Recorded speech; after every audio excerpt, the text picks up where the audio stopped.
The school bully forces the biggest female villain to be his girlfriend. She would rather die than agree. As the school bully, he has people beat her up every day, beating her until she agrees. After I finished taking over the school bully's memories, the female villain had already been beaten for half an hour. The system suddenly reminded me, "Host, if you don't go and save her, the male protagonist will arrive soon, and things will become irreversible." I hurried forward and told the rowdy group of youths to stop. "All right, everyone stop what you're doing." At this moment, Mu Wanning was covered in dirt from the beating, and she was staring at me coldly. The system reminded me that the villain's current favorability score is 91. The moment her favorability score turns to 100 will be the moment I die. I quickly squatted down, took a tissue from my pocket to wipe her face, muttering in dissatisfaction, "I told you just to scare her. Why did you actually hit her? Mu Wanning is not a fool. She knows I'm putting on an act." So I heard again, "Villain's favorability 92. I quickly said to the lackeys beside me, "All of you, leave. Just let me handle this myself. I'll treat you guys to a meal some other day." Villain's favorability 93. What's going on? I only said 2 sentences. Why does the favorability score keep dropping? Could it be that Mu Wanning is preparing to make a move? I held the tissue, not daring to make a sound, watching her staggering figure. Perhaps it was too painful. She stumbled and almost fell. I rushed forward to support her. I only heard the young girl suck in a sharp breath of cold air. Villain's favorability 94. I glanced down and saw that I was holding her injured arm. I carefully asked, "Did I hurt you?" Just as I was about to explain, Mu Wanning shook my hand off, her tone cold. "Even if you have your men beat me to death, I could never like you." As soon as she finished speaking, the system's voice rang in my ears again. Villain's favorability 95. I looked up at the sky and kept a 3-step distance from her. Mu Wanning hadn't taken 2 steps before I pulled her back again. She turned her head and glared at me. "What else do you want?" I went forward and tugged on the hem of her clothes. The pitiful look on my face was definitely not fake. "Mu Wanning, I know I was wrong." Mu Wanning brushed my hand away. I persistently followed after her, asking carefully, "Can you give me a chance to make it up to you?" Mu Wanning laughed. "What, switching to the warm and gentle act now? Guxian, aren't you disgusting? If you really want to make it up to me, then disappear from my sight. It would be best if you disappeared forever." In Mu Wanning's eyes was unconcealed hatred. I wanted to say something else when I saw a few youths looking over at the situation here. One look and I knew something bad was about to happen. The real male protagonist has appeared. "Guxian, why are you bullying people again?" Of course, I didn't have a good attitude. Mind your own business. Villain's favorability 96. Warning. The villain's favorability has dropped critically to the collapse threshold. I hope the host is prepared for the worst-case scenario. I gritted my teeth. Hearing this warning, I suddenly turned my head and stared at the expressionless Mu Wanning. Lin Zixuan's face turned red with anger from my words, but he was also afraid I would do something to Mu Wanning, so he immediately stood between us, spreading his arms like a mother hen protecting her chick. "I don't know what happened between you and Student Wanning, but with me here, don't you dare harm her again." Villain's favorability 98. 99. Enough. This wasn't just said to the system, with its annoying reminders, but also to the endlessly nagging Lin Zixuan. I'm not exactly inexperienced. Challenging an S-rank mission for the first time, and running into someone as difficult as Mu Wanning, I guess I'm just unlucky. At worst, the mission fails. I get thrown into the primitive system, and have to climb up from the lowest level again. It's not like I've never been reset before. Back when I was cannon fodder, what kind of death haven't I experienced? I have my own personality too. Trying to step on me, to increase the favorability of my target, no way in hell. Since I've made up my mind, I might as well go all out. To hell with all that other stuff. I picked Lin Zixuan up with one hand and pushed him aside, looking at him with contempt. I sneered, "Can you even manage it? I'll bully her however I want.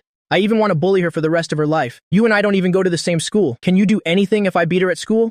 If you want to protect her, you need to have the ability. Anyone can talk big. In that case, I'll say this. From now on, as long as I'm here, no one will dare touch a single hair on Mu Wanning's head." After I finished that long speech, Mu Wanning's favorability had hit rock bottom.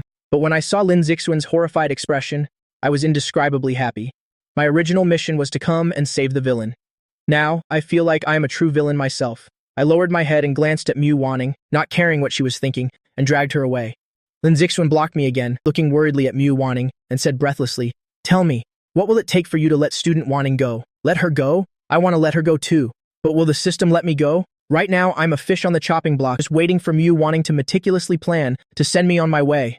I replied fiercely, "In your dreams, even if I die, I'll drag Mu Wanning down with me." I stepped forward and shoved Lin Zixuan hard. I couldn't control my strength. He fell to the ground with a thud. Mu Wanning paused, wanting to pull her hand out of mine. I tightened my grip and gave a smile devoid of any warmth, lowering my voice to threaten, "You like him, don't you?" Mu Wanning's body stiffened. This reaction was understandable after all. In the original setting, Mu Wanning, as a supporting female character in Lin Zixuan's life, was madly in love with him. I smiled and continued. "His dad's company once worked with my family. A small company like theirs, my father only needs one finger to crush him.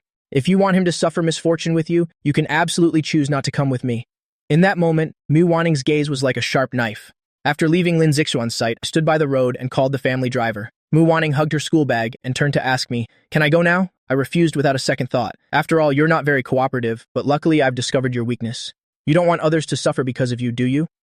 Student Mu Wanning frowned tightly and said in a hoarse voice, "Gushian, how can you be so cruel? Lin Zixuan and I don't know each other at all, and I don't like him either. You can't threaten me." I raised an eyebrow. "Is that so? All right then. I'll call my dad right now. I've been annoyed with Lin Zixuan for a long time. Since you don't like him either, then it doesn't matter." Seeing that I was really about to make a call, Mu Wanning hurriedly grabbed my hand as I was about to dial. Her whole body was trembling, and she asked me with a trembling, hoarse voice, "What on earth do you want? What's so good about me? Why do you have to cling to me? You like this face of mine, don't you?" After saying that, she suddenly went crazy and started scratching her own face. I quickly reached out to stop her. Mu Wanning pushed me away again. "I'll destroy it. Can you let me go then? This woman is truly a lunatic. I knew it from the start, but I've never had such a direct experience. I said I like you as a person. Are you trying to kill yourself?" Mu Wanning stared at me. After a long while, her voice seemed to carry on the wind. "If this is what you want, you can forget about it." I grabbed her hand tightly and said sternly, "If you dare to kill yourself, after you die, I will go and torture your mother."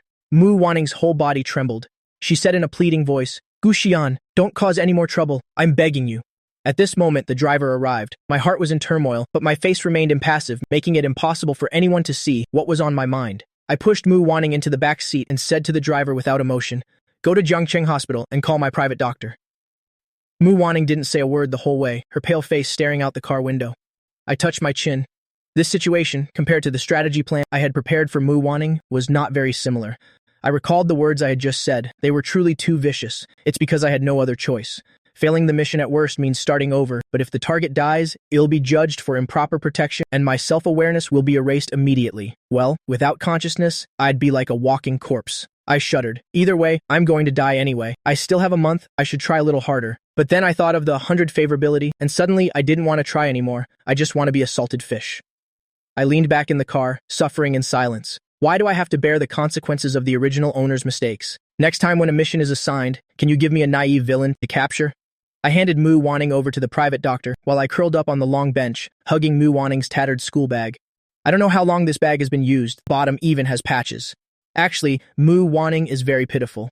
The boss of the Mu Corporation, Mu Cheng, back then abandoned his childhood sweetheart girlfriend for power and married a rich young lady. At that time, he had no idea that his girlfriend, Ye Qing, was pregnant. Ye Qing loved her unborn child, and after 10 months of pregnancy, gave birth to Mu Wanning, raising her alone with great difficulty. Unexpectedly, that young lady heard the news from somewhere and took action behind the scenes, leaving the mother and daughter with no place to stay in the capital.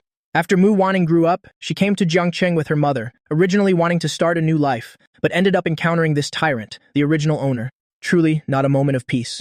Just as I was thinking about what to do next, my private doctor, Zhou Chue, came out with the test results, her expression not looking very good. I was afraid those guys wouldn't know their own strength and would seriously injure her, so I decisively had Mu Wanning undergo a full-body checkup.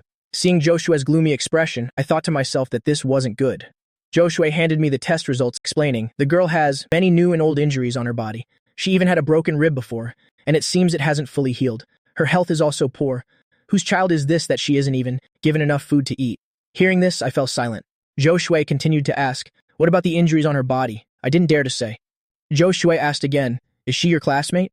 I pressed my lips together, bowed to her and said, "Thank you, Dr. Zhou. Can I take her away now?" Zhou Chue looked at her watch and said, "I'll give her an IV drip first. It'll probably take about an hour to finish." Zhou Chue looked at me for a moment and said with a frown, "Gushian, I know that the things happening at home have affected you a lot, but I hope you don't fall astray. The college entrance exams are soon. Keep it up." My pupils darkened and I nodded, saying, "I know." It was already dark outside. When I came in with a bowl of plain porridge I bought outside, Mu Wanning was lying on the hospital bed getting an IV drip. The wounds on her face and body had all been treated. There were bandages on her forehead and the corner of her eye, which looked very funny. I carefully approached, placed the porridge on the table, and sat obediently to one side, opening my mouth. I thought about it today. I was in the wrong. I really know I was wrong. My original intention was to get you to look at me a few more times. Saying this, I lowered my head in shame. I really can't make excuses for the disgusting things the original owner did. I scratched my head in frustration and said, "Never mind." I gave up on explaining and changed the subject. The doctor said your stomach isn't well. Eat some porridge. It can soothe your stomach. I opened the lid of the porridge container and pushed it towards her. Mu Wanning laughed and said sarcastically, "Do you think I'll be grateful to you?" I shook my head. Just think of it as my conscience suddenly acting up. You're right to hate me. You can continue to hate me. Anyway, I've given up. Mu Wanning was not moved in the slightest by my words. I bowed my head and apologized. I won't have people beat you anymore. I know you hate me. I also know you want me to disappear forever. But can we negotiate a little? And this is just a hypothetical, if you really want to do something to me, could you use a more subtle method later on? I'm afraid of pain. Mu Wanning turned her face away, the coldness in her eyes not diminishing at all. I don't understand what you're talking about. Although I knew Mu Wanning was pretending, I still had to play my part. In the end, Mu Wanning didn't eat that bowl of porridge. As soon as the nurse removed her IV needle, she walked straight out. I followed behind her and saw that she was planning to walk home. I was stunned for a moment and then asked, "Where are you going?" Mu Wanning turned her head to look at me. I gritted my teeth and said, "Let me take you home." Mu Wanning said coldly, "No need." She rummaged through her pocket and took out 2 crumpled coins. "I can take the bus home." I was about to say something else, but then I thought of the pride in Mu Wanning's bones and shut my mouth. I just said, "I'll go back with you." I felt awkward, insisting on walking beside Mu Wanning. I lowered my head, waiting boredly in line at the bus stop, kicking small pebbles. As soon as Mu Wanning lowered her head, she could see my short, messy hair. Previously, she had actually felt a little bit of goodwill towards this man. Thinking of this, Mu Wanning despised herself from the bottom of her heart. Back then, when she had just transferred schools, she didn't have a uniform. The clothes she wore were washed until they were faded, exuding an air of poverty. Everyone talked about her in a disgusted tone, only I approached her with a bright smile to talk. At that time, she thought it was a kind smile, never expecting that it was just a front for other intentions. Feeling Mu Wanning looking at me, I hesitated for a moment, looked up, and frowned in confusion. Mu Wanning pressed her lips together and said, "You want me to be your girlfriend? And then what? What do you want to get from me?" The young girl suddenly pressed close to me, shortening the distance between us. If Mu Wanning had a knife, she could easily slit my throat. I touched my nose and said nervously, "I don't want to get anything. Other than this thin and weak body and this beautiful face, Mu Wanning truly has nothing else." Mu Wanning gave a sarcastic laugh and said, "So you just want to use me for entertainment? You don't need to be hypocritical and play these useless games. You want me to be your girlfriend? Fine, you'll do it." I almost thought I was hallucinating. The bus slowly came to a stop in front of me, and Mu Wanning lifted her foot to get on. I hesitated for a moment and followed her, asking uncertainly, "Excuse me, what did you just say?" This question was a bit out of character, but I was eager for an answer. Mu Wanning smirked and said, "I said you've got me now. I'll do whatever you want me to do. Are you satisfied this time?" Mu Wanning sat in the single seat in the front row. There were no empty seats around her, so I held onto the handle and stood beside her. I asked the system in my head, "This plot point doesn't seem right." The system replied, "Correct." I asked again, "What's her favorability score towards me?" The system said, "Villain's favorability, 99. Hearing this hopeless answer, I frowned. So what does she want to do? Loving someone you have a deep-seated hatred for, what does that feel like? I watched as Mu Wanning limped towards the dilapidated apartment complex, feeling sad inside. I gritted my teeth and rushed forward without fear of death. If I can't figure it out, I'll just ask directly. After all, I'm a dead man walking anyway. I originally intended to subtly probe Mu Wanning's thoughts, but as soon as I opened my mouth, I wished I could strangle myself, because I had said, "Didn't you say you'd rather die than be with me?" Why the change of heart? Mu Wanning glanced at me coldly, without saying a word, and continued walking forward. I panicked and wanted to save the situation. What I mean is, Mu Wanning suddenly pinned me against a lamppost, her voice turning cold. "What on earth do you want? You said you wanted me to be your girlfriend," I agreed. "So what more do you want now?" "Guxian, you truly make me sick to my stomach." When I looked down at her, my expression was a bit gloomy. Mu Wanning had never hidden her disgust for me. It's just that seeing this rare expression on my face, she was suddenly a bit stunned. I lowered my voice. "Can you let go of me? I've told you before, I don't like being treated like this by others." Mu Wanning let go. I suddenly opened my mouth. "There's only 1 month left. I will make it up to you." After saying this, I turned and walked away. That was too scary. Mu Wanning's expression just now, she was just short of not being able to resist strangling me. Whatever, you'll just play it by ear. As soon as Mu Wanning got home, she tried to hide in her room. She didn't want her overworked mother to worry about her again. But things don't always go as planned. As soon as she entered, she saw her mother holding a cross-stitch, sitting under a dim light, wearing reading glasses. Her fingers moved ceaselessly over the embroidery fabric. Mu Wanning clutched her school bag, her body stiff. Yaking looked up, and the needle in her hand accidentally pricked her finger. She sucked in a sharp breath, quickly put the bleeding spot in her mouth, and stood up to ask, "Were you bullied by classmates again?" Mu Wanning pressed her lips together and lowered her gaze. Yaqing hurriedly examined the wounds on her daughter's body, her heart aching. She didn't dare to promise anything, only saying weakly, "Then what should we do?" "I'll go talk to your teachers tomorrow. The college entrance exams are soon. This can't go on." Mu Wanning adjusted her school bag and said casually, "No need, can handle it myself." "All right, it's very late now, Mom. You should go to bed early." Yaking paused. She lowered her head and asked with difficulty, Wanning, "Do you hate me?" Mu Wanning's chest heaved erratically. It was impossible to say she didn't hate her. But now her eyes were rarely gentle as she said, "No, you're overthinking it. I'm going to do my homework." On the other side, I was lying on my spacious big bed, tossing and turning a couple of times. Transmigrating as the son of a second-generation rich kid, the treatment is really good. Although my father doesn't care and my mother doesn't love me, but what does that matter? Having money is enough. No matter what world it is, money is the truth. While I was thinking over here, a warning sound suddenly rang in my head. I jumped and immediately sat up straight. The system said that after checking, it learned that the target's current favorability score had broken the lower limit. The original plot settings were starting to deviate. Host, please be aware of the deviation. What kind of deviation? As long as it doesn't conform to the original world's plot, the plot line will deviate. I'm not a newbie. I'm familiar with this kind of situation. I understood the system's implication, which was that a new plot point would occur. This plot point would strongly affect the designated life path of the mission target. Just now I was thinking there hadn't been any changes, and now the mission target has come to cause trouble. The system hurriedly displayed an image showing only the shape of a key prop, a switchblade with its blade extended.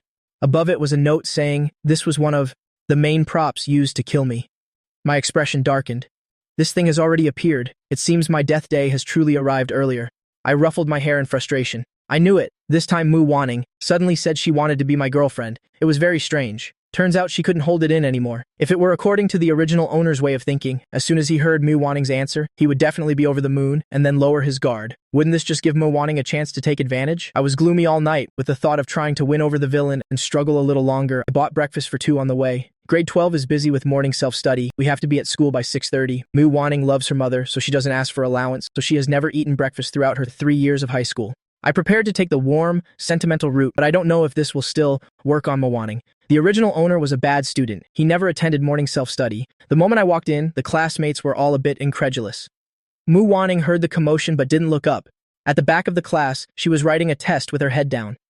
When I passed by Mu Wanning, I took that breakfast and stuffed it into her desk compartment, finally sitting down 3 rows away from her. Mu Wanning frowned. She looked down at the cup of fragrant soy milk, along with 3 greasy meat buns.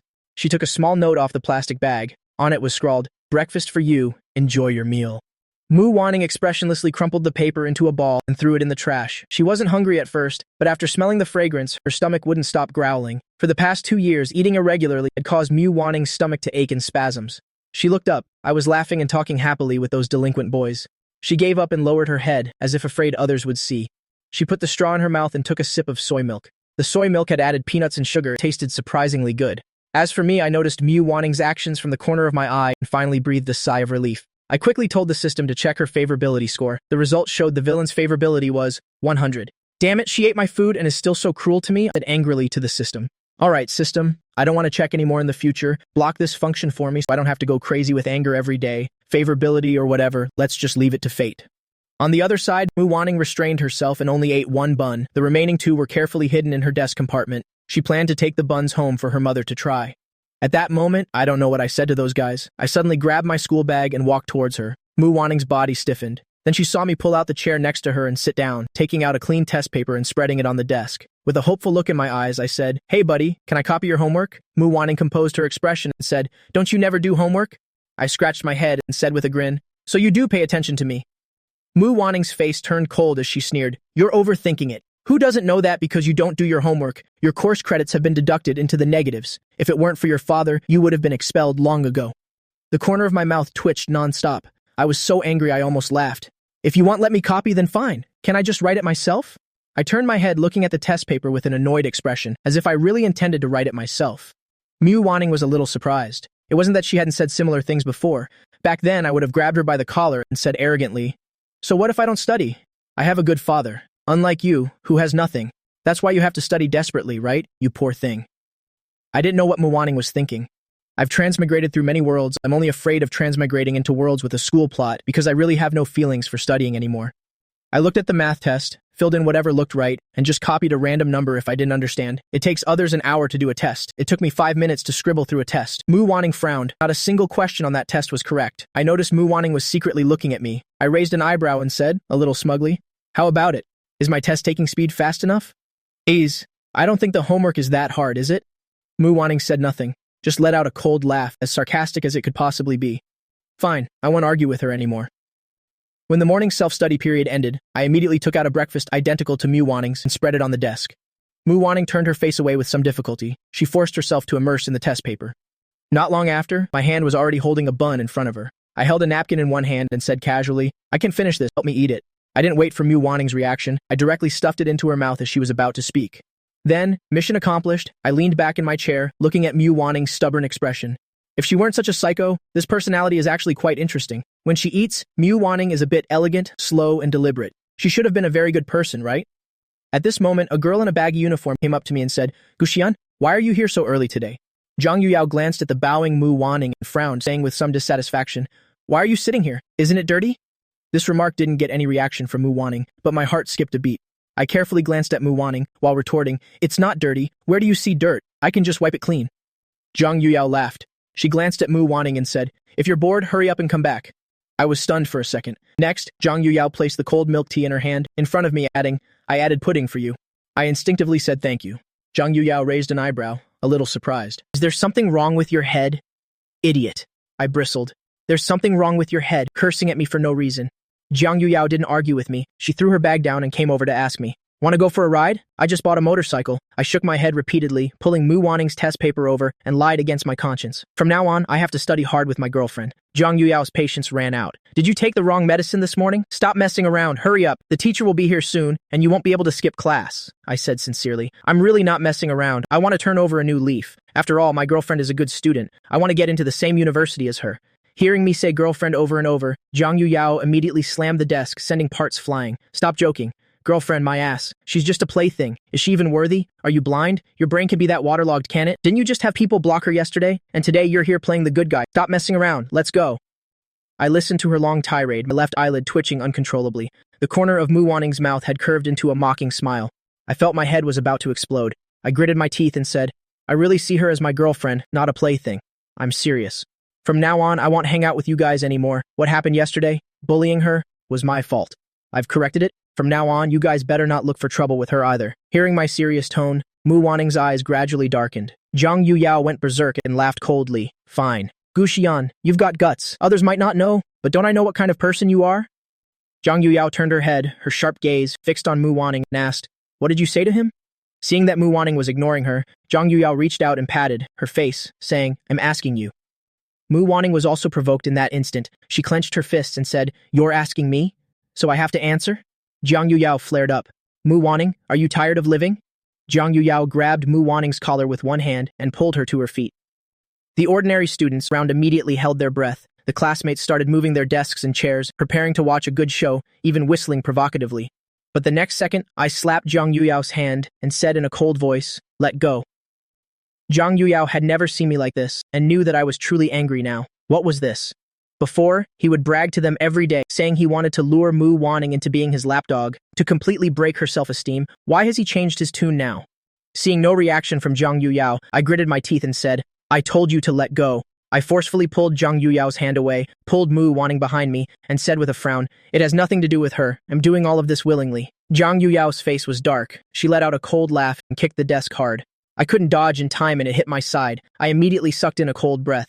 Zhang Yuyao didn't go out to play anymore. She sat down in a seat to our left, not far away. The underlings who used to follow me around were also confused. Brother Yan, you're really strange today. I felt my side was killing me. I gritted my teeth and roared, Get lost! Seeing that everyone had left, I was in so much pain that I had to hold my waist as I sat down. When I lifted my uniform shirt, I discovered that the place where the desk hit me had already turned red. She's too vicious. Mu Wanning had been staring at my actions. Seeing me like this, her body stiffened. My hand was still gently rubbing my side. When Mu Wanning pulled my shirt down, her expression was gloomy and uncertain. This is so indecent, I said in a low voice. It hurts. Mu Wanning pursed her lips and said, You deserve it. I feel that if I just let my true nature loose, I could really get into a fight with Mu Wanning at any moment. Mu Wanning continued, Why did you meddle in this? My eyes widened as I said, She was going to hit you, Mu Wanning said with a cold laugh. It's not like she's never hit me before. When she said this, her eyes were fixed on me. A blush crept up my face out of guilt. Then I said stubbornly, I already said yesterday, only I am allowed to bully you. Letting them hit you, that's not allowed. Mu Wanning took out a new test paper and said coldly, Then why did you have to fall out with them? I bit my lip. The things they said, I don't like hearing them. Mu Wanning said bluntly, The things they said, you've said them quite a lot before. It's just the pot calling the kettle black. Every single sentence from Mu Wanning was sharp. Most importantly, these words, I really couldn't refute. My fingers twisted the hem of my uniform. I opened my mouth and said, I'm not like them. I really intend to turn over a new leaf. Humph. Mu Wanning snorted coldly. Zhang Yuyao wasn't wrong. You really should come to your senses. I couldn't take it anymore. What am I even doing this for? How can you say that to me? I'm a little nice to you and you're already getting cocky. Mu Wanning turned to look at me, retracted her gaze and said again, This is a bit more normal. I couldn't help but say, That's because you're sick. After I said that, I felt unbearably annoyed. Looking at the unsightly milk tea on the desk, I picked it up and threw it directly into the trash. The pen in Mu Wanning's hand spun around. She said suggestively, "Why not drink it?" It was a kind gesture. I lowered my head dejectedly, not drinking it. I'm already full of anger. Aside from this unexpected incident, classes passed normally. The teacher didn't care where I sat, since I wouldn't study no matter where I sat anyway. Seeing that I wasn't bothering Mu Wanning next to me, the teacher didn't pay much attention. I felt bored. I slumped over the desk, opening the system screen in my head, and dozed off after looking at it for a while. Suddenly, there was a commotion in the classroom. I looked up and rubbed my eyes. Someone had come for an inspection. The school periodically searches students' bags, and it's especially strict for our class. Contraband items like knives, phones, novels, etc., if found, will result in parents being called. But I wasn't worried. They wouldn't dare take my phone even if I gave it to them, and I didn't have anything else. When the teachers from the inspection team stormed in, I automatically stood up and obediently waited to be searched. I just turned my head and saw Mu Wanning wasn't moving. I patted her on the shoulder and reminded her the teacher is searching things. Mu Wanning still didn't move. I was a little puzzled. A glance showed that her expression wasn't good. That teacher had already reached the last row. I handed him my bag. Teacher Zhang flipped through it, then went to check Mu Wanning's bag. I put my books away, sat down, and before my seat was even warm, I heard the teacher's stern voice from above. "What is this?" There was no expression on Mu Wanning's face. The homeroom teacher heard the commotion here and immediately ran over. Just as he was about to explain, he saw the item and didn't dare say anything. The inspecting teacher asked sternly, "Why did you bring this to school? What is your name?" That teacher asked a series of questions. I understood immediately, so this was the plot deviation point. If it were uneducated rich kids like us, being caught with contraband would be easier to handle. But the person who was caught was Mu Wanning. This would lead to expulsion. Mu Wanning absolutely did not mention why she brought this to school. Teacher Zhang was also angry, seeing that Mu Wanning only stated her identity and was about to follow the teacher. I stood up, supporting myself on the desk with one hand. Teacher Zhang frowned and asked, "Is there a problem?"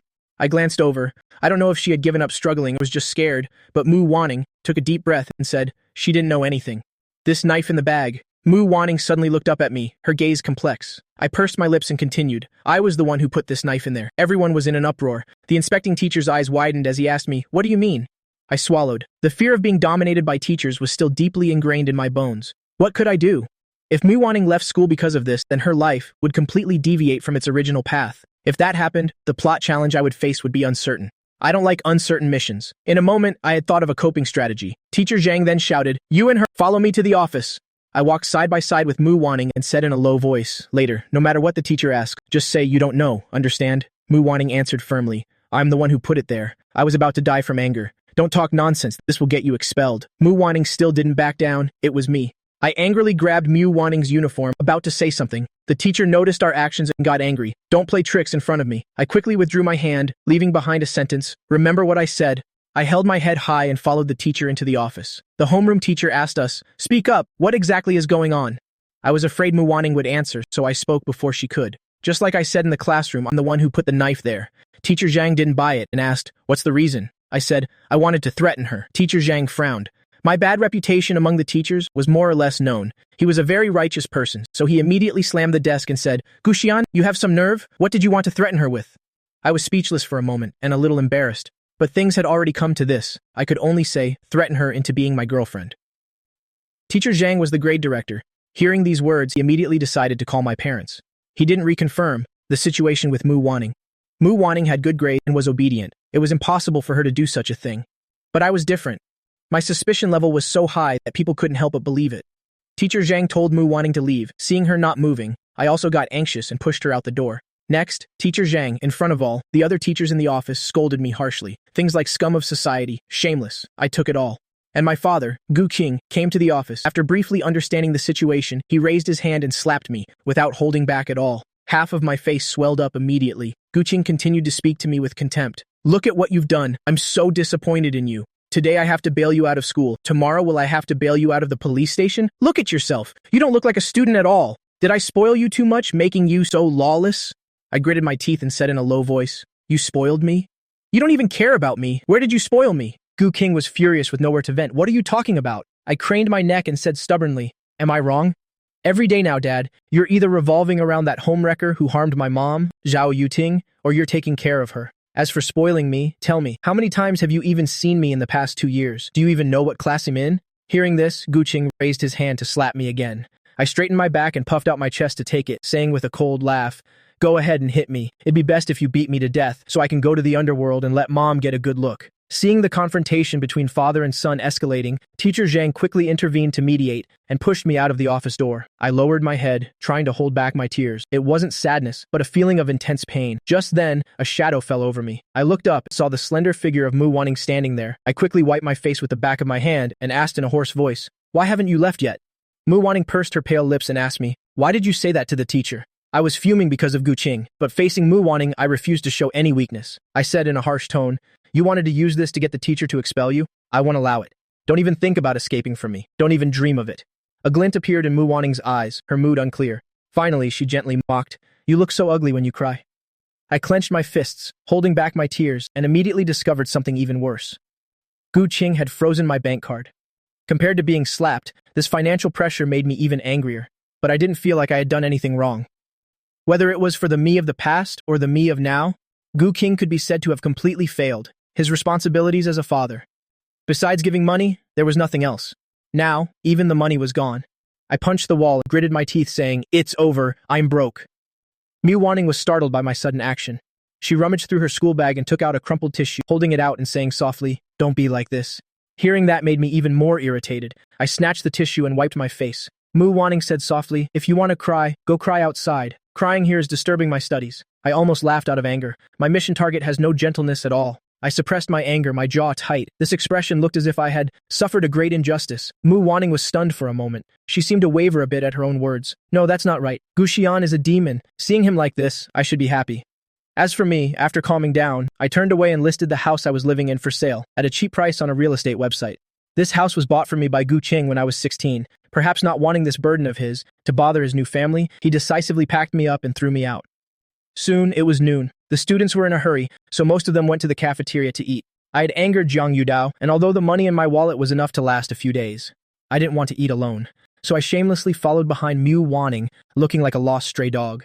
Mu Wanning got annoyed from me following her. She turned and glared at me, asking, "What are you doing?" I still had a wound on my face, but I still tried to act nonchalant, saying, "I want to eat with my girlfriend. Is that wrong?"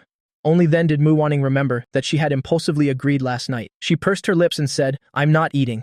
I raised an eyebrow and continued, "But I'm hungry." Mu Wanning pointed her slender finger towards the cafeteria, gesturing for me to go alone. I stubbornly turned my head away. No. Mu Wanning didn't bother with me anymore. She turned and walked to the convenience store to buy a 2 yuan bun. Her mother would give her 10 yuan a day, but she wanted to save it. I stood there watching her, really intending to eat this, and remembered what Sister Zhou Shui said that day. I rushed forward in one step, grabbed Mu Wanning's wrist, and pulled her outside. Mu Wanning impatiently shook my hand off and asked coldly, "Gu Xian, what are you trying to do?" Without looking back, I said, "Eat." I pulled her out of the school gate, my eyes scanning the street, and chose a cheap but generous spicy hot pot restaurant. I wanted to eat something better, but considering Mu Wanning's sensitive self-esteem, I had to choose the second best option. It's just that I never expected that I would run into Lin Zixuan at this small restaurant. Lin Zixuan was with his friends, laughing and joking as they appeared in the spicy hot pot place. Seeing Mu Wanning, he couldn't help but say in surprise, "Wanning, you came here to eat too?" Lin Zixuan looked at the gauze on her face, frowned, and said, "That Gu Xian is really... How could he be like that? Are you feeling okay? He didn't give you any more trouble last night, did he?" I was standing not far from Mu Wanning, picking food with my back to them, and heard these hypocritical words. I turned my head and glided over like a ghost. "What are you secretly saying to my girlfriend?" Caught red-handed, Lin Zixuan's expression turned a little ugly. I continued, "And calling her Wanning? Are you that close to her?" I angrily placed the tray of vegetables on the counter, pulled Mu Wanning with one hand, and scanned the payment code with the other. I said, "Let's go, ignore him." Mu Wanning's expression was hard to describe, as if she was thinking about something. But Lin Zixuan was like a lingering ghost, chasing after us. "Gu Xian, you have money and power. Why must you keep making things difficult for Mu Wanning? She's already so pitiful. Can you just let her go?" I raised my eyebrows, and seeing Mu Wanning's face darken, I felt a joy as if I had struck gold. Because Mu Wanning hated it the most when others called her pitiful. I feigned innocence and said, "I've never felt that Mu Wanning was pitiful at all. As for making things difficult for her, you're overthinking it. We are in a serious relationship. Isn't that right? Wanning?" I slid my hand down Mu Wanning's arm, forcing her to interlace her fingers with mine. Mu Wanning's body stiffened. I snorted coldly and directly pulled her to a good seat, then cheerfully bought 2 bottles of water. I handed her the water. "Here, for you." Because I noticed Lin Zixuan was looking this way, my actions were very deliberate. Mu Wanning was silent for a moment, then took it. Then I said, "The food isn't here yet. Share half of your bun with me." Mu Wanning frowned and asked, "Why?" I pouted and said, "What? I'm treating you to a meal? Aren't you going to return the favor?" Look how stingy you are. You won't even spare me a bite of your bun. Mu Wanning's gaze shifted slightly, but she remained stubborn, saying, I never said I wanted to eat your food. I crossed my arms and mocked, so you just don't want to give me the bun. Mu Wanning really couldn't do anything about me. In the end, she threw the bun straight at me. I unwrapped the bun, broke it in the middle, half for each of us, no more, no less. The owner called our number. I glanced at the small slip of paper in my hand, answered clearly, and then trotted off to get the food. Mu Wanning's gaze never left me. She felt a tingling in her teeth. The old Guxian was too easy to understand, just a rich young master who was arrogant, overbearing, and spent money whimsically, a thug who didn't care about the lives of others. Now I seemed to have been enlightened in an instant, my whole being radiating a kind of light. I didn't know what I was saying to the owner, I just knew I was laughing heartily and happily. Mu Wanning pushed her tongue against her molars and swallowed. I brought over a heaping bowl of spicy hot pot, stumbling as I reached the table. I couldn't help but complain, it's so hot. I didn't rush to eat. Instead, I used a spoon to scoop half a small bowl of soup for Mu Wanning and explained with a smile, this way, when you put the food in and dip it a little, it'll cool down faster. The steam rising from the soup was very thick, carrying the aroma of sesame sauce. I saw that Mu Wanning wasn't moving her chopsticks, so I picked up a meatball and put it in her bowl, then pushed the chopsticks into her hand, and said, eat. I was afraid Mu Wanning would feel awkward, so I added, it's a give and take. I ate your bun, so you should eat my food. Hurry up and get some for yourself. After we eat, we still have class this afternoon. Mu Wanning's hand holding the chopsticks trembled. She said with a wary expression, Guxian, you don't have to be so nice to me. No matter how nice you are to me, I will never like you. Mu Wanning wanted to see how I would turn hostile after hearing this so she could feel that things were normal. But I just adjusted my posture and then smirked at her. It's fine. I'll just try harder. Before, you said you wouldn't be my girlfriend, but aren't you now? I advise you not to be so certain. It's easy to fall prey to the law of true fragrance. Mu Wanning didn't say anything more. The spicy hot pot cost over 30 yuan. The portion was huge. The two of us couldn't finish it at all. So Mu Wanning ate until she was very full. After eating, I wiped my mouth and said, there are still 30 minutes left. Let's go back to school. Mu Wanning silently nodded. As we passed by Lin Zixuan's table, Lin Zixuan suddenly reached out and pulled Mu Wanning. Before I could get angry, he let go, but I didn't want even this small action to exist. I immediately stopped in my tracks and said coldly, flirting with my girlfriend right in front of me? That's not very appropriate. From a reader's perspective, this Lin Zixuan should be a shining, positive main character, radiating an aura of righteousness everywhere. But to me, he's just an annoying guy. He won't end up with me wanting later anyway, so why is he interfering? Lin Zixuan's face turned red then pale from my words. He looked at his friends and said angrily, what do you mean? I was so angry I laughed. What do I mean? He grabbed my girlfriend's hand right in front of me and you think he's in the right? Lin Zixuan blushed and said, everyone knows you forced her. Geez, I really wonder, why does this guy always bring up this nonsense as if I'm really the bad guy? It was clearly Mu Wanning herself who said she wanted to be my girlfriend. I grabbed a nearby chair and said angrily, are you tired of living? Mu Wanning looked at my posture and the unreal feeling from before gradually returned. Seeing that we had alarmed the owner and that the surrounding students were all looking over, Mu Wanning quickly pulled me back, her tone placating. Don't cause trouble. Can you not start a fight? Mu Wanning originally thought I wouldn't listen. Who knew that I would just pause for a moment, immediately put the chair aside, and nod repeatedly, saying, okay, no trouble, let's go. As soon as she was out the door, Mu Wanning let go of my wrist. I followed behind, my heart racing and my face burning. Who could stand it? Before, Mu Wanning always spoke to me sarcastically and never with a pleasant expression. Who knew that when she was serious, she could be so captivating? That cold look was so charming. No wonder she's the one who later becomes the biggest villain and is pursued by so many people. Mu Wanning walked ahead, her expression dark and uncertain. Just now, when Lin Zixuan pulled her hand, he had slipped a small note into it. Luckily, Guxian didn't see it. Otherwise, that group would probably have been in trouble today. In the afternoon class, I slept with my back to Mu Wanning the whole time. Occasionally in class, my light snores could be heard, which instead reminded Mu Wanning of a small cat she had when she was little. Mu Wanning felt she was going a little crazy. Near the end of class, I groggily woke up from my sleep.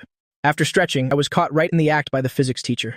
Guxian, come up here. Tell us how to solve this problem. What could I possibly explain? I stood up hesitantly, looking at the Chinese literature book dampened by my drool with an embarrassed expression. The teacher, with an expression as if he already knew, said, if you can't figure it out, just stand. I scratched my head, my shoulders slumped. Zhang Yudao seemed to be very good at kicking people when they're down. She turned her head and sneered. Originally, I sat with Zhang Yudao, but I moved here to get closer to Mu Wanning. Our relationship had fallen apart. Now, in class, I could be considered to have no friends, let alone this Mu Wanning who didn't even pay attention to me. I looked out the window. The sun was setting, a red cloud on the horizon, layered and beautiful. I was enjoying the view while Mu Wanning was looking at me. Mu Wanning gripped the pen in her hand tightly and heard me sigh. I looked down and asked my girlfriend, what are we eating tonight? Mu Wanning paused for a moment and said, I don't want to eat. I knew she would say that. I smiled and said, I want to eat. You're my girlfriend, you have to come with me. My bank card was frozen, and the driver had been called away. I could only take the bus by myself. My house was also about to be sold.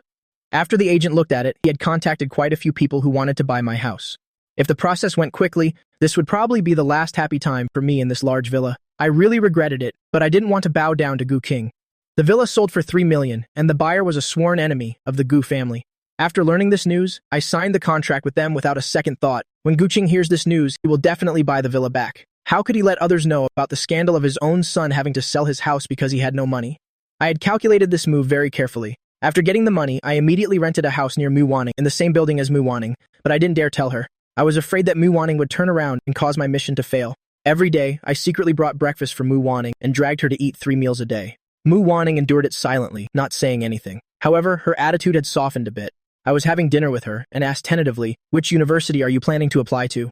Mu Wanning would apply to Zhongcheng University because she didn't want to be too far from her mother. As expected, she didn't hide it and honestly named Zhongcheng University. I asked again, "Then what major do you want to study?" Mu Wanning said, "Probably computer science." I shuddered. This won't do. Because the male and female leads will also apply to the computer science major and they will become classmates. The female lead's family background and achievements will crush Mu Wanning in an instant, which will stimulate Mu Wanning's intense competitiveness. This is also a key point that leads to Mu Wanning's darkening. I said nonchalantly, "How about considering medicine?" Mu Wanning didn't want to be controlled by others, and as expected, she immediately retorted. I pretended not to see it and said naturally, "Medicine is a good field. It's easy to find a job later, the salary is high and the skills are great. You're needed everywhere. Most importantly, saving people is a good deed. Maybe it can help her escape the villain title and become a good person." Mu Wanning said indifferently, not interested. "I'm full." She had already seen through it long ago. I was dragging her to eat with me, simply because I pitied her. Mu Wanning was grateful to me, but she knew that later on, these things would all become a joke. Mu Wanning had already thought it through. When I finally showed my true colors, she would eliminate me without hesitation. Medicine? I'm overthinking it. Since childhood, she felt she would become an executioner.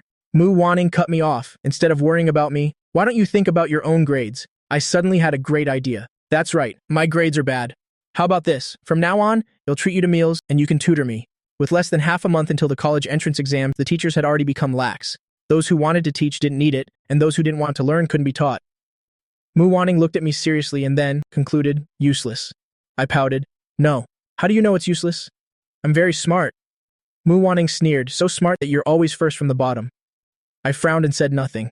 Mu Wanning actually hesitated for a moment because of my expression. Then she heard me mumble, "Isn't there a saying, cramming at the last minute won't make you fast, but it will make you bright? You haven't even tried. How can you say it won't work?" Mu Wanning didn't want to owe me any favors because during this time, thanks to me, she had indeed been living much better. Finally, she relented. 2 hours during evening self-study. As soon as I saw her agree, I immediately burst out laughing. "So you've promised me now, no backing out." Mu Wanning had a strange feeling in her heart. She looked straight into my eyes as if wanting to see through my soul. Mu Wanning suddenly asked, "You're not like you were before?" I felt my scalp tingle. Then I heard the system's cold voice mumbling in my ear. "I've reminded you before, do not break character." I really panicked. Just a moment later, I said arrogantly again, "Of course. Who knows, we might not see each other again in the future, so in this short period of time, I'll make it up to you a little." Mu Wanning asked, "Is it to ease your conscience?" I didn't know how to act anymore. Saying yes wasn't right and saying no wasn't right either. I lowered my head and said with a wronged expression, "If you want to think that, there's nothing I can do about it." The corner of Mu Wanning's mouth curved into a cold smile. She stood up directly and said, "I'm leaving first." I had no idea what sensitive spot of hers I had touched. I quickly took a bite of rice and chased after her. During this time, I still hadn't made up with those bad friends. Jiang Yudao still couldn't control her temper. Seeing me being all sweet and clingy with Mu Wanning again, when she passed by my side, she saw me studying. She knocked on the desk and said, "Do you have to be like this? Gu Xian, do you really think you're a top student now?" I looked up with a blank expression and said, "None of your business." Jiang Yudao let out a cold laugh and said, "I heard your dad kicked you out of the house, right? Why did you even sell your house?" I said coldly. "It's none of your business." Jiang Yudao pulled up a chair and sat across from us. Raising an eyebrow at Mu Wanning, looked at me and said, "You spend money like water? Is selling one house enough for you to spend? How about you come and suck up to me? Let my dad put in a few good words for you with your dad. Isn't that more promising than being with this dirt-poor girl?" I slammed the table, annoyed, and said, "Are you done? This person didn't have much screen time in the original story. Why is she so meddlesome now that it's my turn? Can't you see my mission target is looking gloomy and unstable, about to explode? Does Zhang Yuyao have a death wish? But I still want to live." The next second, Mu Wanning folded the half-finished exam paper and said, I have something to do. I'm leaving first. She never wanted to get involved in our business. Zhang Yuyao stretched out her leg, blocking Mu Wanning's path under the table and taunted, What's this? Our top student has things to do? Rushing off to wash dishes or serve tables for someone? Mu Wanning suppressed her anger and looked coldly at Zhang Yuyao. Seeing that a war was about to break out, I stepped between the two of them and said impatiently, Zhang Yuyao, you have something to say to me, right? Let's talk outside. Zhang Yuyao saw the anxious look on my face and sneered disdainfully, Fine. As I walked out from beside Mu Wanning, because the aisle was narrow, our bodies almost brushed against each other. Mu Wanning could smell the faint scent on my body, a little alluring. When Zhang Yuyao followed me out, she deliberately turned her head back and gave Mu Wanning a provocative look. I don't know what kind of magic it was. Before we had gone far, Mu Wanning actually started following us. Under the streetlights on campus, I was red-faced with anger. Are you crazy? Zhang Yuyao felt for a cigarette in her pocket, put one in her mouth, then offered the whole pack over. I slapped her hand away and said, I'm studying with Mu Wanning. What's it got to do with you? Zhang Yuyao's voice immediately rose, saying with a hint of anger, You're the one who's crazy, Guxian. I let you mess around with her, and that's fine, but you've gone too far. The only thing you haven't done is move in with her. And you ask what it has to do with me? Didn't your dad tell you my family and yours have a marriage arrangement? My voice suddenly went silent. I looked at Zhang Yuyao in a panic. My mind was in a mess. I quickly asked the system, Is this true? Why didn't you tell me? When I came to this world, the system only showed me the original owner's life, like watching a movie. But the camera always followed Mu Wanning, and for a cannon fodder character like me, there really weren't many scenes to watch. The system was very helpless. I don't know about this either. I was just about to explain when I heard Zhang Yuyao speak. Do you know what you look like right now? You look like a stalker simp. Mu Wanning doesn't know you're downstairs from her place, does she? I see you sneakily following her every day. I find it pathetic on your behalf. I was really pissed off by her. The words, what's it to you, hadn't even left my mouth when a cold sweat started to run down my back. Not far away, Mu Wanning was, quietly staring at me, with an indescribable expression. Zhang Yuyao clearly noticed my reaction too. She turned her head and couldn't help but laugh. She heard you, so let's just lay all the cards on the table. Zhang Yuyao stared at me and said, Either you stay away from her on your own, or it'll make her leave, or it'll tell your dad what a great daughter-in-law you found for him. You choose. I clenched my fists and gritted my teeth. The corner of Mu Wanning's mouth curved into a meaningful smile. Guxian, you're really something. That night, I lay in bed sighing. All night I thought about where the problem was. In the original story, I was clearly just a cannon fodder supporting male character. Supporting male character isn't accurate enough. It should be a cannon fodder passerby. Does a passerby in this romance story also get the treatment of a Shura field? When I heard a noise outside the door, I sat up with a start. Looking through the peephole, I thought to myself, this is bad. In the middle of the night, why would Mu Wanning come knocking on my door? Mu Wanning had no expression on her face. I was restless and uneasy and looked around. If she wanted to make a move now, at least I have a mop to use. I gripped the mop next to me tightly and opened the door. Mu Wanning glanced at me and said mockingly, So you really moved in? I straightened my back, pretending to be relaxed, and said, I'm out of money. The housing here is cheap. Mu Wanning was silent for a long time, then suddenly said, Want to study? After saying that, without caring what I thought, she just squeezed into the house. The room was very empty, apart from a few essential pieces of furniture. It looked particularly bare. I followed her gaze and saw clothes strewn on the sofa. The corner of her mouth twitched. She strode over and cleaned it up in a few moves. The house is a bit messy. This is more than just messy. Mu Wanning pursed her lips, pretending not to see anything, talking to herself. We didn't study for the full 2 hours during evening self-study today. I saw that your exam paper was only half done. If you want to try, then finish your homework first. I also stood by the wall, observing her. Did she really come to tutor me? My wary eyes scanned the surroundings. After confirming there was no danger, I relaxed a little. Mu Wanning, because of this sentence, looked towards me. I was wearing a loose t-shirt, revealing my firm arms, casual but not without a masculine charm. Only then did Mu Wanning realize coming to a male classmate's house late at night was somewhat inappropriate. Mu Wanning turned away and said, Never mind, I came at a bad time. Since we missed today's tutoring session, I'll make it up to you during morning self-study tomorrow. I saw she was about to leave and immediately raised my eyebrows. I understood clearly in my heart tutoring was just an excuse. She just came to verify what Zhang Yuyao said. I knew she couldn't bring herself to ask, so I took the initiative to speak. About today, I can explain. Mu Wanning let out a cold laugh. No need to explain, I understand everything. I replied in a panic. I'm really not stalking you. I just rented the apartment downstairs from you. Seeing that she was unmoved, I decided to give up and said, I just want to be a little closer to you. I have no other intentions. Mu Wanning's expression turned cold. The next second, she pushed me down onto the sofa. Her low voice rang out. Guxian, two timing. That makes me feel disgusted. Thanks for your good intentions these past few days. I don't need them anymore. I truly had unspeakable difficulties. I could only explain miserably. I'm not. I really didn't know about the marriage arrangement. I like you. I want to be with you. Mu Wanning snorted with a laugh and said, Then what about the marriage arrangement? While I was stunned, I heard her say, "There has to be a reason for liking me. Is it because you see that I have no power or influence, so you can just play around since you have Zhang Yu Yao to back you up anyway?" The corners of Mu Wanning's mouth held a sarcastic smile. At this point, I suddenly felt that snatching someone else's fiancée seemed very despicable. I swallowed and didn't say a word from beginning to end. Mu Wanning reached out and grabbed my collar, yanking it. The rustling sound of clothes was extremely abrupt in the quiet room. Mu Wanning gritted her teeth with a cold face and said, "Dressing like this? Are you trying to seduce someone on purpose?" This time I was really panicked, grabbing her wrist. "You're talking nonsense. Who's crazy like you coming to knock on my door in the middle of the night?" Mu Wanning's hand suddenly moved down to choke me. She gritted her teeth and said, "I don't care what tricks you're playing. If you're here, then behave yourself for me. Don't go provoking Zhang Yu Yao, or else." My eyes stared at her without a trace of fear, and continued, "Or else you'll kill me." Mu Wanning narrowed her eyes, seemingly a little unhappy that I saw through her thoughts, and said, "You're overthinking it. The poor have their own methods. It won't go as far as murder." After saying this, she turned and left. I put my hand on my forehead and laughed. It won't go that far? In the original story, didn't she make a move on me after the college entrance exams? Since the last layer of pretense has been torn away, I seem to have become much bolder. Early the next morning, I directly brought breakfast and waited downstairs, timing it to wait for Mu Wanning. Before, I was afraid she would find out I lived here, so I deliberately waited upstairs. After she left, I would sneakily run down. When Mu Wanning came out, I saw 2 cups of milk and pancakes in my hands. Her brows furrowed slightly. "What are you doing?" I said very naturally, "Waiting for you, of course. Since you've already found me out, can I go to school with you from now on?" Mu Wanning didn't say a word. She went downstairs and got her old bicycle. I familiarly sat on the back seat of the bicycle, holding the 2 cups of milk, and patted the seat, saying, "Let's go." Mu Wanning frowned and said, "Aren't you a little too shameless?" I spoke with confusion. "I didn't do anything. Didn't you say we have to study during the morning self-study session? Hurry up. If you're a little later, there might be more classmates. Everyone will see you giving me a ride to school." Mu Wanning took a deep breath. The moment she got on the bike, my hands were already around her waist. Under the thin jacket, I could feel her slender figure. Mu Wanning's body tensed up. She gritted her teeth and said, "Take your hands off," but I held on even tighter. "No, I'm afraid you'll leave me halfway." Mu Wanning snorted lightly, trying hard to suppress all her anger. My slightly cold hands, their temperature seeped through the thin clothes. Sometimes, because of her pedaling speed, I would suddenly tighten and then loosen my grip. Mu Wanning's cheeks were slightly flushed, although she didn't understand why she was like this. She pedaled very fast. At a corner where no one could see, she told me to get off. "I'm going to park the bike. You go to the classroom and wait for me." I looked dejected. "Isn't it just that you don't want others to see us together?" "I don't know what there is to hide. In school, who doesn't know what kind of relationship Mu Wanning and I have?" But I still nodded, handed over the food in my hand, said, "Remember to eat." I strode towards the classroom.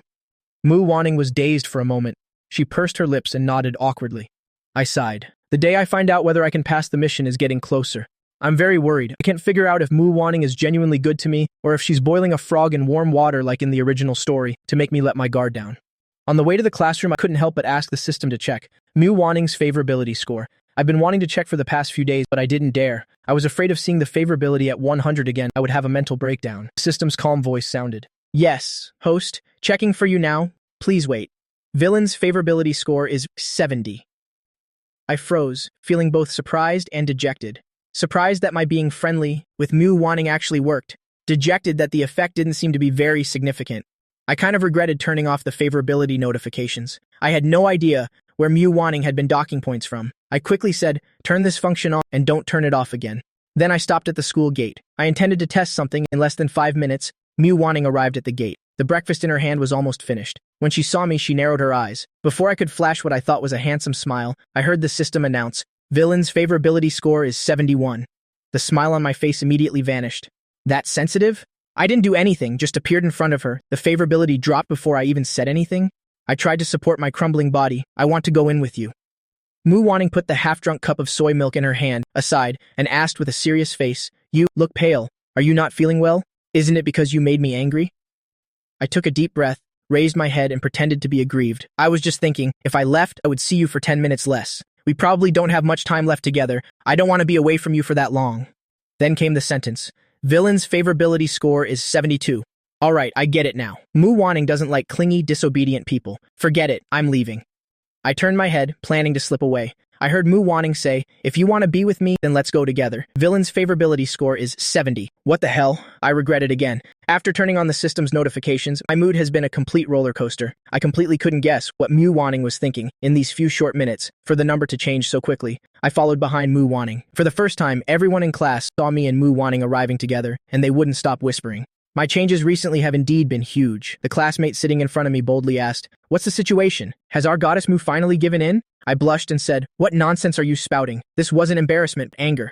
I was really afraid that because of this sentence, Mu Wanning would get the wrong idea, so I quickly stopped him. But after a long while, I didn't hear the system's notification, nor did I see any reaction from Mu Wanning. I tried to say something that fit the character's persona and said, "What goddess Mu? You should call her sister-in-law." Many people in the class laughed. Some were well-intentioned, some were mocking. The next second, I heard the system's notification. Villain's favorability score is 68. I looked at Mu Wanning in surprise. Mu Wanning took the exam paper out of her bag, looked up and asked me, "Did you finish your homework last night?" The words I was about to say, I saw her frown and say, "You never intended to study properly, did you?" I quickly replied, "I did it," Mu Wanning said indifferently. 5 minutes to do an exam paper. I touched my nose and said, "I did it seriously." Mu Wanning held out her hand and said, "Let me see." I hurriedly took out the exam paper. This was something I had racked my brains to write. After all, I have transmigrated into many school-themed novels and been forced to study countless subjects. Although this exam paper was a bit difficult, with a little effort searching on Baidu and studying, I could still manage it. Mu Wanning was a little surprised. "You did this?" This exam paper, apart from my chicken scratch handwriting, the accuracy rate was quite high. I mumbled, "I told you I'm not stupid." Mu Wanning narrowed her eyes and asked, "Then why don't you study properly?" I didn't know what to say anymore. I only wanted to win her over, then escape this damned mission, and return to the real world. How could I have the mind for these trivial matters? Mu Wanning didn't press me further. She took out a slightly old notebook from her bag and said, "These are the knowledge points I compiled before. There's one for every subject. You can try looking at them. If there's anything you don't understand, ask me." I took it with a grateful expression, looking like I was about to dive into the endless sea of learning, with diligence as my boat. I solemnly opened the notebook. Mu Wanning's handwriting, unlike her personality, was very neat and delicate. I touched the words, said with a smile, "Your handwriting is really beautiful." Mu Wanning said without hesitation, "It's because your handwriting is too ugly." The corner of my mouth froze. She really has gotten much bolder. If not for the 68 favorability score, then in the eyes of outsiders, we would look like a loving couple. I scratched the back of my neck and mumbled, "Should I buy a handwriting practice book then? I think the college entrance exam is graded by machine, right?" Mu Wanning was a bit confused, asked, "What do you mean by graded by machine?" I stiffened. It's over. Her time period setting seems to not have developed to that level of high technology. I bit my tongue and said, "It's nothing. I was just thinking randomly." Mu Wanning didn't mind and continued, "You really should buy a handwriting practice book, otherwise your scores are done for. Anyway, even if you don't do well on the exam, your family will send you to a very good school to get an education." I firmly denied, "No." My denial caused a hint of surprise in Mu Wanning's eyes. She frowned at me, as if searching for something. I took a deep breath and took my textbooks out of my bag. I don't want to play the victim either, but if I don't narrow the class gap between me and Mu Wanning, there will always be a glass wall between us. Of course, if playing the victim can arouse Mu Wanning's compassion, I could make myself sound even more pathetic. I thought about the plot of the original story I had seen and said matter-of-factly, "My dad had an affair very early on. I also have a younger brother, 3 months younger than me. We have the same father but different mothers. They actually stopped needing me a long time ago." My eyes carried a gloomy look. I shrugged indifferently. That year, a few months after my mother passed away, my dad brought my stepmother and younger brother home. Their family of 3 is happy and joyful. I can't fit in at all. I heard the favorability score increase bit by bit. My mouth didn't stop. I used to be willful before, because I wanted my dad to pay more attention to me. Unfortunately, it didn't work. He just disliked me more and more. I don't want to please him either. After all, he's the reason I lost my mother. But you won't be bothered by these words of mine, will you? I tried to make my eyes teary, tears welling up. Mu Wanning's heart was shaken. Immediately after, I heard the sound in my head. Villain's favorability score is 61. Every word I said touched Mu Wanning's heart. Then Mu Wanning said with a deadpan face, "You deserve it." My face twitched and I leaned on the table. Mu Wanning is truly a master of being sharp-tongued. She clearly pities me, but still treats me like this. I secretly rubbed my thigh. I pinched it a bit too hard just now. It's probably going to bruise. Just when I thought this cold girl would continue being cold, Mu Wanning spoke up. "Actually, it's nothing. People live for themselves. There's no need to chase after other people's affection. Your dad, he's not worthy." I rejoiced in my heart. Mu Wanning felt annoyed. After speaking, she rested her forehead on her hand and opened her language arts exam paper, immersing herself in the sea of knowledge. She didn't hear me turn the page at all. After finishing a test paper, she turned her head and saw me resting my chin on my hand, sleeping soundly with my eyes closed. Mu Wanning felt a little regretful. She could feel her hatred for me gradually dissipating. She had also thought about the things I had done before, replaying them in her mind over and over, but it was basically useless. She started to feel that I just didn't understand emotions, that I didn't know how to interact with others, and now she felt I was just a rebellious teenager, just like her, who, due to a lack of something called love, became incomprehensible in the eyes of others. Mu Wanning's face darkened, and she knocked hard on my head to wake me up. I gasped in surprise, my eyes wide open, and asked, "What's wrong?" Mu Wanning said with a stern face. "I told you to read, not to sleep." My face immediately fell, and I miserably propped up my forehead and sighed deeply, while the corners of Mu Wanning's lips, where others wouldn't notice, curled up slightly. I discovered that Mu Wanning is a very responsible girl. Maybe I had been too subjective about her. Being woken up again, I was on the verge of collapse, my left hand propping up my forehead, nodding off like a chicken pecking at grain, but as soon as I noticed Mu Wanning looking over, I immediately focused. "I'm not sleeping. I'm really not sleeping." Mu Wanning let out a cold laugh, but she didn't fuss over my little actions. Until the long break, I directly closed my book and slumped onto the desk, sleeping like a log. I had no idea that during this time, Zhang Yudao had knocked on Mu Wanning's desk, signaling with her eyes. Mu Wanning's gaze darkened, and she stood up to follow Zhang Yudao out. When the bell for class rang, I realized Mu Wanning hadn't come back. Zhang Yudao had a smug, arrogant smile on her face, just as she walked in through the door, giving me a provocative smile. Mu Wanning couldn't possibly. The teacher who came in late asked where Mu Wanning was, but no one answered, so they started going over today's test. I looked at the clock, annoyed. 10 minutes passed, Mu Wanning still hadn't returned. I heard from not far away, a few words slip out as some people were laughing. I heard Mu Wanning, I heard rooftop, and then I heard stupid as hell. In that moment, something in my head snapped. I was unbearably angry. The villain I've been protecting with all my heart, spending so much effort to lower her darkening value. Why can't these people just leave her alone instead of helping keep causing more trouble? I swallowed, stood up from my seat, and ran towards the rooftop. I clenched my fists, my fingers trembling slightly as I ran quickly up to the rooftop. The wooden door was pushed open by me, making a creaking sound, and I saw Mu Wanning sitting by the edge of the rooftop. Her slender figure looked incredibly frail at that moment. Her white uniform was torn, revealing her pale wrists, and her whole body was covered in dirt. There was a scratch on her delicate oval face. Hearing the noise, she turned her head, her almond-shaped eyes holding a hint of confusion. Mu Wanning's long, slender fingers tugged at her torn uniform. There were many whip marks on her small back, which looked terrifying. "Did they tell you?" Mu Wanning's clear voice was a little hoarse. I clenched my fists tighter. "I overheard." Mu Wanning slightly parted her cherry-like lips. "You're such a jinx," but her tone was cold. Just then, I heard the system's notification. The villain's favorability score is -100. It's all for nothing. I couldn't stop my tears from falling. The tears clearly startled Mu Wanning. She quickly stood up, her slender figure moving towards me. She frowned slightly. "Stay away from me. If you really like me, then please let my life be peaceful." For a bit. After saying that, she turned and walked away lightly. She didn't go to class. When I returned, I didn't see her. Zhang Yudao saw my expression, curled her red lips into a cold smile. At that moment, I finally couldn't hold back my boiling anger, rushed to the front of the class, and gave Zhang Yudao a hard slap. She clearly didn't expect me to do that. The literature teacher was also stunned. "What are you doing?" Zhang Yudao held her face, staring at me in disbelief. "Zhang Yudao, you've really opened my eyes. If you've got the guts, come at me. Why go after Mu Wanning? It's obvious I'm the one pestering her. Don't you know that?" I said in a long rant. The literature teacher saw me grab Zhang Yudao by the collar and couldn't help but say angrily, "Gu Xian, don't you want to study anymore? Then get the hell home. What are you causing a scene in class for?" "Fine, he'll go. I don't want to be with these disgusting people anyway." I gritted my teeth. What's done is done. I didn't want to salvage anything anymore. With Mu Wanning's personality, she must hate my guts right now. She has to go to school. She still has to follow the plot. I'm just a background character, someone who's about to die. What is there to worry about? I left just like that, which really surprised everyone. I walked down the street with my bag, my heart a mess of loss. The system complained in my ear. "Host, you're really too impulsive. If you really drop out of school, there won't be any chance to salvage this." Hearing the word chance, I laughed. I already have no way out. You're not unaware Mu Wanning's favorability bar keeps going up and down erratically. There's no humanity in it at all. I don't want to pursue her anymore. He'll just die early and move on to another mission. Seeing her is just annoying. Before, Mu Wanning gave me the illusion that, although her favorability was unstable, it was at least heading in a good direction, that there was still hope. But who knew one incident would send it back to square one? It's a good thing I don't have a heart condition, otherwise, being tormented by her like this, I would have died on the spot. The life-shortening system doesn't understand humanity. It just advised, "There's still half a month, host. Hang in there. As long as you can make her drop her hostility towards you, there will be a turn for the better." I let out a cold laugh. "Are you stupid?" In the original script, she was destined to be the culprit, a natural-born villain like that. I couldn't save her even if it cost me my entire fortune. I walked home. The streets were bustling with traffic. Strangers hurried past. I suddenly felt very sad. I no longer remembered why I took on this mission in the first place. In my memory, I had helped many worlds, saved countless tragic endings. I was very happy then, earning an extremely high number of points to exchange for an S-rank mission to return to reality sooner. As for why I had to return, I have no memory of it. The system doesn't allow mission takers to bring thoughts from their reality. The moment I became a mission taker, my memories of reality vanished, but vaguely, I still remember someone is waiting for me in reality.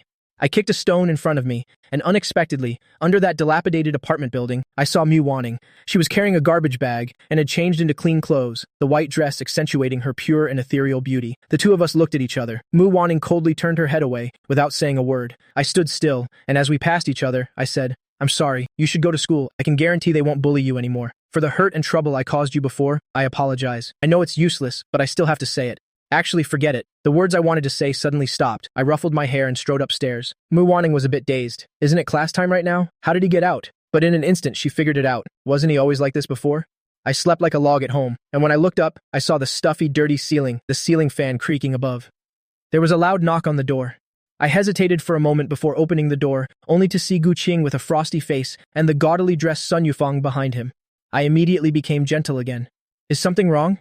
Gu Xian?" Gu Qing almost spat out these words through gritted teeth. Sun Yufeng beside him feigned concern, consoling. "Xian is still a child. Don't argue with a child." Those eyes of Gu Qing's looked like they wanted to bore a hole through me. He glanced around the house and said mockingly, "This kid can even sell the villa his parents gave him. So young and already not learning anything good. Fighting is one thing, but to follow that kind of woman to this place. I heard at school you declared you weren't going to study anymore, right? Great. If you don't study, then don't study. You're not the talented type anyway. Since you kids are about to graduate, I think the Jiang family's daughter is quite good. You pack up and prepare to marry into their family." "What are you saying, Dad?" I was stunned. Are these words a biological father could say? "What? That's the only use you have," Gu Qing said coldly. "I heard it all from the Jiang family girl. That girl is very good. She doesn't mind the things you've done before. After the college entrance exams, I'll arrange for you two to study abroad together." I clenched my fists and said nothing. It's actually pointless. Arguing is useless because I won't even live to see the day after the college entrance exams. He absolutely shouldn't have. But Gu Qing said one more thing. "If you were half the person your mother was, I wouldn't be so disappointed in you." "How dare you even mention my mother?" I looked at Sun Yufeng beside him, all my grievances now impossible to hide. I trembled all over and pointed at the woman behind him. "My mother was great, but didn't she still lose to you two adulterers?" Slap. This slap wasn't undeserved. I held my head high and continued. "I wasn't wrong at all. Gu Xian, your mother died of illness. If I hear you say these words again, you better pray that you don't make me lay a hand on you." I suspect this man could probably even beat himself up. I took 2 steps back. "My mother was driven to her death by you people, coveting my mother's money, cheating her out of her feelings, moving in openly, having an affair behind her back was one thing, but you even stole my mother's money to raise that bastard child." I saw his hand rise. "Want to hit me again, Dad? My mother didn't die of illness. She was driven to her death by you. Driven by you to jump off a building and commit suicide. I still didn't want to expose you because you are my father, but now, I see you're not even as good as a stranger. Don't talk to me about money. The money you and Sun Yufeng are spending, every single penny has my mother's shadow on it. Are you looking to die?" Gu Qing's jaw trembled, and he angrily grabbed me by the collar. Sun Yufeng's eyes were red, shedding tears, still pretending to comfort Gu Qing. To outsiders, she really looked like a good wife and mother. "What are you all doing?" Just then, Mu Wanning's clear voice rang out. She was carrying a convenience store bag, standing at the top of the stairs, her gaze completely devoid of warmth. The moment Gu Qing saw her, there was a moment of hesitation because she looked so much like someone he knew. "If you want to argue, go inside and argue. There are many elderly people in this building, and they're taking their afternoon nap." After Mu Wanning said this, she turned to leave without looking back. She stopped on the stairs and looked down at Gu Qing. "Also, he's still a minor, protected by the law. If there's an issue, talk it out slowly. Don't get physical, or you might get reported and taken to the station for a chat." Gu Qing looked at Mu Wanning in surprise, his brow furrowed tightly. Sun Yufeng hurriedly pulled him away. "Come on, he's still a child. Don't argue with him anymore." Gu Qing clenched his fists, and when he looked at me, he laughed coldly. "No matter what you think, if you still want to acknowledge me as your father, then behave for me, and don't make me angry again." After Gu Qing said this, he left while being pulled away by Sun Yufeng. I stood at the door, took a deep breath, and curled my lips into a helpless smile. If I didn't have to follow the original plot to avoid causing unnecessary fluctuations, I would have been too lazy to care about this incomprehensible couple. I touched my face. It really hurt. Gu Qing really shows no mercy to his own biological son. If he can sell him, he will. I gave a bitter smile and was about to close the door when I saw Mu Wanning coming downstairs again. Not going to school anymore? Mu Wanning stood 3 steps away from me, her eyes dark as if she was trying to read my thoughts. I nodded.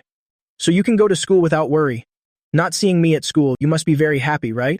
Is it just because of this?" I said. "I don't want to see Zhang Yudao. If there's nothing else, I'm going back to rest now." As I spoke, I was about to close the door, but Mu Wanning held it with one hand. She furrowed her brow tightly, and after a long moment, her voice softened a bit.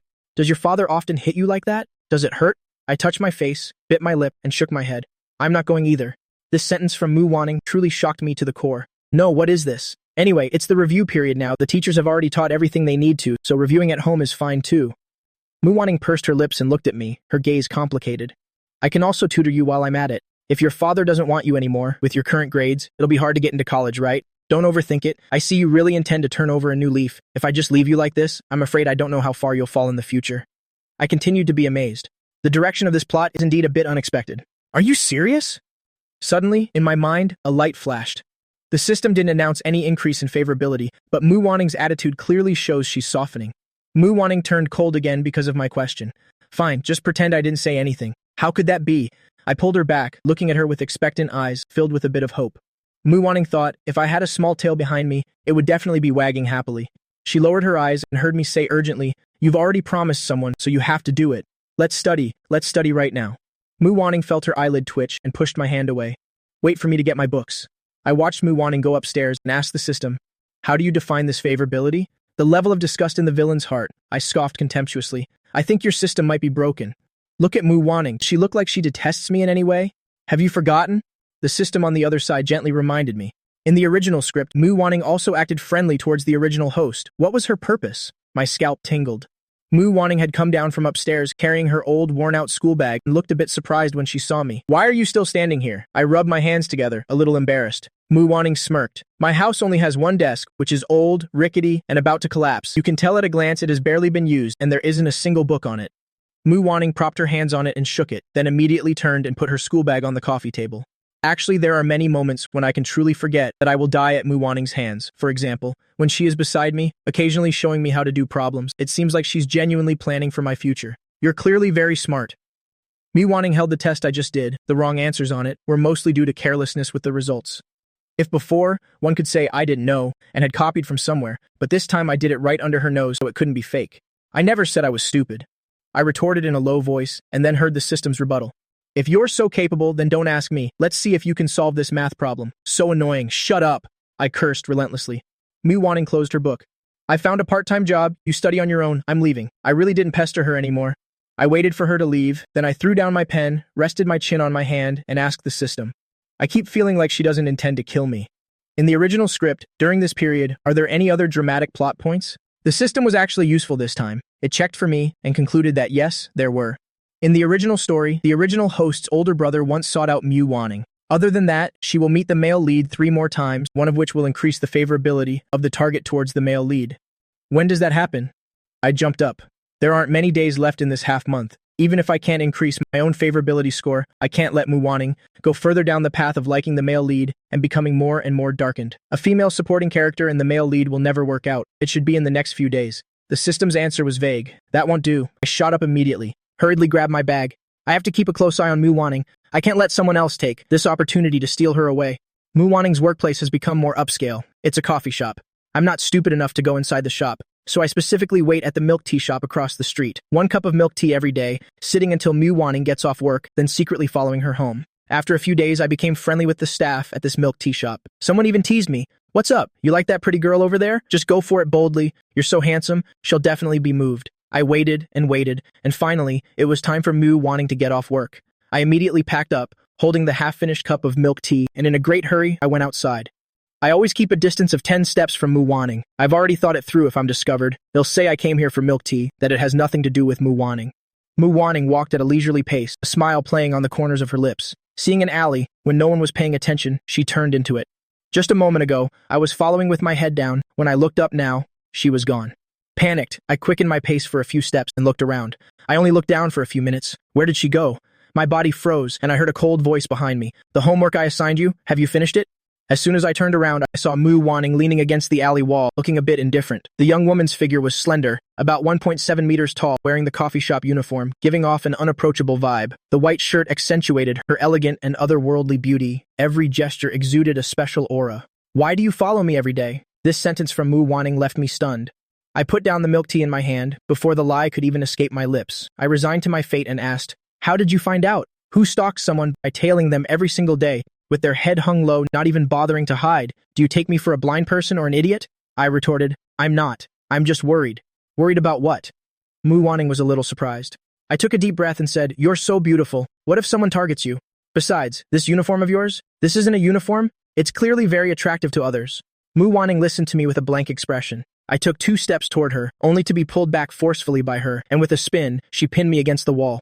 I was pressed against her, smelling a faint scent of mint. Lifting my head, I met her deep eyes, and couldn't help but hold my breath. She let out a soft chuckle from her throat, her voice as pleasant as a clear stream. You like me so much you can't leave my side for a second? Well then, I have a better way that can make it so. You can never leave me. Do you want to try it? In Mu Wanning's almond-shaped eyes, an unpredictable light flickered. I hesitated for a moment, then smiled and said, Mu Wanning hates me. This hatred seems to be quietly changing. The fair, slender fingers of Mu Wanning tightened. She slowly moved closer, her cherry-like lips gently touching the corner of mine. Her voice was as gentle as if coaxing a child. Don't say such things to me. My heart was trembling, because in that moment, I heard the system glitch. The stats were jumping wildly. Villain's favorability score 50.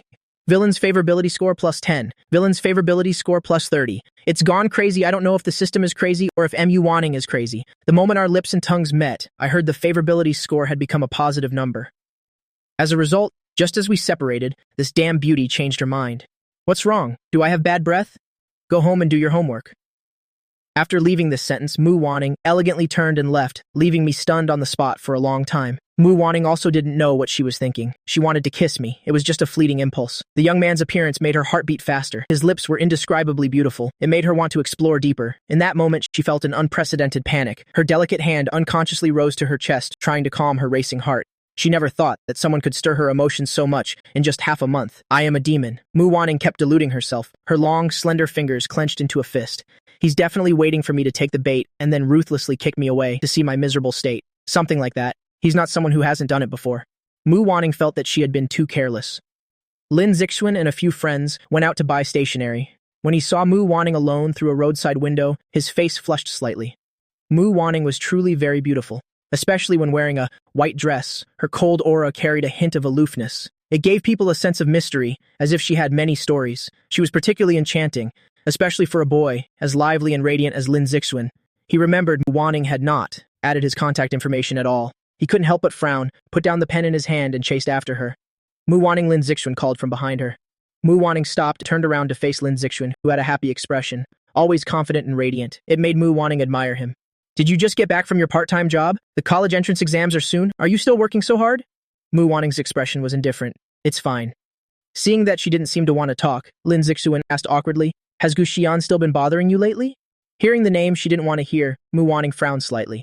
Is something wrong? Last time I gave you my contact information, I noticed you haven't added me after all this time. Lin Zixuan asked tentatively. Mu Wanning pursed her lips. Although some words were hard to say, it was also the truth. I don't have a phone, so I don't have those apps either. Sorry. Lin Zixuan's expression froze. He had forgotten again that Mu Wanning's family situation wasn't very good. Otherwise, she wouldn't be at this age, at this time, still working a part-time job. Sorry, I didn't think of that. He immediately changed the subject. Have you thought about which university you'll apply to? Jiang University. Mu Wanning and Lin Zixuan could also be considered to have some fate between them. He was a boy with a very strong sense of justice. Many times when she was being teased by me, he would always appear before her at the right time, like a knight in shining armor, always giving off a distant feeling. Really?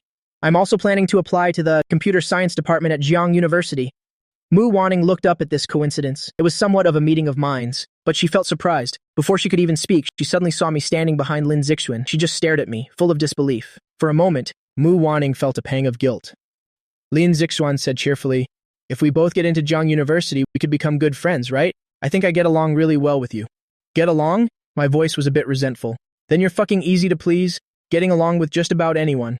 I told you last time, stay away from my girlfriend. The corners of my lips curled into a smile. I really have to hand it to this preset world. In less than 10 minutes, the person who was supposed to show up, showed up. And I even had to hear such disgusting words. Lin Zixuan described me as a lingering ghost, and he wasn't wrong at all. A look of awkwardness, then embarrassment flashed across his face. Then he said angrily, What does this have to do with you? Can't you have some shame? I laughed coldly. Mu Wanning is my girlfriend. Tell me, does it have anything to do with me? Girlfriend? You just think so? You just made it up yourself, right? This sentence of mine directly stepped on Lin Zixuan's tail. He bristled. Lin Zixuan has suffered quite a bit at my hands, more times than I can count. Seeing him embarrassed now, I naturally felt a sense of satisfaction. Before he could say a few words to me, he heard Mu Wanning say, "It's not that he just thinks so, I am indeed his girlfriend." The words in Lin Zixuan's mouth were immediately choked back. Even my face showed an expression of disbelief. Was what Mu Wanning just said real? I'm not having auditory hallucinations, am I? Let's go home. Mu Wanning waved at me, then left on her own. As I walked past Lin Zixuan, I looked full of smugness. What did I tell you? Pretty boy, hurry up. Mu Wanning wasn't far from them, and naturally heard my provocative words. I shouted loudly, "Coming." Like a child, I skipped to her side, my face covered with happiness. Having already forgotten the half-finished milk tea, I offered it to Mu Wanning. "Want to try it? It's very sweet." Mu Wanning was stunned for a moment, her eyes staring at the chewed flat straw. "If you don't drink it, I will." I didn't feel embarrassed at all. I hummed a little song, and happily drank the milk tea. Sometimes Mu Wanning really thought if she was just overthinking things. I looked really silly. Simple, and very easy to please. As long as she showed a little kindness, my eyes would sparkle, as if filled with shattered stars, looking at her brightly, which was heart-stirring. As Mu Wanning thought of this, her pace quickened a little, trying to leave me behind. On the way, I told Mu Wanning many things. For example, today at the milk tea shop, I saw a very mischievous child. Then I mentioned seeing some couple, all just trivial matters in life. But I remembered them very clearly. If you put this kind of effort into your studies, getting into a good university would be very easy for you. Hearing about studying, I let out a sigh. What if I don't get to go to school? Mu Wanning looked at me, a little bewildered. What do you mean? I mean, what if my life is very short? Have you heard this saying? Mu Wanning cut me off. Disasters live for 1,000 years. You're more of a disaster than a disaster. There's no way you'll die young. My heart skipped a beat, and a happy expression appeared on my face. Mu Wanning at this moment looked like she had murderous intent towards me. This made me very happy. I moved closer and said with a smile, "Then you have to live to be 100 too." Boring. Mu Wanning left me behind, the tips of her ears turning red. She suddenly thought, if she were with me, the extremely boring issue of living to be 100. Mu Wanning didn't expect that while she was entangled with me, she would be seen by her mother. She looked like she had just returned from grocery shopping, standing under a tree and looking at Mu Wanning with a flicker of surprise, then she quietly turned away. Mu Wanning annoyedly pushed my hand away. I still hadn't noticed this small change and asked her again, "What's wrong with you?" "I'm serious. I have to study hard and get into Jiang University with you. When that time comes, can we study medicine? Why are you so insistent on me studying medicine?" This was the second time Mu Wanning had heard me suggest this. Before, she was really against it, but now she was a bit more curious. I stammered for a long time and made up an excuse. "I think studying medicine really suits you. In the future, you can wear that kind of white uniform. You'll look especially beautiful." My eyes lit up, as if hurriedly trying to prove my words were true. I blinked. I'm telling the truth. Shallow. I'm leaving first. Mu Wanning glanced at her mother, who was still standing under the tree, pretending that her relationship with me was just normal, said a few more words, then conveniently went over to help her mother carry the groceries. "You finished work early today," Mu Wanning said. Ye Qing looked at me a few more times, then asked, "Is that boy your classmate?" The moment I saw Ye Qing, I finally understood why Mu Wanning had suddenly made small talk with me. So as not to disturb the mother and daughter, I quietly followed from a great distance. "Does he live here too? Why haven't I heard you mention him before?" Ye Qing thought I didn't look like someone from a poor background. Handsome, with a good aura, he looked very well educated. Definitely some rich young master. He just moved in. Ye Qing's eyes darkened. She seemed to have understood something. She suddenly said, "Do you like him? We're just classmates." In Mu Wanning's words, there was a tone that allowed no refusal. Ye Qing tactfully nodded, not continuing the topic. She was very curious about me. Unexpectedly, they met the next day. Ye Qing went out early and saw me holding 2 cups of soy milk, clumsily going upstairs. When I saw Ye Qing, my body unconsciously stiffened. "Are you Wanning's classmate?" I swallowed, feeling uneasy inside, and awkwardly lowered my head. "Yes, I am. Why aren't you in school either?" Ye Qing knew that Mu Wanning had taken a leave from school to study at home. Although she said that going to school wasn't necessary now, Ye Qing knew clearly in her heart that her daughter just wanted to lessen the family's burden and earn a little more money. She felt incompetent and often felt guilty towards her child. I made a little mistake at school. I was a little afraid of saying the wrong thing. "Auntie, I'd like to ask, is Mu Wanning at home?" "Yes." Ye Qing thought that I might like Mu Wanning, because when I mentioned Mu Wanning, my eyes would light up. "Can I ask her to help me with tutoring?" I said in a fawning manner, then added a sentence. "I won't let her help for free. I'm not good at studying. Mu Wanning is a good student, so that's why I came." Ye Qing interrupted my stuttering words. How could I not see that? Among classmates, don't talk about helping or not helping. Our Wanning has never had many friends before. I'm already very happy that someone can talk with her more. "I'm going to work now. You should go find her quickly." After Ye Qing said that, she paused for a bit and then added, "Actually, our Wanning is a very good kid." I smiled at Ye Qing. Mu Wanning isn't just very good. She's also very outstanding. "Thank you, Auntie. I'll go find her first." "Take care, Auntie." I skipped away. Ye Qing watched me stand in front of her door and knock carefully. She let out a sigh. Mu Wanning heard the doorbell. Her first reaction was that her mother forgot something. When she opened the door and saw me, she was a bit stunned. Her hair was freshly washed, water dripping from the tips. A white towel was draped around her neck, and she was wearing a white t-shirt on her upper body. Her collarbones were indescribably beautiful. "Why are you here?" I blushed unconsciously, turned my face away, and handed over the soy milk in my hand. "I came to bring you food." Mu Wanning glanced at it, frowning, but still took it. Actually, she had already eaten. The bowl and chopsticks were still on the table, uncleared. She unconsciously blocked my line of sight. Seeing me peeking around, I broke into a silly grin. "Smile. I saw your mom just now." Mu Wanning's body stiffened, her gaze darkened. "Did you say anything to her?" "I didn't." I shook my head, playing dumb. I haven't forgotten the words I said in anger that year, that I would take my anger out on her mother. This Mu Wanning really knows how to hold a grudge. "I told your auntie that I came to you for tutoring. She was quite happy. She even told me to come see you often." Mu Wanning stared at my face, as if trying to see something suspicious. Finally, she turned her head away. "Is there anything else?" "No. Yesterday I was looking at the homework. There were many questions I didn't quite understand. I want to." Before I could finish, Mu Wanning interrupted. "I'll come over to take a look later. I have something to do right now. It's not convenient for you to come in." As soon as Mu Wanning finished this sentence, the door slammed shut, locking me outside. I touched my nose, lucky I was standing far away. Otherwise, the door would have hit my forehead. I pouted and mumbled, "Arrogant. Damn arrogant brat." Mu Wanning glanced at the breakfast in her hand. She would later find out that this breakfast shop was on the other side of the park, quite far from here. Whether I went there on purpose or just conveniently bought it for her, this feeling made her a little unused to it. Even her own mother had never cared for her like this. The pen in my hand spun non-stop. Mu Wanning finished grading my paper. I moved closer and saw that it was full of red check marks. "Did I improve again?" I said with a smile. "There's 1 week left until the college entrance exams." Mu Wanning was silent for a long time these 2 days. "Review the knowledge points I wrote down for you more. You're actually very smart, but your foundation from previous lessons is too weak, especially in literature. Making you memorize entire texts is impossible now, so just remember more of the exercises I left for you. Maybe a blind cat will catch a dead fish. Tell me, with my grades, can I get into Zhang University with you? I don't care about those things. I have the system. If the system wants me to complete the mission smoothly, it can only obediently provide the correct answers." "Maybe," Mu Wanning said. She suddenly felt that fate was truly mocking. Like someone like me who hasn't studied for years, now starting to study again, could equal others who have toiled for 2 or 3 years. What fairness is there to speak of then? Besides, he's also handsome and rich. A boy like that would seemingly never lack pursuers wherever he goes. But why does he keep clinging to her? Mu Wanning thought she had nothing besides this face. I say every day that I'm obsessed with her beauty. But in reality, those rich young ladies are more refined than her and also know how to dress up. Mu Wanning especially hated this feeling, not being able to figure it out but still wanting to. She even wanted to split my head open to see if the wiring of my brain was different from a normal person's. "That's good then." I cupped my face and giggled. "I want to be with you forever." Because of that word, forever, Mu Wanning's heart trembled. She sadly lowered her head, and for once, she didn't open her mouth to mock me today, but just mumbled a sentence. "You're just young, inexperienced with the world. Don't say such things anymore." "I'm being serious," I said, "more real than gold. Besides, you like me too, right?" I felt like I was treading on the edge of danger, but I wasn't scared at all. Mu Wanning lacked affection. The ultimate cause for many perverts is a lack of affection. Of course, that excludes those who are naturally perverted. Last time you already admitted to Lin Zixuan that you're my girlfriend. You weren't like this before. I tugged at the corner of her shirt, my eyes wide and round like a cat's. "Am I right? All day and night. I don't know what's going on in your head." Mu Wanning frowned deeply. "I said I wouldn't like you," she continued. "I'm just repaying a debt of gratitude. You're good to me, so I'm good to you.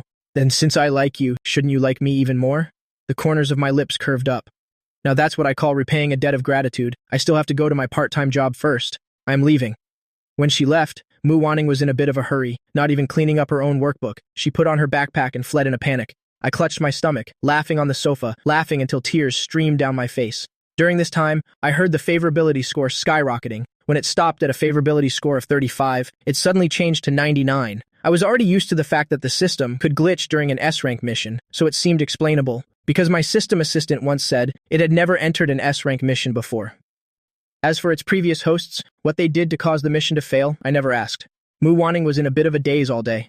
The coffee shop owner asked her, "Did you have a fight with your boyfriend?" Mu Wanning was stunned, the tips of her ears turning red. "What boyfriend?" "The kid who hides every day, at the milk tea shop across the street waiting for you. I saw you two together yesterday. Isn't he your boyfriend?" Mu Wanning glanced at the milk tea shop across the street. Behind the glass window, my figure was no longer there. She felt an emptiness in her heart, as if she had lost something. This feeling was both unfamiliar and intense. "No, it's not like that." Mu Wanning wiped the table, trying to clear all thoughts from her mind. But fate had other plans. The first customer Mu Wanning served in the morning was not a friendly visitor. She was dressed in designer clothes with an arrogant expression on her face. Her beautiful eyes scanned the room, then she asked, "Who is Mu Wanning?" with a confrontational look. A few customers looked this way. Mu Wanning put down the menu in her hand and stood still. In front of the woman, whose height was not much different from her own, she said, "I am Mu Wanning. May I ask what you would like?" "So, it's you." The woman looked Mu Wanning up and down, at her clothes, eyes filled with ridicule. "First time we've met. I am Gu Xian's older sister, Gu Wanyu. My purpose for coming here today is very simple." Gu Wanyu pulled a bank card from her bag. "Leave my brother, leave Jiangcheng." Mu Wanning felt this scene was a bit familiar, as if she'd seen it in some trashy 8 p.m. drama where the male lead's evil mother throws a stack of cash in the female lead's face and says, "Stay away from my son." Before, Mu Wanning had always felt that this kind of scene couldn't happen in real life. Now it seems the source of novels and dramas is reality, and it's even more dramatic than reality. Mu Wanning smirked. "So you're the one Gu Xian mentioned? The sister whose mother was the mistress who stole his father and came to his house to play the White Lotus? I've heard so much about you." Guan Yu's face immediately darkened. "You've got quite the nerve. Do you know the consequences of saying such things?" "I don't know, and I've never thought about it." Mu Wanning gestured with her hand. "If you're not going to eat, then please leave. Don't disturb the other customers." Gu Wan, you changed her tone, looking at her contemptuously. "I want a hand-ground iced coffee, no milk, no sugar." She pulled out a 100 yuan bill from her bag and gave it to her. "I'm sorry, miss. The hand-ground iced coffee is 150 yuan. Mu Wanning took the money with both hands, her eyes lowered, her attitude impeccable. Gu Wanyu's face turned red, slightly angry from embarrassment. She pulled out another 100 yuan bill from her bag. "Here, keep the change. Consider it a tip for you. Thank you." Mu Wanning took a 50 yuan bill from the cash register and actually put it in her own pocket. Gu Wanyu saw her action, her mocking expression unchanged. Such a pathetic poor look, willing to work like a dog for a 50 yuan tip. I really don't know what's wrong with Gu Xian's brain. When Mu Wanning brought the coffee over, Gu Wanyu tripped her. She didn't expect Gu Wanyu to be so malicious.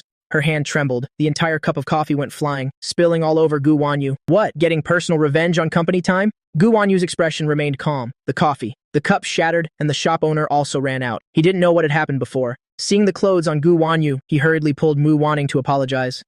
"I'm sorry, valued customer. Our employee hasn't been feeling well these past few days."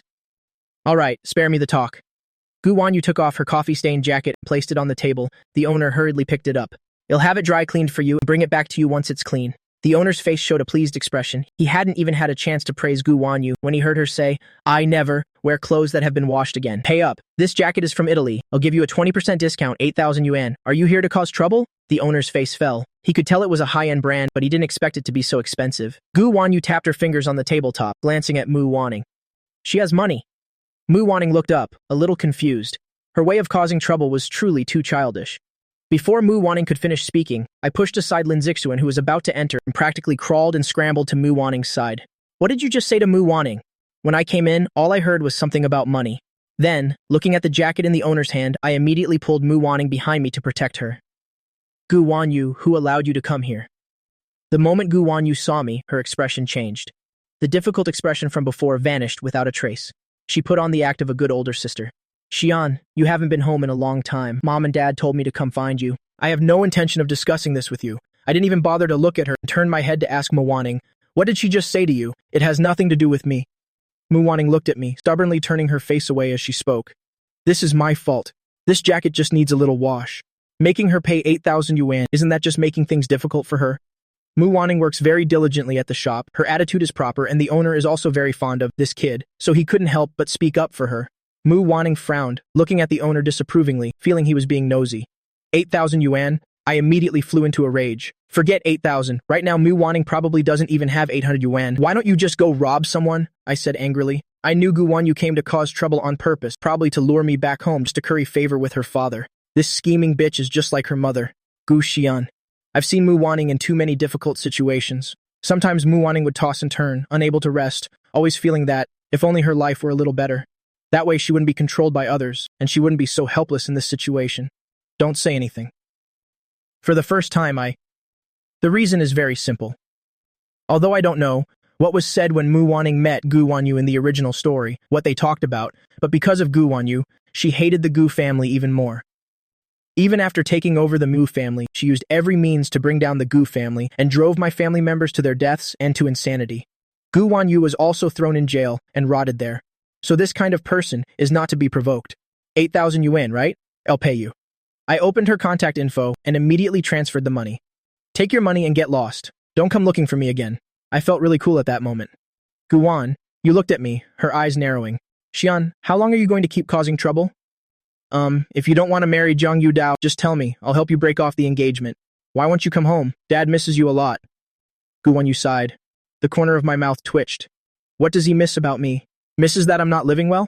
Can you stop spouting nonsense? You're not welcome here. I don't want to see you either. What's your status, and what's mine? Do you have the right to say these things to me? Guan Yu's expression flickered between sunny and stormy. I grabbed Mu Waning's sleeve. Come with me.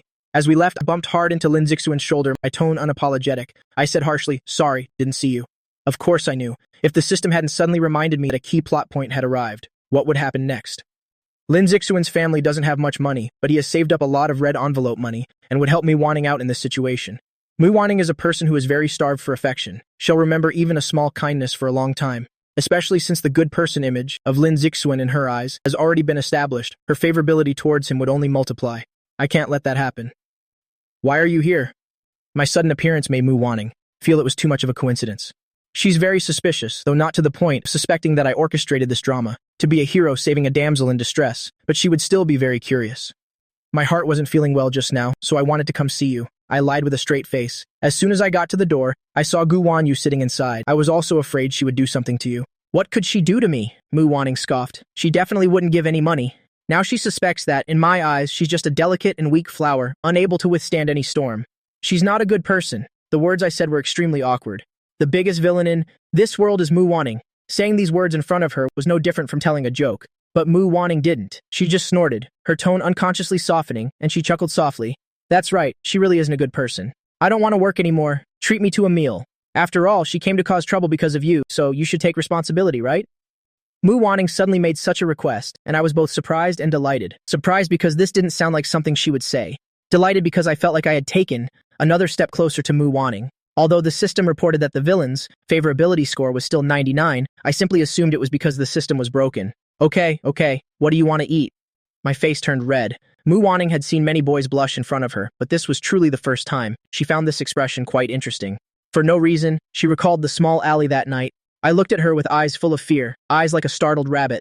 Having constantly heard strange rumors about me from unknown sources, Mu Waning always felt I was very dirty, my private life a mess. In reality, I behaved very casually letting my gaze fall upon her, deliberately teasing her. This made her both scared and unable to help but feel some resentment. If only her background were a little better, qualities a little better, then in her hands, I would be putty for her to mold. But she was not. I said I liked her face. This caused her to panic many times while tossing and turning. If I met someone more beautiful later, wouldn't she be heartlessly discarded? After all, he was very fickle. This Cinderella and Prince type of love was never without its obstacles. She just wanted me to get tired of this game soon, so she wouldn't have to be so anxious anymore. I was actually seriously planning where to take Mu Waning to eat later, rambling on and on, saying she couldn't eat raw food, so Japanese food was out. Saying her stomach wasn't good, so we should avoid spicy food too. After thinking it over and over, I said, how about we buy some things and cook at home? Actually, I know how to cook a little, and I suddenly want to cook for you. Mu Waning clenched her fists. Okay, I really do know how to cook. Having been ravaged by different worlds, I've had many professions, and my skill points are almost maxed out. When the 2 side dishes and egg drop soup were served, Mu Waning stared at the delicious-looking dishes on the plate, which gave off a fragrant aroma, and then she frowned. I didn't expect you to actually know how to cook. Of course. I really like making soup, especially egg drop soup. I never get tired of drinking it. I've already forgotten why I'm so persistent about it. When Mu Waning held the bowl of soup, dried shrimp and seaweed, she froze, and a strange sense of familiarity flashed through her mind. It vanished without a trace in just a moment. The next time I get surrounded by people, will you appear too? Mu Waning suddenly said such a thing, then looked up at me with a gloomy, unreadable expression. I realized a problem. My heart skipped a beat.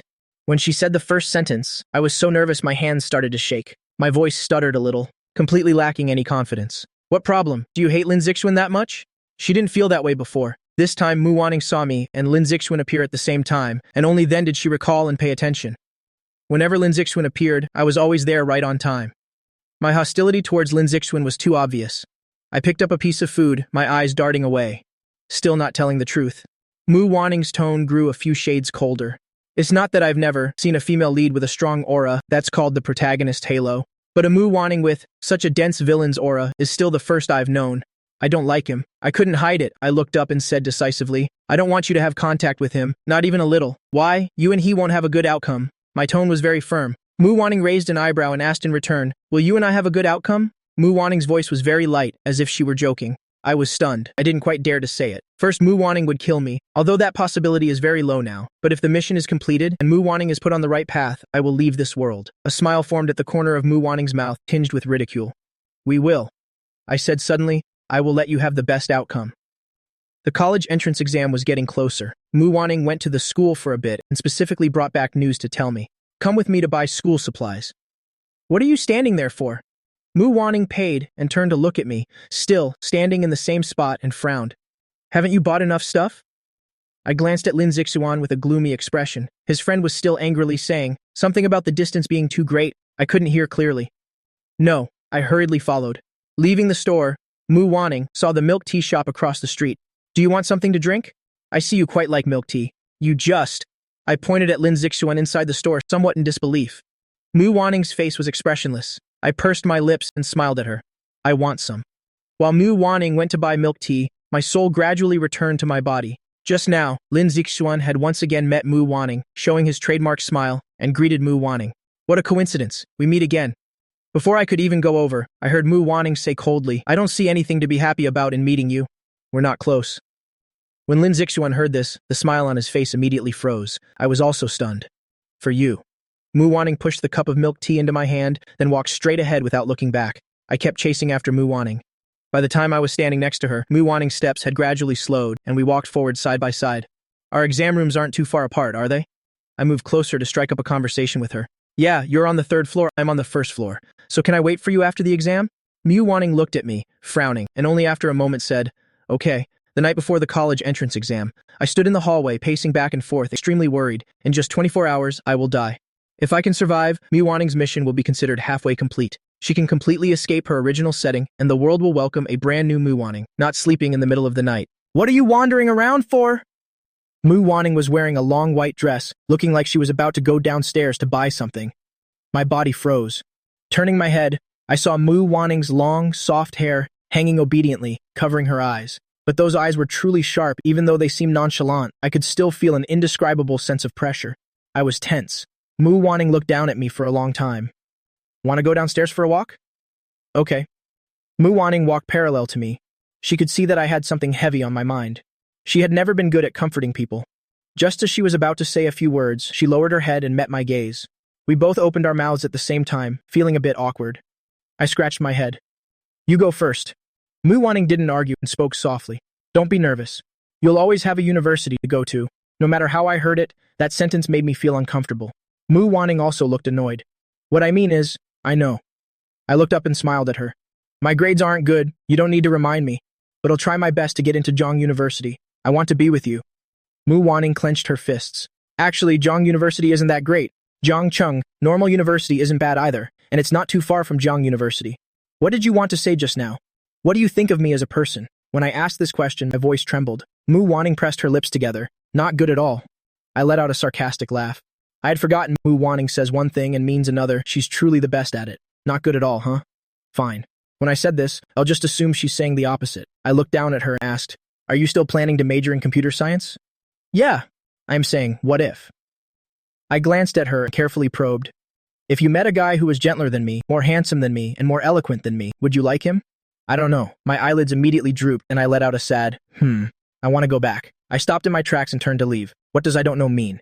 It just means she doesn't like me yet. This is also very normal. Mu Wanning is both vengeful and petty. How could she develop feelings for someone just because of these small favors? Mu Wanning felt that my retreating back incredibly wronged. My steps were slow, as if I was waiting for her to chase after me. But she didn't do it. Deceiving herself wasn't good. She was afraid that if she chased after me, it would all be just her unrequited feelings. So it was better to keep a little dignity. At home, I angrily threw pillows back and forth, venting the anger in my heart. What kind of person is she? Truly worthy of being an S-rank capture target. Sigh. I lay on the bed, grieving sorrowfully. If I fail, I'll have to go back to doing 10 ranked missions. It's so annoying. My mind was filled with images of me doing missions. I forget quickly. My feelings are faint.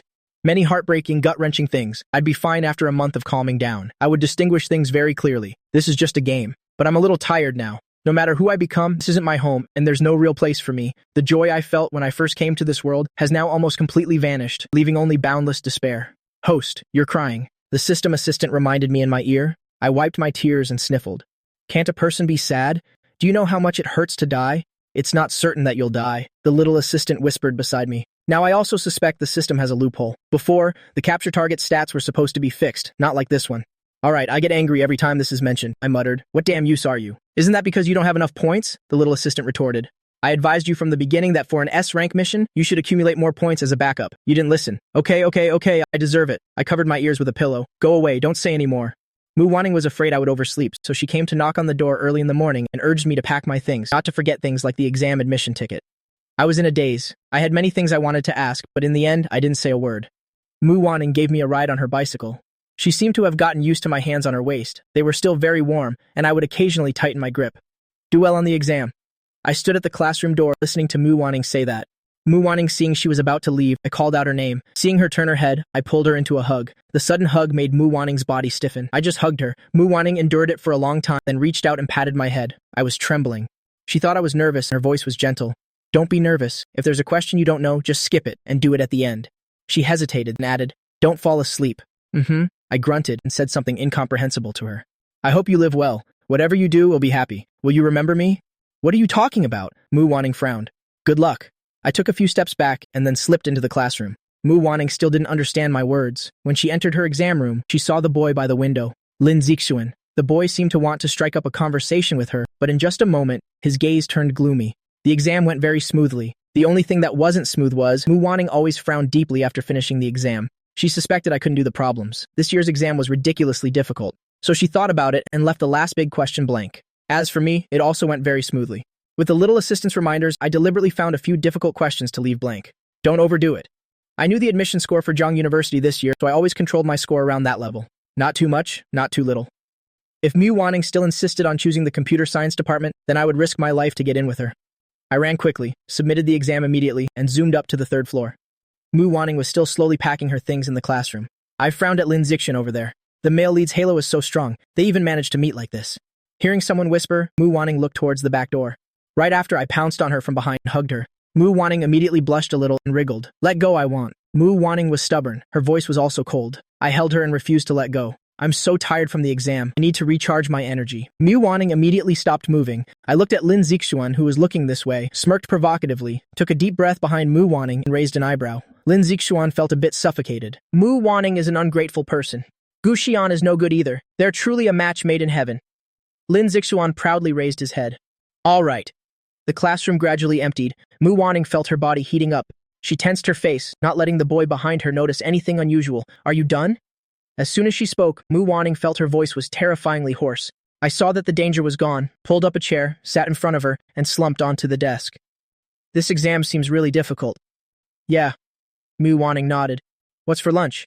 I want to eat the boxed lunch from the gate, I said, and Mu Wanning touched her lips. Then let's go eat. At the dining table, I talked about how to solve the problems, my eyes shining brightly. Mu Wanning picked up her rice and naturally placed the piece of meat from it onto my plate. Luckily, I was talking enthusiastically, so I didn't notice. Mu Wanning watched me put that piece of meat into my mouth, her eyes curving into a smile.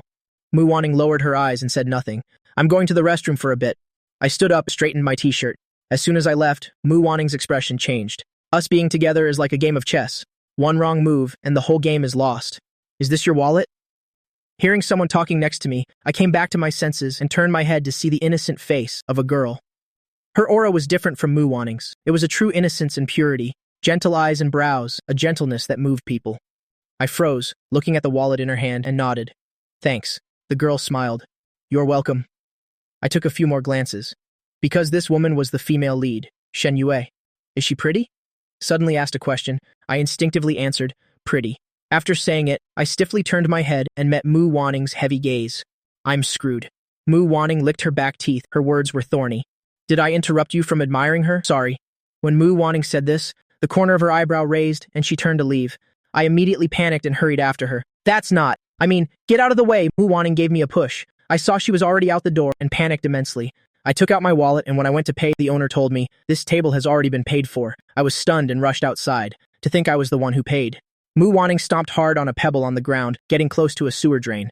Just now, she saw that I was gone for too long and was afraid something had delayed me, so as she went over, she saw me staring foolishly at the back of the girl who had just left. She couldn't see that person's face clearly. She only felt that her figure was very beautiful, dressed in designer brands from head to toe, and when she talked to the person beside her, her voice was also very pleasant, and her personality seemed very good.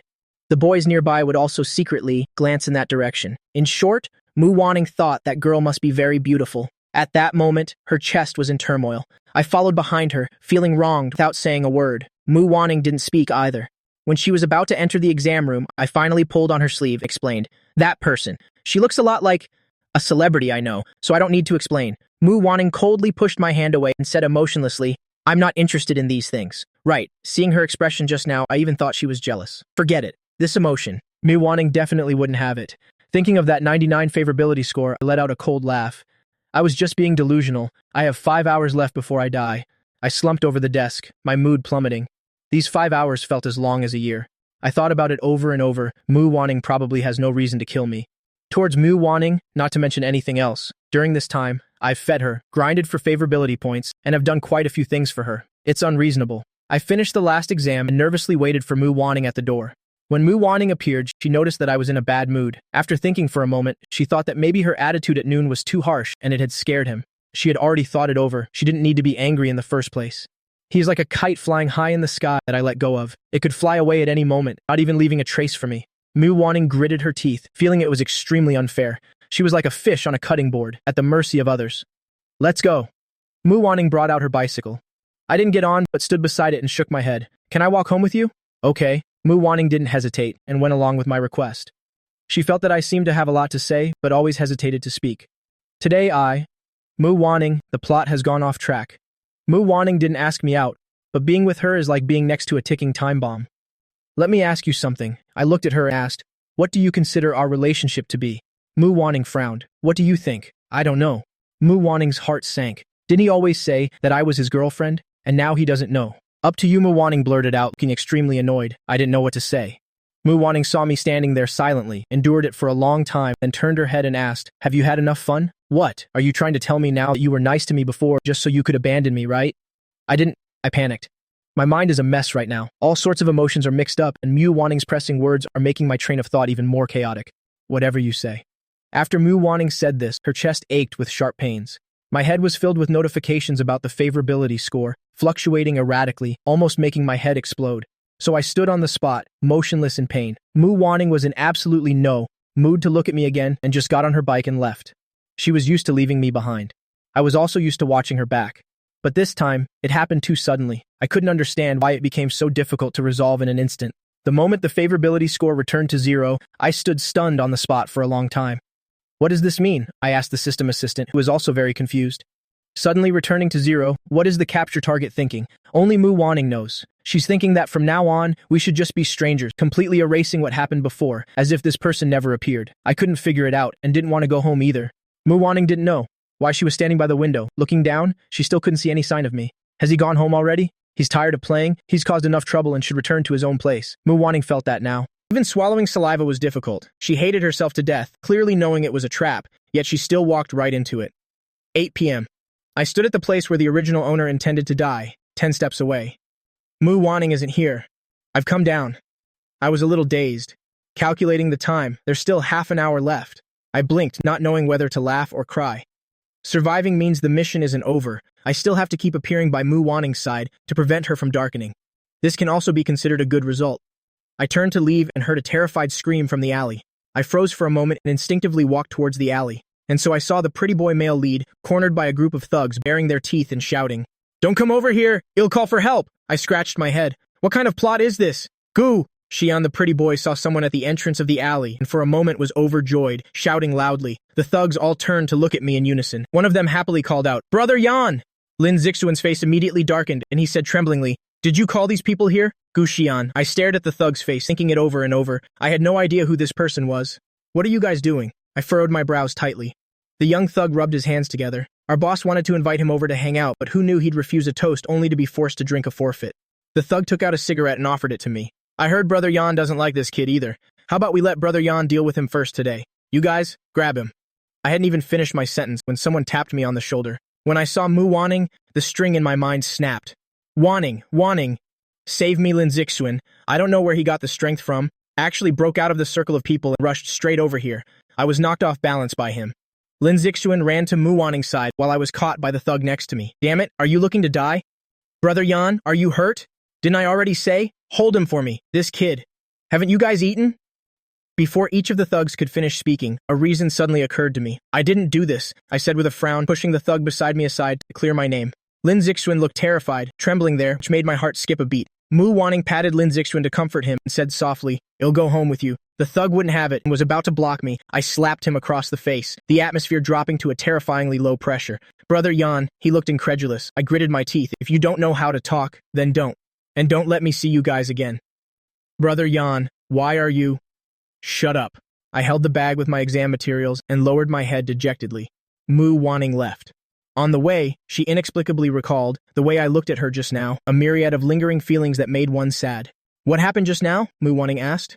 She deliberately lowered her voice a little. Lin Zixuan looked at her stubbornly. After school let out, they blocked my way and forced me into the alley. I didn't provoke them at all. Really? Do you think it was Gu Xian who did it? Lin Zixuan said. I also don't know why. He seems to hate me a lot. Those guys also know Gu Xian. Other than him, I really can't think of anyone else who would use this tactic on me. Why do you think he would do something so cruel? He wants to ruin me. Every word from Lin Zixuan was an accusation. It wasn't him. When Mu Wanning said this, her tone was very firm. Lin Zixuan was stunned. He shouted with a slightly hoarse voice. Have you forgotten what he did to you before? Who knows how many people he's used this tactic on? Back when I was in middle school, I even heard that he pushed a girl to the point where she had to be admitted to a psychiatric hospital. Mu Wanning listened for a long time, a little shaken. She instinctively didn't believe what Lin Zixuan said, but I really had done those things before. Let me call a cab for you. Mu Wanning hailed a taxi. Lin Zixuan stood where he was. Aren't you going home with me? I still have something to do. They probably won't chase after you anymore. Mu Wanning thought to herself, gave the 10 yuan in her pocket to the driver, left Lin Zixuan behind and went straight home. I didn't go far. I just sat at the entrance of the alley, quietly. Those thugs had already left. When I looked towards Mu Wanning, my eyes lit up, then quickly dimmed again. Mu Wanning still came. At 8:25, I took a deep breath, stood up, and dusted myself off. Mu Wanning, I didn't do this. I stubbornly wanted to repeat it one more time. I know. It's hard to change what Mu Wanning has already decided. Mu Wanning didn't say anything. She just stared at me. I know I was really terrible before. I don't deny it, but I'm really changing. As I said these words, the corners of my eyes turned red. I have absolutely no need to target Lin Zixuan. Really. Mu Wanning took a step forward. I immediately stepped back. Are you here to get revenge for him? I lowered my head. I'm very scared of pain. Mu Wanning, can you let me choose a more comfortable way to die? Are you crazy? Gu Xian. Mu Wanning was so angry she laughed. I looked up, a little surprised. Aren't you? I wanted to say, aren't you here to kill me? But as the words reached my lips, I suddenly understood. I'm different from Yuan Shao. So I changed my tune and said, aren't you done with me? Who said that? My face lit up with joy. I wiped my face messily and asked, you just left me here all alone. And this afternoon you just rode away. Mu Wanning felt that my emotions changed especially quickly. 1 second my face was miserable, the next I was hugging her arm. I made Mu Wanning's heart pound relentlessly. She looked into my eyes. The two of us were very close. The girl's breath was a little unsteady, fanning evenly across my face. You were the one who said you were tired of playing first. You're talking nonsense. My forehead twitched. I immediately blurted out a curse. Isn't this just slander? I just hope Mu Wanning likes to cling to me. That way she won't be in the mood to argue with Lin Zixuan or compete with the male lead anymore. This is so much better. Just try saying one more nonsensical thing. Mu Wanning pinched my cheek with one hand. She pulled so hard I grimaced. I won't say it anymore. I give up. I'm just happy. Even if Mu Wanning beat me up right now, I'd still be happy. Compared to being dismembered, this is nothing. Mu Wanning held my head and said, Gu Xian, I'm not a toy. I never said you were a toy. You flirted with me and I took it seriously. That's for the best. After some back and forth, Mu Wanning's gaze deepened a little. I have severe paranoia. Mum, I'm sick. Mu Wanning said word by word. A very serious psychological illness.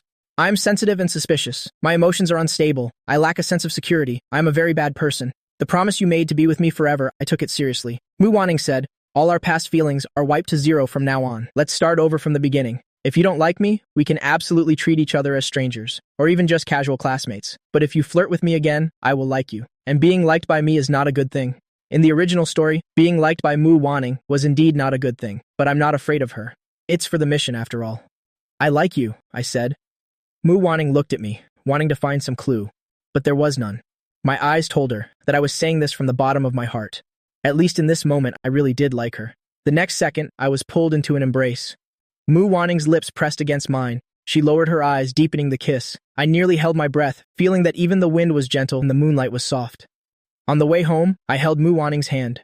When I heard the favorability score stop at 10, I was shocked. Becoming my girlfriend, kissing, such a warm thing, and she only gave me 10 favorability points. Then grinding to 100 will take forever. Mu Wanning had never liked anyone before, but in this moment, she desperately wanted me to belong to her. Loving a person like this, what can I say? When I held the 2 university acceptance letters with the Lenovo one in my hand, Mu Wanning's favorability score maintained an increase of 1 point per day, sometimes even showing a 0.1.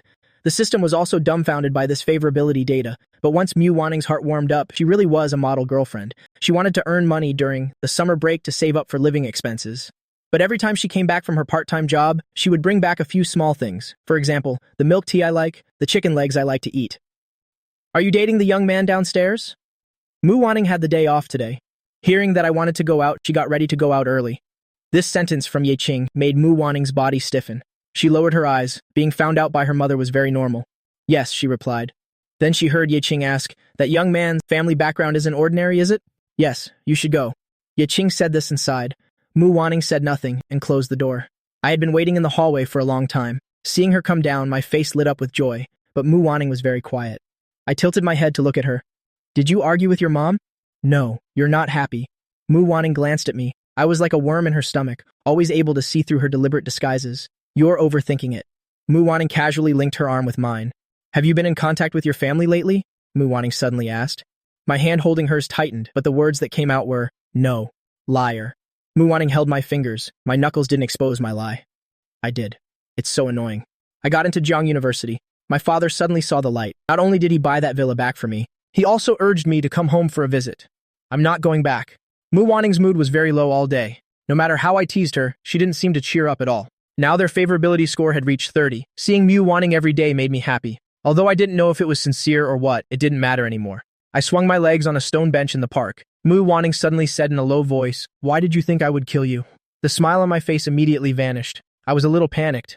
I came up with this method myself. If I reminded her daily, she would give up on that idea. I didn't expect it to become a topic of conversation now, but why did she suddenly ask this? Reflexively, I scooted to the side. Surely she hasn't developed the intent to kill again, right? Around that time, I saw some news reports. I stubbornly, my scalp tingling, made up a story. Then I had a nightmare. I dreamed that you killed me, cut me into 8 pieces. Because the dream was so real, I was very scared it would come true. Mu Wanning didn't say anything. I immediately held the drink out in front of her. Have a taste, it's very sweet. Mu Wanning glanced at me, having long seen through my thoughts. She took a sip under my expectant gaze. It's actually very sour. She frowned. Mu Wanning felt that being with me always made her forget. As time passed, the first day of school at Jiang University arrived. Wanning followed me to the dormitory. When I opened the door, there were already a few guys inside. When they saw Mu Wanning, they couldn't help but hold their breath and stare. She looked around. Sleep here. Mum. I nodded obediently. Mu Wanning remembered how messy my house was. In her eyes, I was a lazy person. So, she got the bed sheets and blanket from the dorm management and helped me make the bed and organize my luggage. I'm going back to my dorm first. Mum.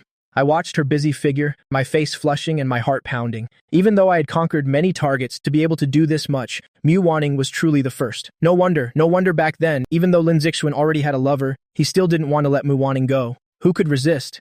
As soon as Mu Wanning left, my roommates found a chance to ask, is that your older sister, my girlfriend? I said this very proudly. My roommates looked at me with admiration. I really enjoyed that feeling. Does she study at this school too? What major? Same major as me. I am studying computer science. Only then did I think about how to interact in the dorm. I took the initiative and said, hi everyone, my name is Gu Xian. However, my happiness didn't last long. The dorm room door was pushed open once again. Lin Zixuan, who was outside the door, and I looked at each other. Our gazes met as if sparks could fly. Lin Zixuan's body stiffened and he frowned. He backed out of the dorm room, glanced at the room number, then walked back in with a look of existential dread. Great, he served himself up to be monitored. Let's see what trouble he causes. This is crazy. A smile formed on my lips, my expression full of calculation. What a coincidence. Do you two know each other? The guy from before spoke up and asked. Zixuan just wanted to run away right now. What could be more terrifying than rooming with this little devil anyway? Of course we know each other. I nodded with an innocent expression, a smile playing on my lips.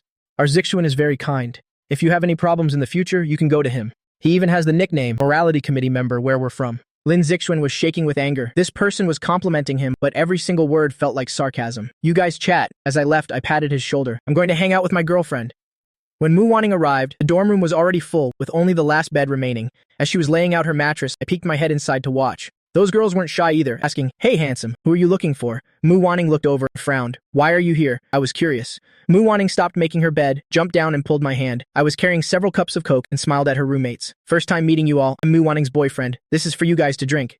Thank you. Thanks, big bro. Mu Wanning didn't find these words to be anything to be happy about. She reached out and pulled me. Seeing the door move, she immediately pulled me to her side. There were 3 girls standing outside. I stared at the girl who had walked in, stunned. Shen Yue?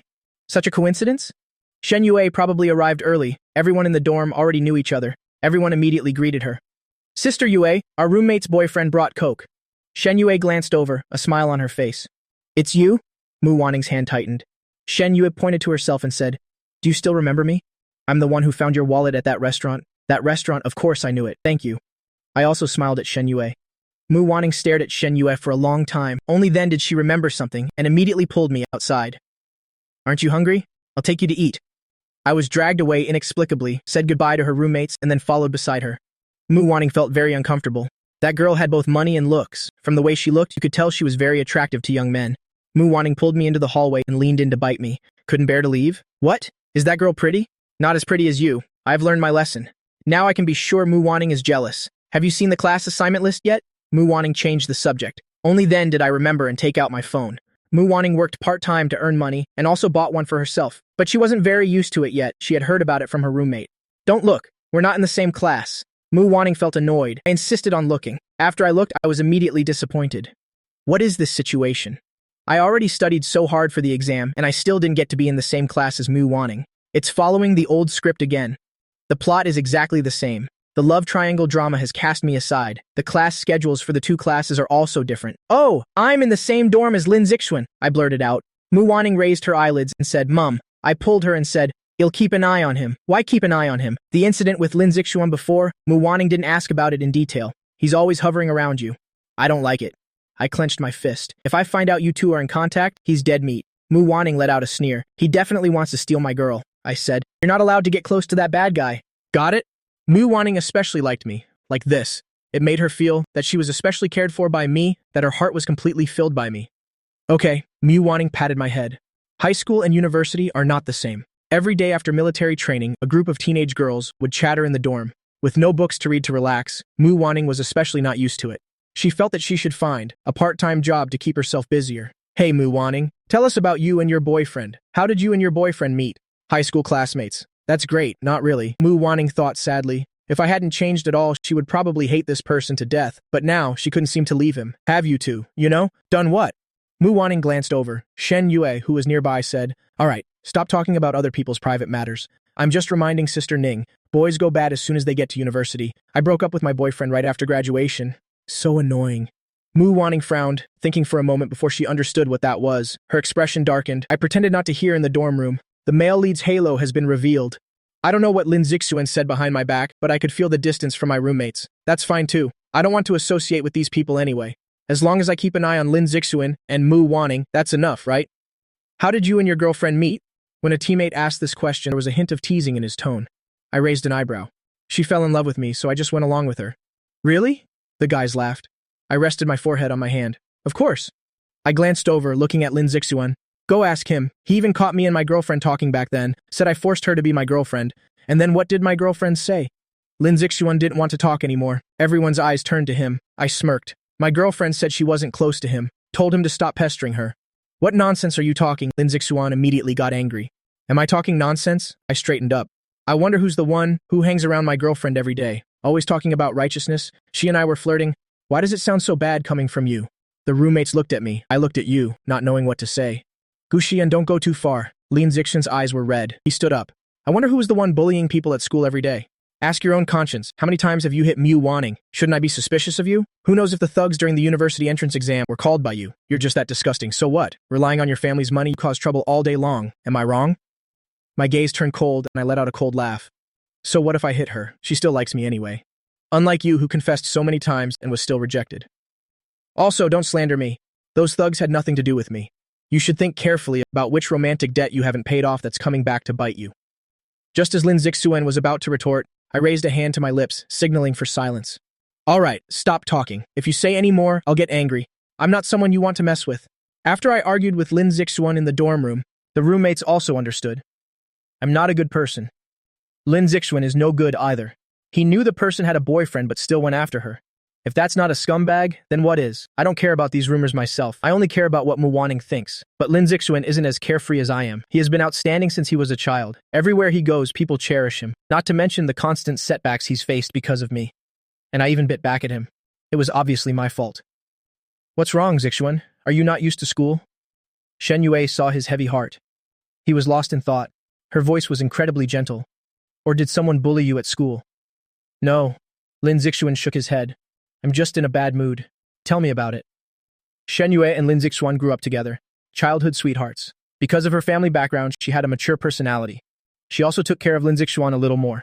In high school, she attended a prestigious private school in Jiangcheng, while Lin Zixuan attended number 1 high school. They finally met again in university. In her eyes, Lin Zixuan had been a kind boy since childhood. If one had to find a flaw, it would be that he was too kind. Lin Zixuan gripped his chopsticks tightly. His expression darkened frighteningly. Shen Yue rarely frowned, but seeing his expression, coldness around her grew a few degrees. What's wrong? Sob. Shen Yue hurriedly took a tissue from her bag and handed it to him. Sister Yue, am I very unlikable to others?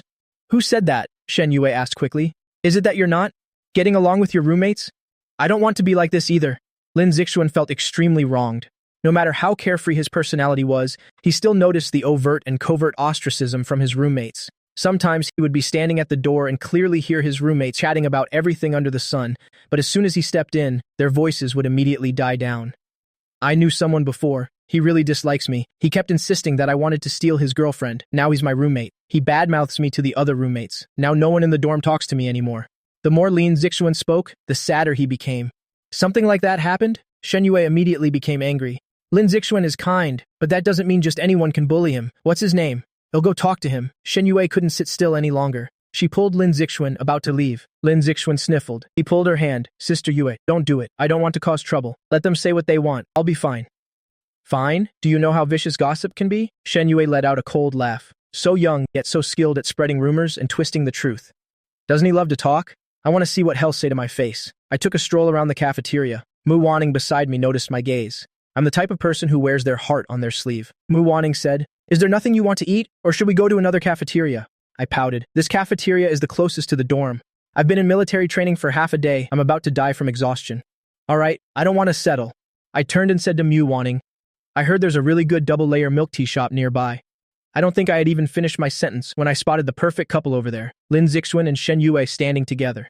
In the original story, the two of them hadn't reached the stage of an ambiguous relationship yet. Although it looked ambiguous, in reality, neither of them had thought about it. This layer was Mu Wanning's appearance, constantly showing affection for the male lead, which stimulated Shen Yue's possessiveness, allowing her to see things clearly.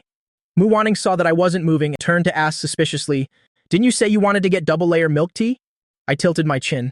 Only then did Mu Wanning follow my gaze. She was a little confused. What? Our Zixuan and the girl next to him make a great pair. I sighed, crossing my arms. Mu Wanning noticed Shen Yue beside him and unconsciously grabbed my hand, saying, There's nothing to see. Wanting Shen Yue suddenly caught Mu Wanning's gaze and strode towards them. Is something wrong? Mu Wanning's expression didn't change. I gave a provocative glance at Lin Zixuan beside her. I silently intertwined my fingers with Mu Wanning's, intensely possessive. Mu Wanning smirked. Only when she saw Lin Zixuan did I become so clingy. Which dorm is your boyfriend in? Mu Wanning pursed her lips. Probably the same dorm as your boyfriend. Her words were also a reminder to me. This guy is handsome, but he's already taken. Shen Yue was stunned for a moment, then looked at Lin Zixuan beside her. She immediately understood. Junior, what boyfriend? This is my younger brother. I heard he was being bullied in the dorm, so I wanted to get justice for him. Did you just say he's in the same dorm as your boyfriend? Get justice? I laughed. Why don't you tell me? Who bullied him? I'm an expert when it comes to getting justice. Lin Zixuan's shoulders clearly trembled. Shen Yue's gaze fell on me, carrying a hint of surprise. Stop messing around, Mu Wanning scolded softly. Everyone knew what I was like in high school. A complete scoundrel, without a single decent bone in my body. I'd only managed to restrain myself a little now. Go on, little brother Zixuan. With our relationship, I won't allow anyone to bully you. I raised an eyebrow and smiled cheerfully. Sister Yue, let's go. Lin Zixuan tugged on Shen Yue's sleeve. He kept his head down. Shen Yue was determined to stand up for Lin Zixuan. Her face darkened. If you're in the same dorm, then please tell me. The people in your dorm, what do they say about Zixuan behind his back? Is that okay? Zixuan is a kind person. He's easily bullied. Kind, yes, he is very kind. I agree with that statement. But sometimes being too kind is a sin. As for this, I don't know. My expression was blank. I think the atmosphere in our dorm is quite harmonious. I don't know, Zixuan, why you feel that someone is talking badly about you behind your back. Could it be that you've done something shady and someone found out? You're talking nonsense, Gushian. Isn't this all because of you? Why are you acting all high and mighty here? After I said those words, Lin Zixuan finally couldn't hold it in anymore. His body was trembling with anger. Tell me, what's this all about? As soon as Shen Yue saw him like this, she panicked. Mu Wanning frowned and glanced at me. My expression was calm. My eyes still held a hint of arrogance. After a moment's thought, she pulled me behind her. Lin Zixuan refused to speak. He just pulled Shen Yue away. I clicked my tongue. Finally, I'm starting to look like the villainous supporting male character. Your name is Gu Xian, right? I want to talk to you. Look at the female lead. She can still remain calm in this situation. There's even a smile on her face. Even if that smile isn't very pretty. No need, Sister Yue. All right then. I walked around Mu Wanning and nodded. A few of them sat in a quiet milk tea shop. I had absolutely no awareness that I had done something wrong. Sucking on my milk tea straw. Drinking like a satisfied cat. Was it you? Mu Wanning took the opportunity while the other two were ordering and leaned in to whisper in my ear. What? I widened my eyes, looking innocent. Mu Wanning was almost fooled. She tapped my forehead. When you told me you were roommates with Lin Zixuan, I had a bad feeling. And sure enough, it hasn't even been a few days, and you've already bullied him to tears. My mind reeled for a moment. I frowned and mumbled, This isn't my fault. Shen Yue had Lin Zixuan sit on the inside. Then she sat in the chair beside him, facing me. Why are you targeting Lin Zixuan? When Shen Yue said this, her voice was a little cold. I thought to myself, no matter how unreasonable you are, can you be as unreasonable as the person next to me? I have a villain on my side, so I don't have to worry about anything. I wiped my mouth and smiled recklessly. Because I feel like it. Shen Yue's eyebrows immediately knitted together. Just now, Lin Zixuan had also briefly explained a few things to her. She didn't expect it to be the Gu Xian, who was known for bullying others. This greatly surprised Shen Yue. Let me mediate this. After all, you have to be roommates for 3 years. Let's just forget about the past. In the future, if you can't be good friends, then at least don't fight anymore, okay? The word okay was spoken with a very soft tone as if she were begging. Unbelievably gentle. Mu Wanning looked at Shen Yue. She took a deep breath. I pretended to be completely unmoved by her words. I even pushed the milk tea to Mu Wanning. I can't drink anymore. Only then did I clasp my hands together, looking serious. I accept your proposal. Also, don't mess with my girlfriend. The last sentence was directed at Lin Zixuan, spoken through gritted teeth. Shen Yue felt there was a hidden meaning in my words, but she didn't ask. She looked at me with gratitude. Thank you for doing this for me. I'm going back to the dorm to rest first. I swooped in to hug Mu Wanning and gave her a kiss on the cheek. I didn't. Lin Zixuan added after I left. I didn't mess with his girlfriend at all. He's talking nonsense. Shen Yue sighed. All right, stop making a scene. Didn't I say I would help you vent? And wasn't it to appease Gu Xian? I don't know what's so good about him. That's enough, Shen Yue interrupted him.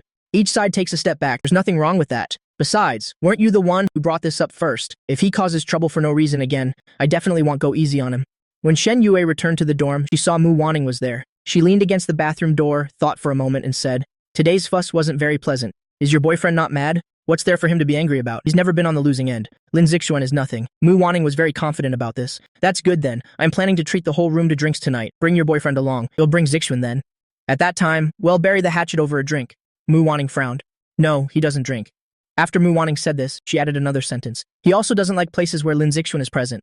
Oh, what's it all about? Shen Yue showed interest. She had also asked Zixuan in detail, and after thinking about it, there was basically no deep-seated grudge. Mu Wanning shook her head. I don't really understand either. He seems to really have it in for Lin Zixuan. He was probably in the wrong today. Please apologize to Lin Zixuan for me. I'm not going out tonight. How can that be? Shen Yue had a good temper and knew how to handle people. Just the few of us in the room, just hanging out. We won't call those guys, okay? Mu Wanning didn't have much money, but she understood that this was a necessary part of making friends. If she refused now, it would seem like she was being disrespectful. In the end, she still nodded. I heard Mu Wanning was going out for drinks. I patted her clothes. Drink in moderation. Lin Zixuan won't be there, right? I asked this question abruptly. Mu Wanning burst out laughing. What big grudge do you have? It's always about Lin Zixuan. I don't. I realized that I really was a little too concerned about him, but there was no other way. He has the male protagonist's halo. I have to be on guard. No, just friends from the dorm. Mu Wanning gave me a light hug. Hurry back now. Then remember to buy me a bucket of buttered popcorn on your way back. I wrapped my arms around Mu Wanning. I secretly slipped 500 yuan into her pocket. Mu Wanning kissed my cheek. All right, I thought we agreed not to bring any guys. When Mu Wanning found the private room at the restaurant and saw Lin Zixuan, her expression immediately soured. Shen Yue quickly stepped in. Zixuan didn't want to go back to the dorm. He doesn't have any friends here either, so... Mu Wanning silently pulled out a chair. It's fine, it's fine. The roommates didn't know the whole story. Seeing Shen Yue bring a guy along, they were almost moved to tears with gratitude. So what was there to complain about? Lin Zixuan was indeed very popular. Not even halfway through the meal, he had already gotten to know her roommates, laughing and chatting happily. It was very lively. Mu Wanning sat in a corner, outside of all the liveliness. At the end of the meal, the group got bored and wanted to play Truth or Dare. Mu Wanning couldn't just put down her chopsticks and leave. She could only grit her teeth and play along. The first round, Mu Wanning was chosen. Amidst the noise, she chose Dare. The dare was to call her boyfriend and tell him she wanted to break up, to see his reaction. Mu Wanning looked at the roommate who had proposed this question. Shen Yue took one look, saw the atmosphere tense up, and quickly said, "Don't. They went through so much to get together. What are you trying to stir up?" Mu Wanning directly grabbed the bottle of white wine on the table, poured a full glass, tilted her head back, and downed it. The next round, Mu Wanning didn't dare to bet, even though I was very lenient with her. Before experiencing love, Mu Wanning heard that love was passionate, that love was as calm as still water. Mu Wanning felt that love was like walking on thin ice. She was always immersed in tranquility, but she also understood that beneath that silence, surging undercurrents were roiling. Mu Wanning drank quickly. By the end of the party, her head was already spinning. The others were also dead drunk. Lin Zixuan stood beside her for a long time. He reached out to support Mu Wanning. They were so drunk. The dorm curfew had also passed. Shen Yue directly booked 4 rooms. The entire group headed towards the hotel in a boisterous procession. Shen Yue couldn't take care of 7 people by herself. She looked at Lin Zixuan, helping people into the car. She instructed, "You look after Mu Wanning. I'll go to the hotel and check in first." "Okay." Lin Zixuan and Mu Wanning sat together in the back seat. The girl seemed to have been affected by the alcohol and was very uncomfortable. Her tilted-up neck looked incredibly beautiful. The warmth from their touching arms spread. Mu Wanning was beautiful in a free-spirited way. She casually brushed her hair back, revealing her fair forehead. Her drunken eyes looked drowsily at the man beside her. She hesitated for a moment, then uncertainly called out, "Lin Zixuan, I'm here!" Her voice was clear and pleasant. Lin Zixuan's heart pounded when he heard it. He quickly responded. Mu Wanning's gaze suddenly sharpened. Her strength surged. "Driver, stop the car!" The driver quickly pulled over, afraid she would vomit in the car. "What's wrong with you? Are you feeling very uncomfortable?" Mu Wanning said nothing. She got out of the car and was about to leave. "Where are you going?" Lin Zixuan grabbed her arm, but she shook him off. Mu Wanning Lin Zixuan said angrily, "You're drunk. Shen Yue has already found a hotel. He'll take you there to rest. No need." Mu Wanning's head was splitting. She stumbled along the road. The driver behind them called out to them. Lin Zixuan looked around, then turned to pay the fare. He told the driver to leave first, then chased after her. Mu Wanning took out her phone. "It's 10 o'clock, past curfew. I'm afraid there's no way to bring the popcorn to Guxian anymore. Is it because you don't want to be with me?" After her series of actions, Lin Zixuan finally came to his senses. He found it a little hard to believe. Mu Wanning stood firm. She turned, her deep eyes looking at him. She nodded firmly. "Why? I've saved you so many times." Mu Wanning was stunned for a long time, pressing her forehead. "Sorry, as Guxian's girlfriend, he doesn't like you." Lin Zixuan was momentarily speechless. His eyes widened. "Just because of that?" "Yes, just because of him." Everyone said Mu Wanning was cold as ice, inhumane, and impervious to reason. Lin Zixuan had never been jealous of anyone, but at this moment he was especially jealous of me. On what grounds? What had he done to make Mu Wanning care so much? Lin Zixuan mumbled something from behind. "Are you crazy? Mu Wanning, he treats you like that, and you still like him?" Mu Wanning's body stiffened. Lin Zixuan continued offhandedly. "You probably don't even like Guxian, do you? I've known him since before. He's always flirting around. You won't have a good end with him." "I will," Mu Wanning said with certainty. "I will have a good end. I already told you. You don't know, right? Has engaged to Jiang Yudao." Lin Zixuan didn't want to say these things either, but he really couldn't bear to see Mu Wanning being deceived. He took a deep breath. He knew it was wrong to talk badly about someone behind their back. He prefaced it with, "I'm doing this for your own good. He and Jiang Yudao have been engaged since middle school. Everyone in our business circle knows. He's just playing with you." "Really?" The strength in Mu Wanning's eyes surged. She approached Lin Zixuan step by step. Her eyes were deep.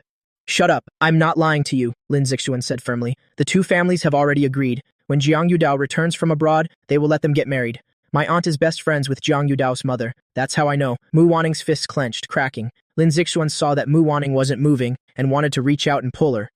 Mu Wanning silently narrowed her eyes. She took a step back. "There are some things you don't need to remind me of." Mu Wanning's voice was hoarse. She curled the corner of her lips. Perhaps it was because she was drunk, or perhaps she was unwilling to admit defeat. She heard her own voice saying, "He wants to be mine, so he can only be mine. Whether it's Jiang Yudao or Shen Yue, it's the same. It was Guxian who provoked him first."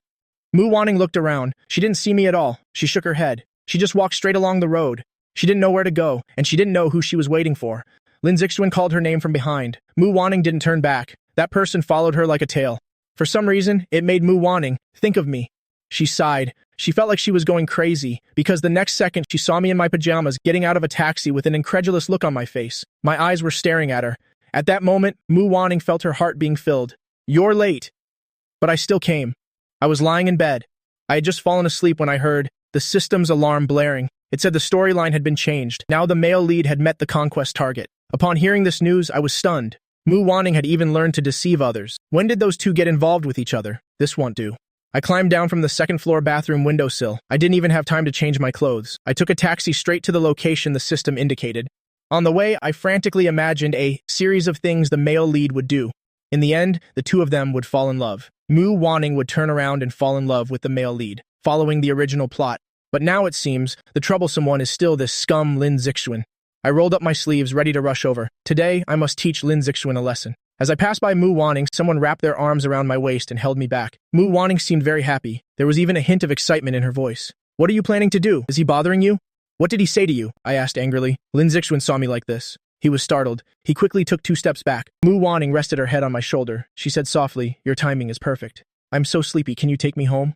I blinked, glaring at Lin Zixuan. Mu Wanning hugged me a little tighter. I lowered my head and sniffed the fragrance of her hair. Seeing her shirt had slipped off her shoulder, I pulled it up. I frowned unhappily. I looked at the drowsy, drunk Mu Wanning. Her eyes were glistening as if with tears. Beautiful, I swallowed. My heart beat faster. Let's go.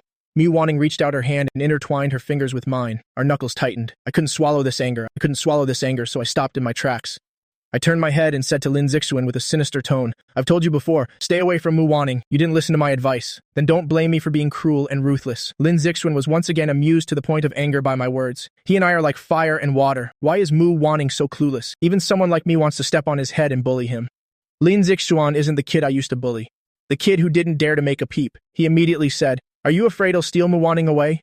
Nonsense. I turned my head immediately, in a stance ready to fight him. Then why won't you let me get close to her? Lin Zixuan had a sarcastic expression. You know what you are. You feel you're not worthy of her, right? Are these words that a male lead can say? Is this his way of openly trying to steal my girlfriend? Doesn't he want Shen Yu anymore? Oh, right. When I first saw the original plot setting, I already felt this male lead was both a scumbag and a cheater. The grass is always greener on the other side. Just as I was about to argue with him, I heard him say, "If you feel you're not good enough, then you should strive to become outstanding." Not like this now. Mu Wanning is not your possession. I felt like I was hearing a joke. Do you not understand much about love? I gave him a sidelong glance. I crossed my arms, pulling Mu Wanning's hand away. Don't stand here arguing illogically, twisting the truth. I never said Mu Wanning was my possession. But she is my girlfriend. I have the right to decide if she should befriend other guys. Do you like Mu Wanning? I moved a little closer to him. My tone was disdainful. You don't like her. You've been pampered since you were young. Excellent grades, sweet-talking, and kind-hearted. You've never faced any setbacks. Seeing that Mu Wanning ignores you but likes me instead. You're jealous, aren't you? Why would I be jealous of you? Because you think I'm not as good as you, but others just happen to like me. I said it lightly. Mu Wanning stood behind me, unmoved. There was no expression on her face. I wanted to provoke him some more, but then I saw Shen Yue not far away. I don't know when she got out of the taxi, and I don't know how long she's been standing there. I swallowed and immediately hesitated. According to my mission's usual pattern, when the male lead and female lead appear together, their halo effect multiplies. It has the effect of turning things around. Moreover, although this female lead isn't enlightened yet, she will still subconsciously protect Lin Zixuan. I stepped back a little. I bumped into Mu Wanning's head. My gaze shifted away. Let's go. Lin Zixuan's call came from behind. I curled my lip. He's so annoying, I muttered. I looked up at Mu Wanning. I blinked for a long time. Hey, what if this Lin Zixuan badmouths me behind my back and Shen Yue comes to get revenge on me? Would he dare? Mu Wanning lowered her voice. Seeing my surprised look, Mu Wanning narrowed her eyes. She explained, Shen Yue is not an unreasonable person. She wouldn't do that. In a situation where all the characters are a bit OOC, only Mu Wanning's darkening value still fluctuates around 80 points. This is a woman who is determined to be the villain. I didn't know Lin Zixuan was coming, Mu Wanning said softly. I snapped out of my thoughts. What? But I find you really interesting. Mu Wanning looked up. The way she stared at me sent a chill down my spine. How did you know I was here? Before I could speak, Mu Wanning said again, let me see your hand. Just now, being suddenly questioned by her, my mind was racing with how to cover this up. It's all because I was too impulsive, too eager to ruin the relationship between the male lead and the supporting female character that I made such a huge mistake. Mu Wanning pulled my hand and looked at it for a long time. You dare to go out dressed like this? Where did you climb down from? You got yourself all dirty. Mu Wanning touched it lightly. I immediately grimaced. Just now, when I climbed down from the second floor, I fell to the ground and scraped a layer of skin off my elbow on the bricks. If Mu Wanning hadn't reminded me, I would have forgotten about it. Does it hurt? Why don't you just die from the pain? Mu Wanning said that, but her fingers wiped away the dirt beside it. She stared at the wound for a long time. She said, Gu Xian, the moment I saw you, I suddenly understood what peace is. You'll always be by my side. Right? If I had known what would happen next, I wouldn't have sworn so resolutely to Mu Wanning like that, even if it killed me. Since we couldn't go back to the dorm, I took Mu Wanning to a hotel near the school. These days, you don't even need to bring an ID. The receptionist saw we were students, a boy and a girl, and immediately got us a double room. That night, I lay on the edge of the bed, staring at the ceiling. The girl beside me was fast asleep. I turned my head to look at her face. Her usually cold eyes now looked unusually gentle. Her eyelashes were very long. Her eyebrows were furrowed. I wonder what she was dreaming about. So I reached out to smooth her brows. Before I could pull my hand back, Mu Wanning's eyebrows relaxed. Our eyes met. Mu Wanning reached out and hugged me tightly. My heart pounded loudly. I heard Mu Wanning softly say she had a nightmare. Mu Wanning took a deep breath. The scent of hormones gradually brought her back to reality. Go to sleep, it's getting late. My face turned red. Fortunately, the darkness could hide everything. Hearing my steady breathing, Mu Wanning suddenly opened her eyes. She looked up at the boy in her arms. She reached out and held him tighter. Just now, she didn't dare say she dreamed of me, cornered by gangsters at the end of an alley. The night was hazy. A knife was stuck in the boy's chest. He slowly knelt before her, grabbing her pant leg. His voice distorted with pain. He said to her, "Save me." Her dream self seemed not to care about this. Unnaturally cold. She squatted down, and with a white-gloved hand, she gently patted my pale face. She said softly, "Scum like you, staying in this world is just a waste of resources. If you want to blame someone, you can only blame yourself for always provoking people you shouldn't provoke. All right, don't meet me in the next life." It was this sentence that made Mu Wanning's heart feel like it had stopped beating. She woke with a start. She always felt that she was a cold and heartless person. After experiencing a series of events at the Mu family's home, Mu Wanning had told herself since she was young that she must take revenge. She must be unscrupulous. She must reclaim all the past humiliations. If Guxian knew about those past events, he would surely look down on me. Mu Wanning withdrew the hand on my waist. The air conditioner in the room was cold. She rolled up the blanket and covered my waist, propping herself up to look for a long time. If there is any god in heaven blessing you, then that god's name must be Guxian. Mu Wanning thought. After sobering up, Mu Wanning couldn't fall back asleep. For no other reason than, my sleeping habits are truly terrible. I toss and turn all over the bed. I ended up lying on my stomach on her legs. My mouth was even rubbing back and forth. She didn't dare to move, afraid of waking me up. She endured it stiffly like that all night. As soon as I woke up, I was thrown onto the bed. My head was groggy. Mu Wanning struggled to get to the bathroom. She came out a long time later. "We have to go back to school." Mu Wanning adjusted her clothes. She frowned. "Do you know you drool when you sleep at night?" I was originally feeling a little fluttery, thinking that we finally had some couple vibes. The atmosphere hadn't even had a chance to build up before it was extinguished by Mu Wanning's words. I had a dark face the entire time. Mu Wanning pretended not to see. It was awkward all the way back. We happened to run into Lin Zixuan and Shen Yue. I have to say, this damn fate always plays tricks on people. "Guxian, wait." Mu Wanning was about to ignore Shen Yue, who was walking behind Lin Zixuan, when she called out. She frowned, her steps halting. She reached out and took my hand. I didn't think much of it. My expression wasn't very good. "Is something wrong? I want to talk to you privately. Do you have time?" I only hesitated for a moment, then smiled and nodded. "Sure." Shen Yue arranged to meet me privately at the milk tea shop on campus, all secretive. When I saw Mu Wanning, my expression gradually darkened. I wanted to say it was really unnecessary, but unfortunately, it was too late. Zixuan told me everything yesterday. Shen Yue held a cup of milk tea, smiling gently. I rested my chin on my hand and raised an eyebrow. "So what? You want to condemn me on his behalf?" "What am I saying?" Shen Yue wore a surprised expression. "I think there must be some misunderstanding between you and Zixuan." "No need." As soon as these words came out, I knew what Shen Yue's intention was. She wanted to mediate, but it was unnecessary.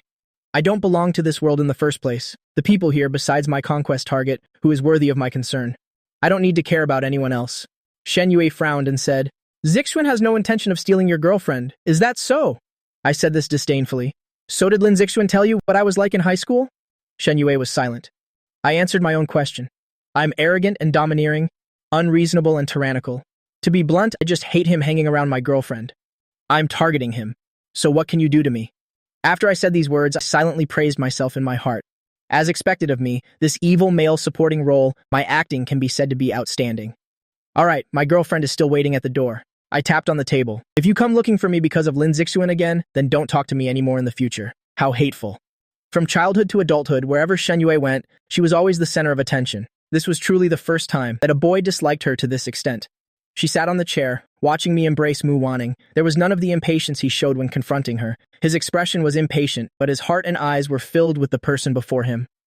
Shen Yue's fingers kept fiddling with the milk tea cup, a faint smile on her face. Without waiting for Mu Wanning to ask, I took the initiative to speak. Shen Yue in your dorm is so annoying. Why was she looking for you? What else could it be? To speak up for Lin Zixuan. Ha! Mu Wanning glanced through the glass window and asked softly, So what do you think? I hate him. I said, even if the heavenly king himself came down, I would still hate him. I hate how he always acts like a savior, but in reality, he flirts around everywhere and has to pretend he knows nothing. Look how well Mu Wanning is doing now, after staying away from Lin Zixuan. I thought so and swayed her arm. The military training period passed in a flash. On the last day, all the teams gathered for an evening party. Both boys and girls wanted to show off all their talent, to stand out from the crowd. Isn't there a saying? As long as you perform well tonight, the priority to choose a partner among the freshmen will be in your hands. I found an empty spot and secretly sat down next to Mu Wanning, slipping my hand into hers. I looked up and smiled at her. The girls around us started chattering with teasing looks. Mu Wanning kneaded my knuckles, glanced at me and smiled without saying anything. She used to hate the feeling of being noticed by others, always feeling that those people were looking at her strangely. But at this moment, she was enjoying it. I took off my jacket, revealing a short-sleeved shirt underneath. The guy dancing in the middle had a great body. After the atmosphere became lively, I got excited too.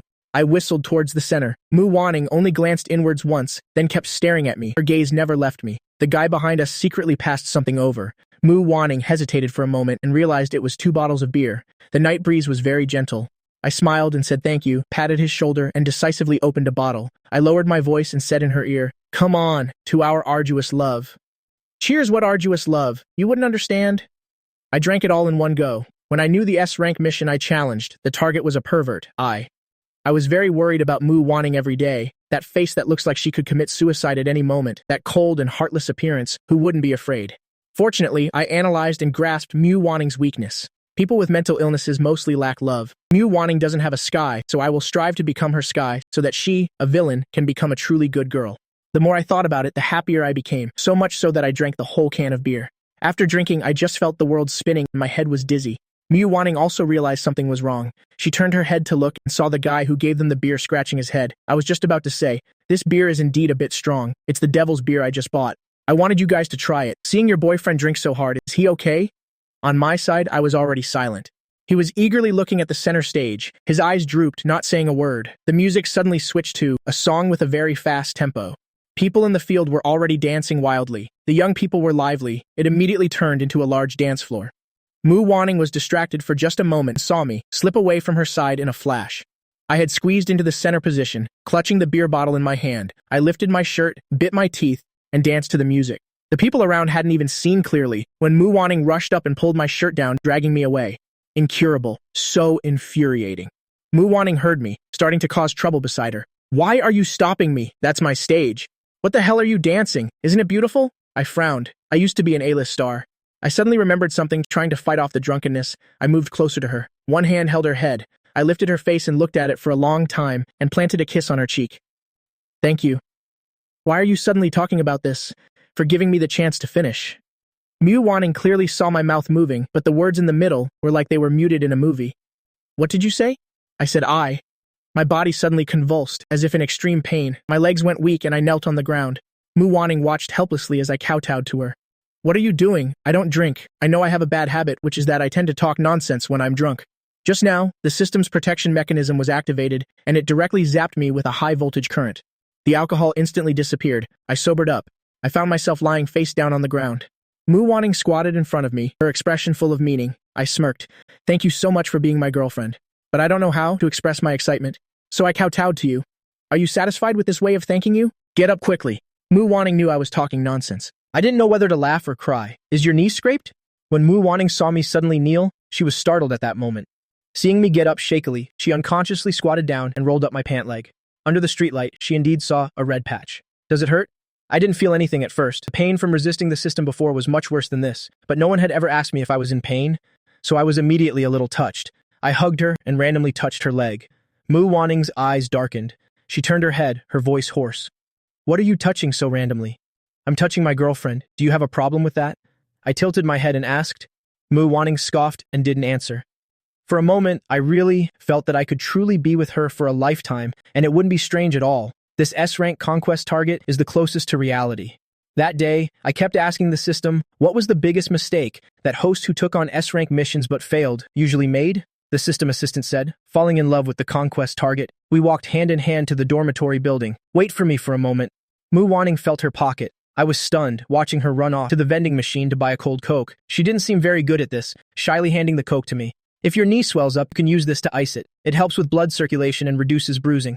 Her words made me remember when I was watching the life experience of Mu Wanning in the system space. Her life was full of great obstacles. She also once longed for a father, longed for a family.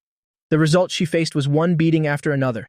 As a small child, she could only shield her mother, her body covered in wounds, full of red welts. Her mother would go ask for some ice, and while crying, would apply it to her to reduce the swelling.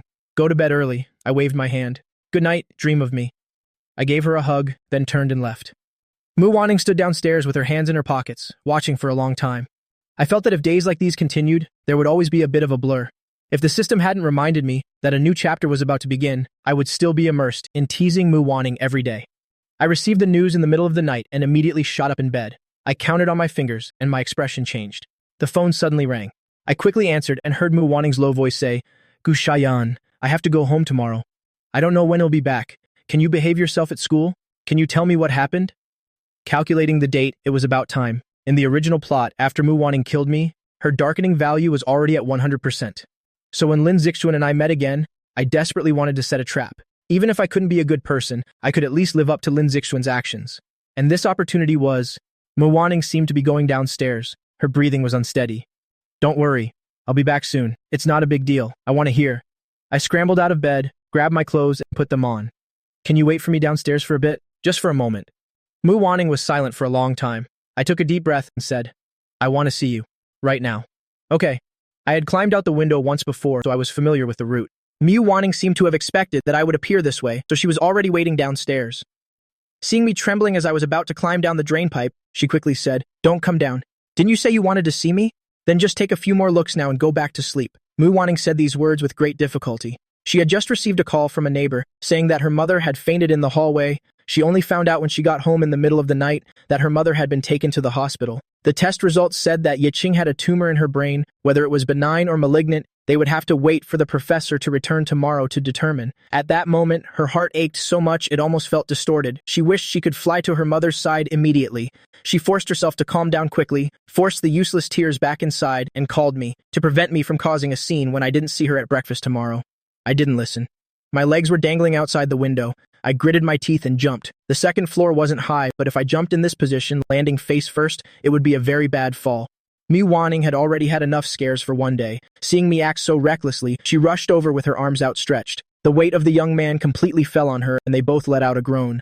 My forehead slammed hard into Mu Wanning's shoulder, causing her sharp pain. Hiss. My forehead hurt so much that tears welled up. "Are you crazy?" Mu Wanning made me stand up straight, her face full of anger. "What if I hadn't caught you? Is your head full of water? Don't you know how dangerous that was? Wasn't I just worried about you? Stop scolding me."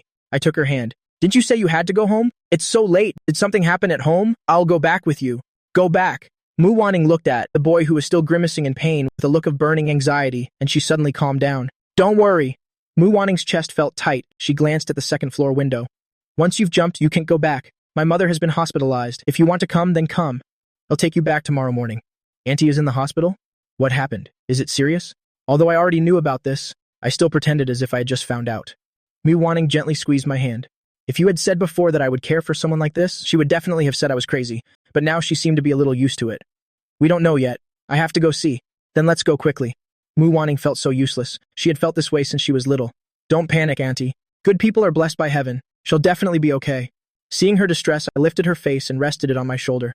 "I see your eyes are all red. Why don't you sleep for a while?" "I just slept in the dorm.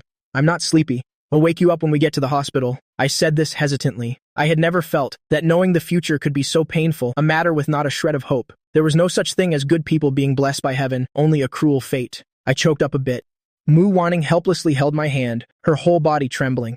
I think when I first advised Mu Wanning to study medicine, there was more or less a biased thought for her, wanting her life to be a little better. If there was no hope, then create a little hope. She is a genius who knows if there might be a turn of events. But in this world, life and death are unpredictable, and it has no intention of sparing anyone.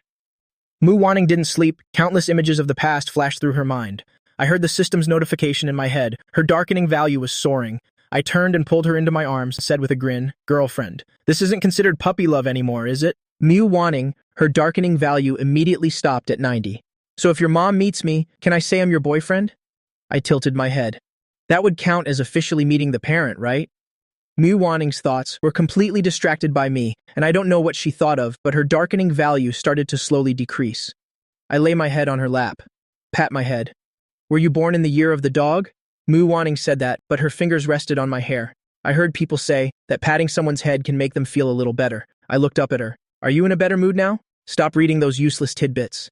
Mu Wanning turned her face away, her gaze cold, her fingers stroking my head absent-mindedly. I squinted my eyes. The plot was halfway through, and it was the most difficult half.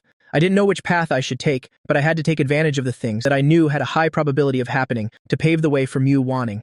I really am a little angel, dedicated to saving the villain.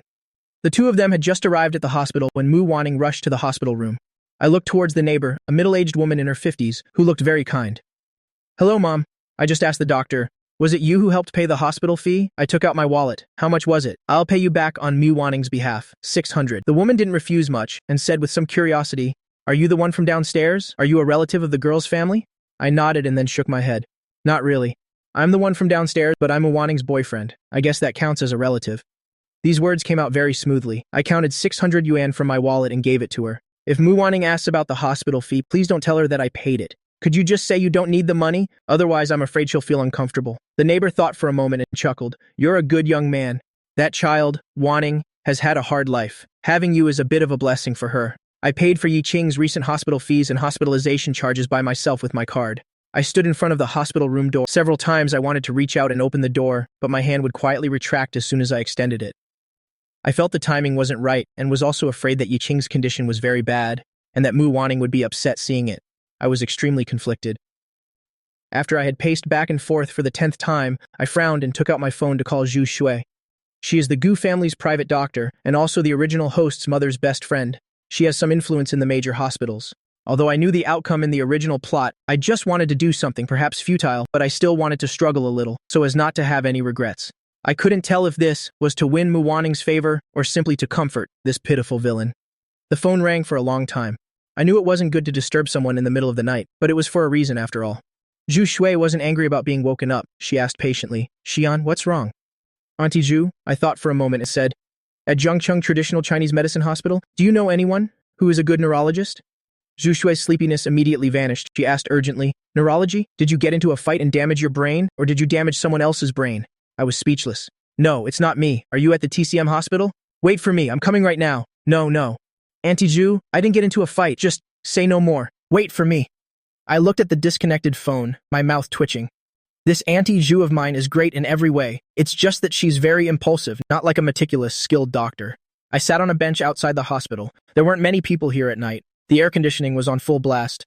I don't believe in ghosts or gods, but I still felt a chill. The door creaked open. I turned my head and saw Mu Wanning with a haggard face. How's Auntie? I immediately stood up and peeked inside. Mu Wanning pressed her lips together and said nothing. She felt her pocket and took out a few dozen coins. I scratched my head, my voice a little quieter. I'm going to say something. Don't be angry, okay? Mu Wanning slowly raised her head, her eyes filled with coldness. She had always lacked a sense of security, so when I acted like this, she reflexively said, It's okay. I won't blame you for whatever decision you make. I just saw the scans and the diagnosis report. It's highly likely that the results are not good. Someone like me, you've seen it yourself. I was already at rock bottom, and now with my mother's situation, to be honest, I'm about to break. Mu Wanning didn't continue. If you want to leave, then just go. I was stunned. Then I thought about it and understood and hugged her. Mu Wanning was clearly exhausted. Jumping from the second floor, the woman who could catch me steadily. Now her steps were unsteady. She stumbled and leaned against the wall, her eyes staring blankly into the distance. I'm not leaving. I just wanted to tell you that I paid the hospital fees on my own initiative. I was afraid you'd be angry, so I didn't dare to say. Mu Wanning's body stiffened. I hugged her tighter. I have no intention of leaving you. Don't worry, this isn't an insurmountable problem. Life always has its ups and downs, right? There's strength in numbers. We'll carry this together, and we'll get through it. Mu Wanning wanted to cry. When she was beaten half to death, she didn't shed a tear.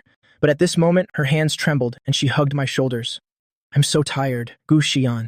Tell me, did I kill someone or commit arson in my past life? Why is it always like this? What I want is so simple. I just want to live. I want to live well. Tell me, what did I do wrong? Why am I being treated like this? She looked so heartbroken. Her voice was also trembling. I gently patted her, letting her hug me more comfortably. Don't cry. Please don't cry. I don't know how to comfort people. I felt her shoulders shaking, her tears soaking my shirt. She cried suppressively, silently. It would be better if she just cried out loud, rather than making others feel so heartbroken like this. Zhu Shui arrived just in time to see this scene. She crossed her arms and watched for a long time, frowning. She had met this girl before and had a deep impression of her. Why are they hugging like this? Could it be that he really damaged the poor girl's brain? Mu Wanning didn't move for a long time. My arms grew tired, and just as I lowered them, I heard a light cough. As soon as I turned my head, I met Zhu Shui's interested gaze, and my face turned red. Mu Wanning also looked over. Knowing this doctor had an unusual relationship with me, she took 2 steps back. I proactively stood with her and waved to Zhu Shui. Auntie Zhu, let me introduce you. This is my girlfriend. Zhu Shui raised an eyebrow. He really did fall and become stupid. Here's what happened. Auntie Zhu, I walked over with a fawning expression to look at her. She had pretty much watched me grow up, so her attitude immediately softened a bit. What's wrong? Why were you looking for me to ask about a neurologist earlier? I signaled, telling Mu wanting to go get the diagnosis report and CT scans, while I sat with Zhu Shui on the bench. My girlfriend's mother, she has a tumor in her brain. Mum, I wanted to ask if you know any good doctors, Auntie Zhu, and could you help me get in touch with them? I lowered my voice and leaned into her ear. My girlfriend's family situation is quite complicated. Single-parent family, her mother is all she has left. You know how to do good deeds like this, too? Zhu Shui's words were half joking. My expression stiffened. But Zhu Shui paid it no mind. This child is in love. It seems even his personality has changed, which is good. If it were before, she would have to worry every day about me bullying others, and that one day I might carelessly get my head split open by someone and die. Mu Wanning brought the things over, and Zhu Shui frowned after looking at them. She was silent, not saying a word. The atmosphere grew colder and colder. Mu Wanning's fists clenched. I swallowed hard. In the original plot, Mu Wanning's mother did indeed die, but I thought, if I used the connections I could use and found a really good doctor for Mu Wanning, could I turn things around? For example, someone like me who should have died. Am I not still standing here now? Let's go tomorrow. It's too late today. Zhu Shui rolled up the documents, stood up, her expression serious. I will do my best to help. She looked at Mu Wanning beside me. Her eyes darkened a bit, but she said nothing. As soon as I heard she wanted to help, I was extremely grateful and immediately smiled. Auntie Zhu, you're the best. You're only sweet-tongued when you need a favor from me. She had basically agreed, saying, I have a friend in America who specializes in neurology. I'll contact him and see if it's possible. But I can't say there's much hope. This tumor has been in her head for a long time. It's at least in the middle stage of cancer now. The risks involved are very high. We can discuss the specifics in more detail then. I stayed with Mu Wanning, huddled on a narrow bench all night. She stayed awake until her eyes were bloodshot, while I was so sleepy I could barely walk straight. I'll take you back to school. Mu Wanning patted my face and glanced at her phone. You should go back and get some sleep first. I tried to open my eyes and forced myself to shake my head. I'll go buy breakfast. What do you want to eat? Mu Wanning looked at me like this, a sour feeling in her heart. I'm not hungry, it's Monday. He might come today. I can't go back. I rubbed my eyes. Don't worry, Auntie Zhu is my mom's best friend. She's protected me since I was little. If she says she'll help, then she'll definitely do her best to help. I reached out and tucked her bangs. You wait here for me. You'll be back soon, okay? Mu Wanning stared into my eyes. After a long moment, her voice was dry. Okay. The corners of my lips curved into a smile. Truly, after hearing about her mother, Mu Wanning felt like the sky was falling. She was in such a panic that she barely looked human, but she didn't dare to show it. But I could see it. I was like a knight, always by her side to protect her, chipping away at her bitter and uncomfortable spots, bit by bit. Mu Wanning clenched her fingers. What virtues or talents did she possess? She hated her own helplessness. I was so sleepy that I kept yawning. The congee and buns in my mouth became tasteless. The doctors didn't start work until 9 o'clock, and the nurses also arrived one after another. That doctor took Ye Qing for another series of checkups. She already looked very weak. The torment of the years had turned the once gentle woman into someone half dead. After a meeting, the doctor said bluntly, we recommend that you transfer hospitals. The surgical risk is too great. Our hospital doesn't have the specialized talent for this. Mu Wanning lowered her head and said nothing. Which hospital is more advanced? I know this era is different from the places I've transmigrated to before. Many things are extremely backward. The best doctors are in the imperial capital. When she heard this word, Mu Wanning's shoulders trembled. I pressed my lips together and didn't ask any more questions. You should think about it. I can help contact the professors in the imperial capital, the doctor said, pushing up his glasses. But it requires a craniotomy and chemotherapy, these medical expenses. Don't worry about the medical expenses. Please help us make contact. I agreed immediately. Mu Wanning took a deep breath, her head bowed. I don't know what she was thinking, but I knew she didn't want to go back to the imperial capital, because she had originally moved from the imperial capital to get away from the Mu family. Now that they were going back, they would start following the original plot, which was also the plot I wanted to follow the least. In the original plot, because of this, Mu Wanning knelt before the main gates of the Mu family, enduring all kinds of humiliation. In the end, Mu Cheng seemed to come to his senses, gave her a sum of money, told her to go get treatment for her mother, and told her that the debt between them was cleared. As a result, her mother died on the operating table, never to get up again. Mu Wanning directed all her resentment towards the Mu family, getting close to the Mu family's only son, and framing him until he died. Then she drove that stepmother insane. Mu Cheng was selfish. He only loved himself, and his biggest fear was having no heir. I replayed it all in my mind. I didn't dare to bet on it. Assuming I tried my best, but still couldn't save Yi Qing from the operating table, would her resentment be directed at me? Or maybe we shouldn't go to the imperial capital? Let me ask Zhou Shui. I made another phone call. This time Zhou Shui answered quickly. Before I could say anything, she said, I've asked. This surgery can be done, but the equipment in Jiangcheng is not sufficient. You have to go to the imperial capital. Standing very close to me, Mu Wanning naturally heard these words. She crushed the paper millet porridge box in her hand and said, Go, we have to go. It's time to settle the score with the Mu family. I was stunned. Zhou Shui had arranged everything. There was only one step left, which was that I had to get Gu Qing's consent. I didn't dare to do everything completely on my own. I was silent for a long time, then said, okay. I didn't dare tell Mu Wanning, so I found an excuse. I need to go to the bathroom. Mu Wanning said nothing. Actually, Ye Qing had been awake for a while. After seeing me leave, she opened her eyes and gently called, Wanning, Mom. Mu Wanning immediately hid the calculating look in her eyes and turned her head to say worriedly, Mom, don't worry, it's not a big deal. We'll go to the imperial capital and we'll be back soon. Don't hide it anymore. Mom heard everything. Ye Qing smiled. Even though the years had left countless marks on her face, they had never defeated her beauty. Sit down, I have something to tell you. Mu Wanning pressed her lips together, sat beside her, and helped her tuck in her blanket. Ye Qing reached out and took her hand, her gaze affectionate. My daughter is all grown up, and so beautifully moving now. Not yet. You have to live well, to see me get married and have children. I'm not grown up yet. I just had a dream. A tear rolled down the corner of Ye Qing's eye.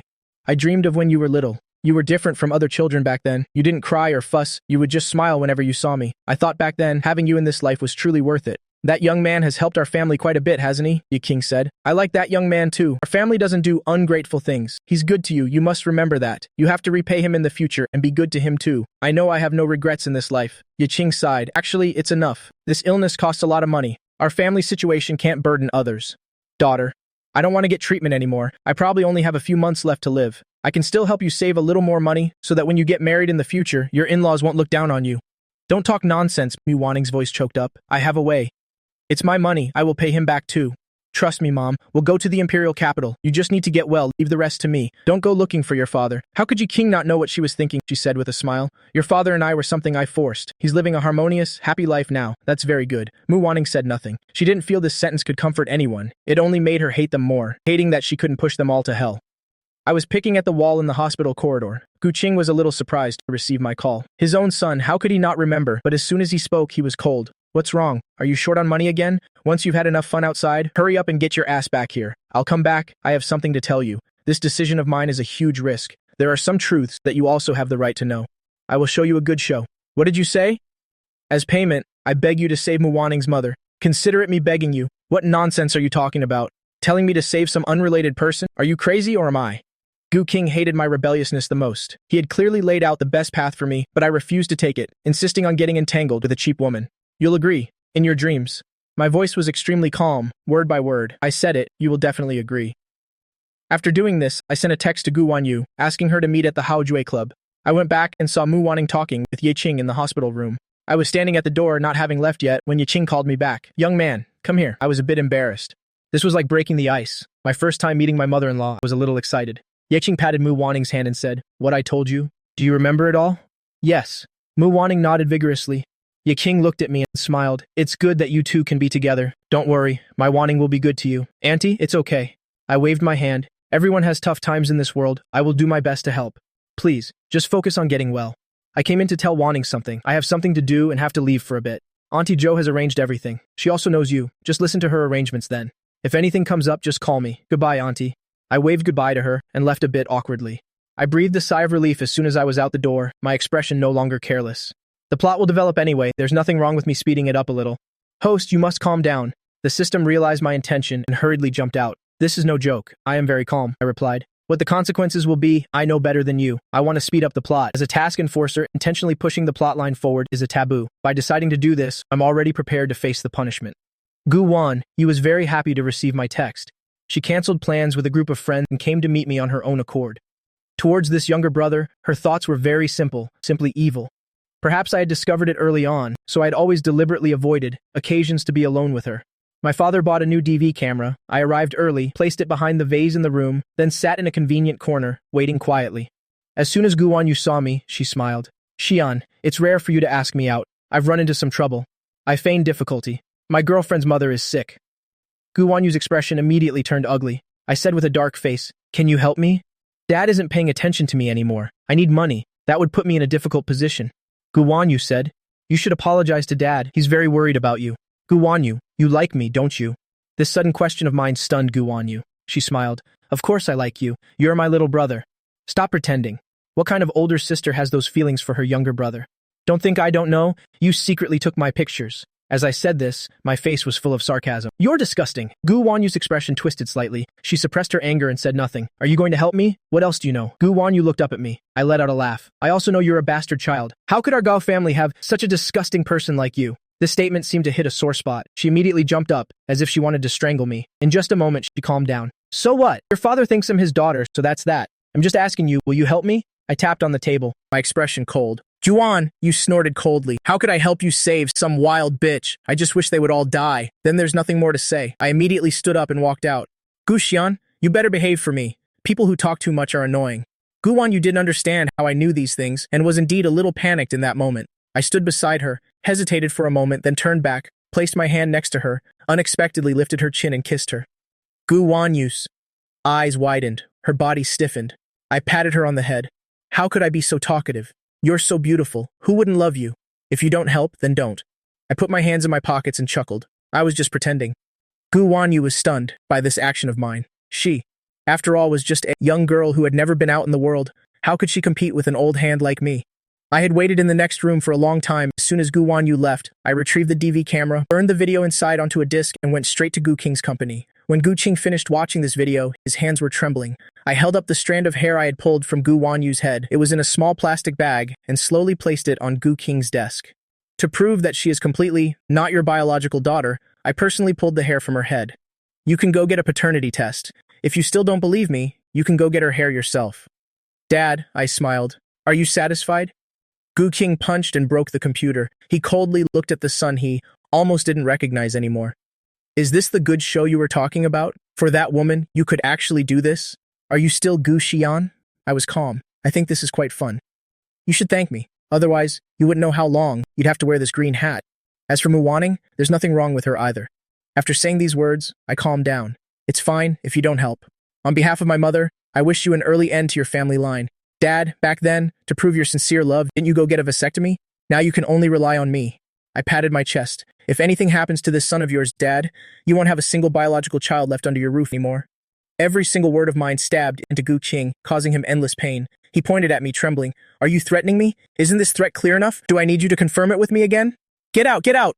My father swept all the documents off his desk. They clattered and fell at my feet. I picked one up, glanced at it, and put it on his desk, saying with a smile, Don't worry, I'm leaving now. Goodbye, Dad. I walked out the door, called Zhou Shui, and said lightly, Auntie Zhou, I've asked for my father's opinion. He agreed. You can proceed with the hospital transfer procedures. After saying this, I hurriedly hung up the phone. The strength in my body was completely drained. I collapsed to the ground, my head slamming hard onto the floor. Pain. The pain in my heart was so intense that I couldn't hold on any longer. From the moment I started turning things around, this pain had been constantly increasing. Luckily, I had done what I needed to do so I could rest for a bit. Zhou Shui arranged a private jet for Mu Wanning and her mother. On the way to the imperial capital, she didn't see me at all. No one replied to her texts, and no one answered her calls. After receiving a phone call, Zhou Shui looked at Mu Wanning with a heavy heart.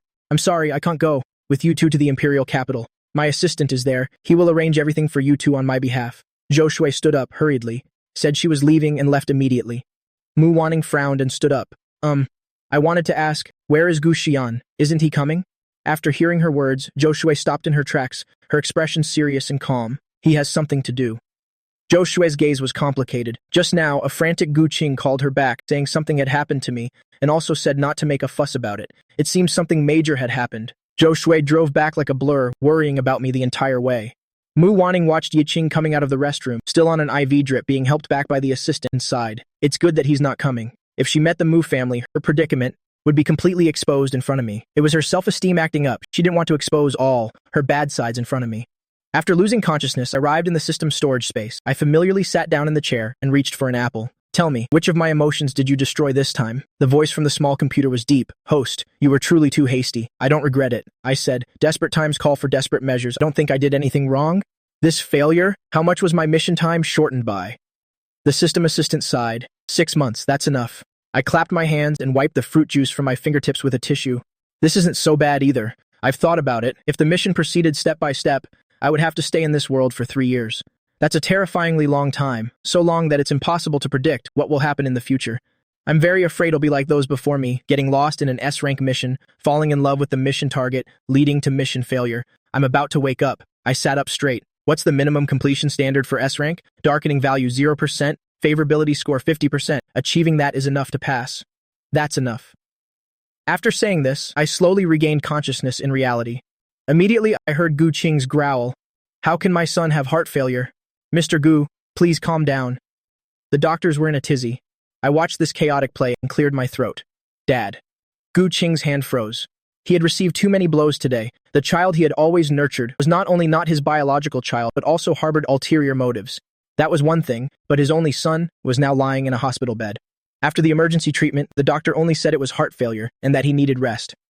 He never knew that his arrogant and unruly son was so fragile that the doctor said that with just a little carelessness, even the gods couldn't save him. Gu Qing wasn't used to saying warm words, so he put on a cold face. How are you feeling? I'm fine. I lowered my eyes. I just heard heart failure. Am I going to die? Don't talk nonsense.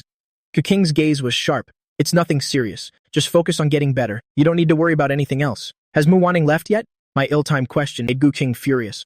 What time is it now, and you're still thinking about that wild woman? If it weren't for her, why would you be lying here? Didn't the doctor tell me this isn't an illness that can be contracted overnight? I pressed my lips together. I want to talk to you. Dad. Gu Qing instinctively didn't want to talk to me. I seemed to have changed, yet I also seemed unchanged. Gu Qing clenched his fists, told all the doctors to leave, and spoke first. If you want to talk to me about Mu Wanning, then don't bother. I won't agree. You have to agree. I have no idea how to win her over. She is an outstanding person, as outstanding as you. These words of mine in the ears of Gu Qing were nothing short of mockery. Outstanding, he knew it himself. Back then, he got with my birth mother for money, yet he craved love and secretly had an affair with his lover. Mu Wanning was very much like her back then, dirt poor, but those eyes were filled with a detestable look. What's so good about her that's worth you doing this? I don't know either. Because I came here for her, I added silently in my heart. Even if you don't like that girl from the Zhang family, there are still others. But others are not Mu Wanning. You won't agree. I probably don't have many days left to live, I said bluntly. I just want to be with her. My eyes filled with tears. I know you don't like me, but we're still father and son in this life. Please just agree to one thing for me. Gu Qing said nothing. I said, Mu Wanning will become someone extraordinary. Don't go against her. Can you help her? Isn't she poor? They'll give her a sum of money. I don't want that. I furrowed my brow tightly. I spoke up. She is the illegitimate daughter of Mu Cheng in the imperial capital. This sentence sent an electric current through my body. I was in so much pain that my head broke out in a sweat. Gu Qing saw my pale face and hurriedly called the doctor. I struggled to sit up from the head of the bed. Dad, help her. After saying this, my head fell back and I fainted again. The system slowly said, why must it be like this? Who doesn't know Mu Cheng? Who hasn't heard of him? The revelation of this matter stunned Gu Qing once again. He seemed to understand my thoughts, yet he also felt it was impossible. For a businessman, this was an excellent opportunity and also a gamble with little risk. If he could secretly support Mu Wanning, help her enter the Mu family, if Mu Wanning was someone who knew how to repay gratitude, then what a great profit that would be. Perhaps it was because of his son's insistent plea. Perhaps it was for the benefits. He transferred a sum of money specifically to help Mu Wanning save her mother. When Mu Wanning received this sum of money, a phone call from an unknown number came immediately after. She was stunned, answered the phone. The man on the other end had no friendly tone and stated his identity. I am Gu Xian's father, Gu Qing. Because Mu Wanning had clearly seen him threaten me before, she naturally didn't have a good attitude. May I ask what's the matter? Have you received the money? Mu Wanning's heart skipped a beat. Everything is ready. Either choose your mother or choose me. This choice left a bitter taste in her mouth. How is your mother? She went for a checkup. Mu Wanning's mood sank. She lowered her head and stared at the tips of her shoes. These shoes had been worn for a long time. This was not surprising. She exuded an air of poverty. Gu Qing is such a good person, telling her to break up with me. He immediately transferred 2 million. What a huge sum of money this was. That money was something Gu Xian begged me to give you. Gu Qing irritably stubbed out a cigarette in his office and said, Gu Xian likes you. Mu Wanning said nothing. Gu Qing said again, my intention in giving you this money, besides helping you save your mother, there's one more thing I want you to agree to. Mu Wanning still said nothing. What's coming will come. As a result, the next second, Gus' father's tone softened. You must write me a letter of commitment. No matter what happens in the future, you must absolutely not betray Gu Xian. In this life, you can only be with him alone. If you are unfaithful, I have 10,000 ways to make your life a living hell. Mu Wanning felt as if her soul had flown away. She couldn't hear clearly at all. Was he trying to force her to break up? Could she agree? Gu Qing appeared extremely impatient. Sir, you mean? Mu Wanning's palms were sweating, afraid that after asking, she would receive an answer, telling her she was daydreaming.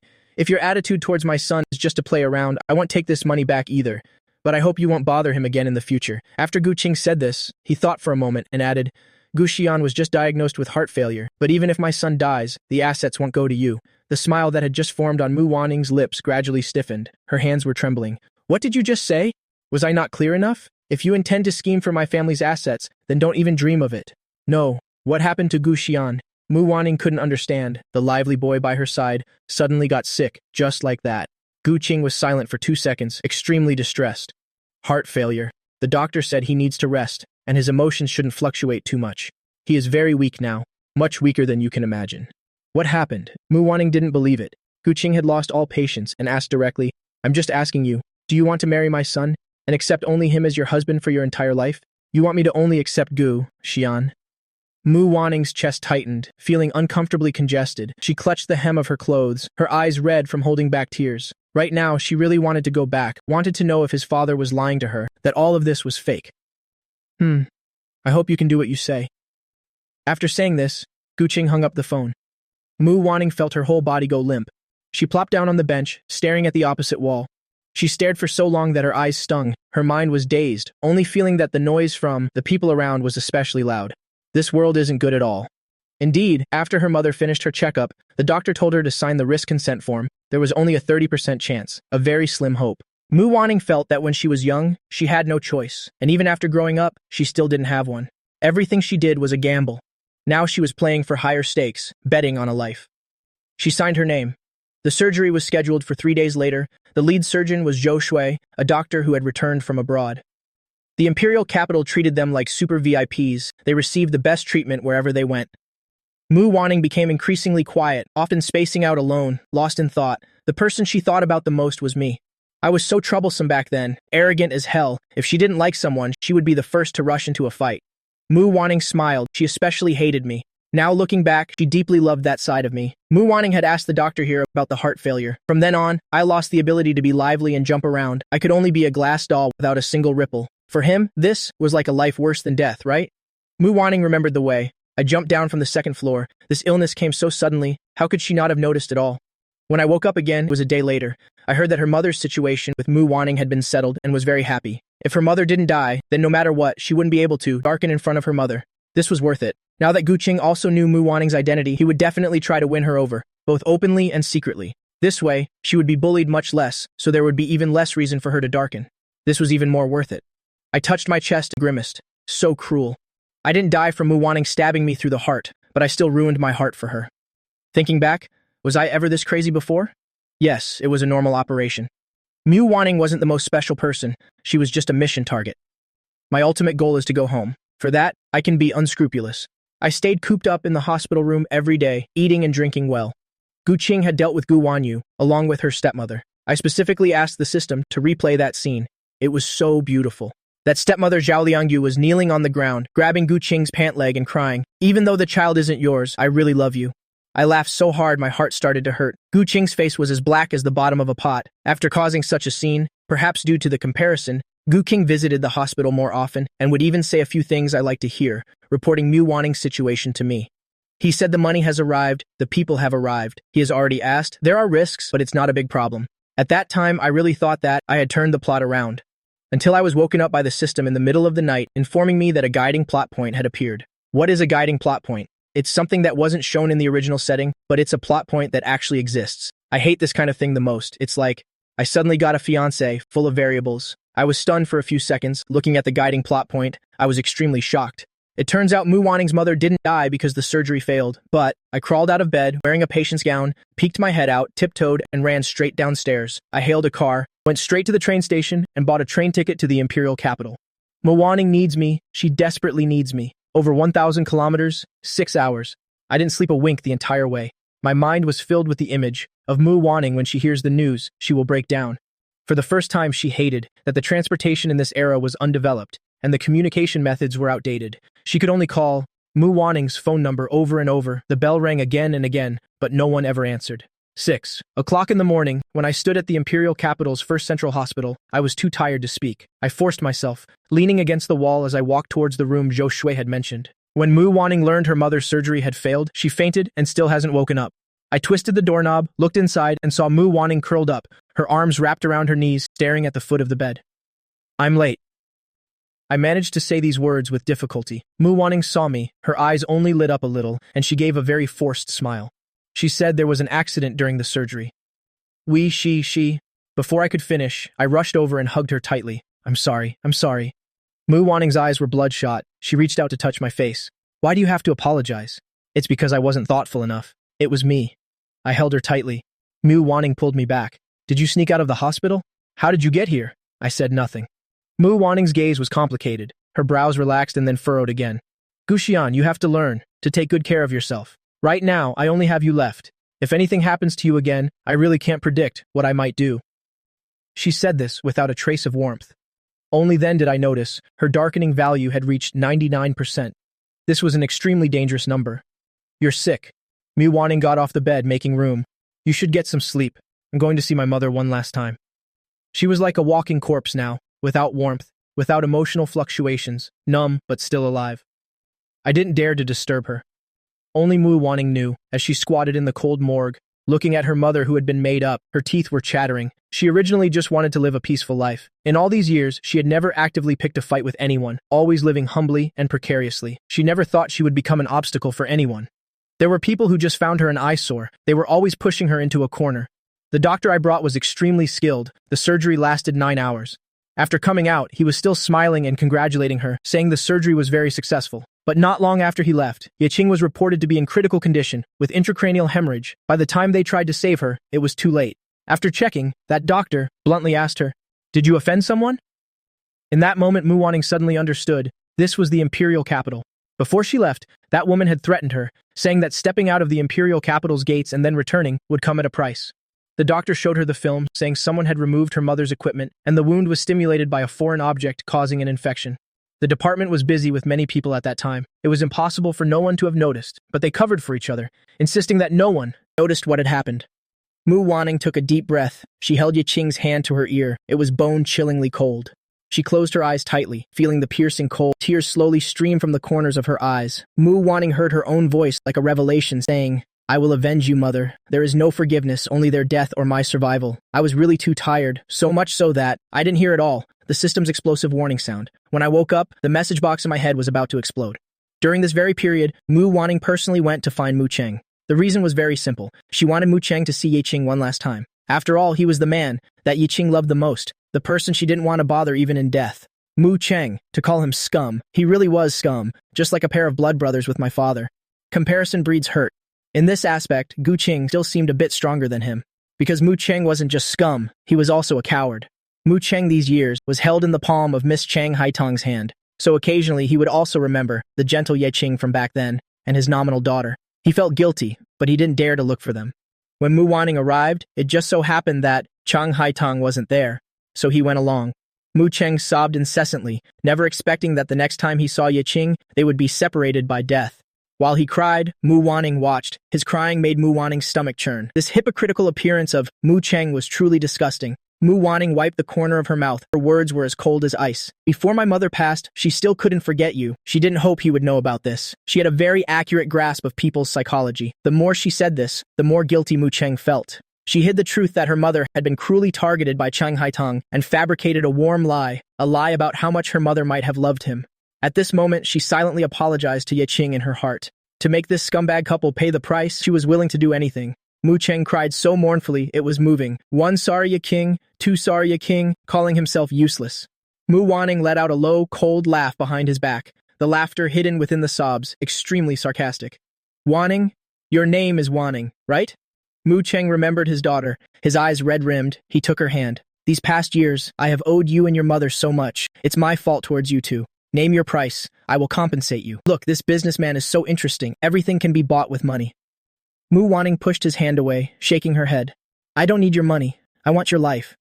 She didn't say this sentence. She pretended to be a good person, thoughtfully saying, "After seeing her for the last time, I will take my mother with me, her ashes back to Jiangcheng. This will also be the last time we meet as father and daughter. Next time, we'll be enemies." "Back to Jiangcheng? You're going back to Jiangcheng alone?" "Yes." "How is that possible? For so many years, my mother and I have lived like this. There's nothing that can't be done." Mu Wanning refused. "Aunt Chang is coming back soon, isn't she? You should go back quickly. I won't tell anyone about this. It won't make you and your wife angry. I'm tired. You'll be leaving now. Wanning." Mu Cheng saw she was about to leave and hurriedly spoke. "I'm sorry." Mu Wanning stopped in her tracks. The corners of her mouth curved up, but she didn't say anything. As soon as she stepped out the door, she saw me standing at the morgue entrance, constantly rubbing my arms.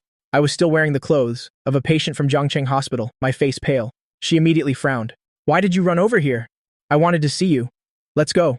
Mu Wanning reached out and pulled me along. I asked quietly, is the man inside your father? No. I had already guessed. I was just testing her attitude. As expected, it was just as I predicted. She added, my father died a long time ago. I stayed by her side. I watched her handle Ye Qing's funeral all by herself. She didn't do what she told Mu Cheng, to bring Ye Qing back to Jiangcheng. Instead, she used the money Gu Qing gave her to go to the suburbs and buy a public grave plot. On the day of the burial, the first rain of autumn began to fall. A fine drizzle. I held a black umbrella. I watched her scoop up a handful of dirt from the grave, put it in a bag, and stuffed it into her pocket. She will come back. Very soon, based on the current situation, she will probably follow the original plot. I don't have too many feelings about death, because I've seen too much of it. To me, life and death is like the end of a game. Who knows, maybe you'll be reincarnated somewhere. The system heard my question and analyzed it for a while with its quantum computer. It's highly likely to follow the original plot. Mu Wanning will stay in the imperial capital for a month, I said silently. During this month, she will find a way to get close to Chang Haitong's daughter, to sow the seeds of karma, and wait a year until the time is right. Are we going back to Jiangcheng? Mu Wanning's hand was a bit cold. She wanted to reach out and take my umbrella, but her hand was too dirty, so she obediently let it drop. We'll make a trip to the hospital, then go home. The two of them walked through the cemetery. There was no one else around them.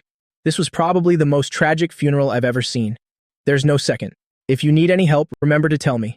After hearing what she said, I knew the original plot had changed. I don't know why. I can only watch quietly. Just then, Mu Wanning shifted her gaze to me. I was a head taller than her. Before, I only knew how to cling to her and be noisy. Today I was wearing a white shirt. The wind was a bit chilly.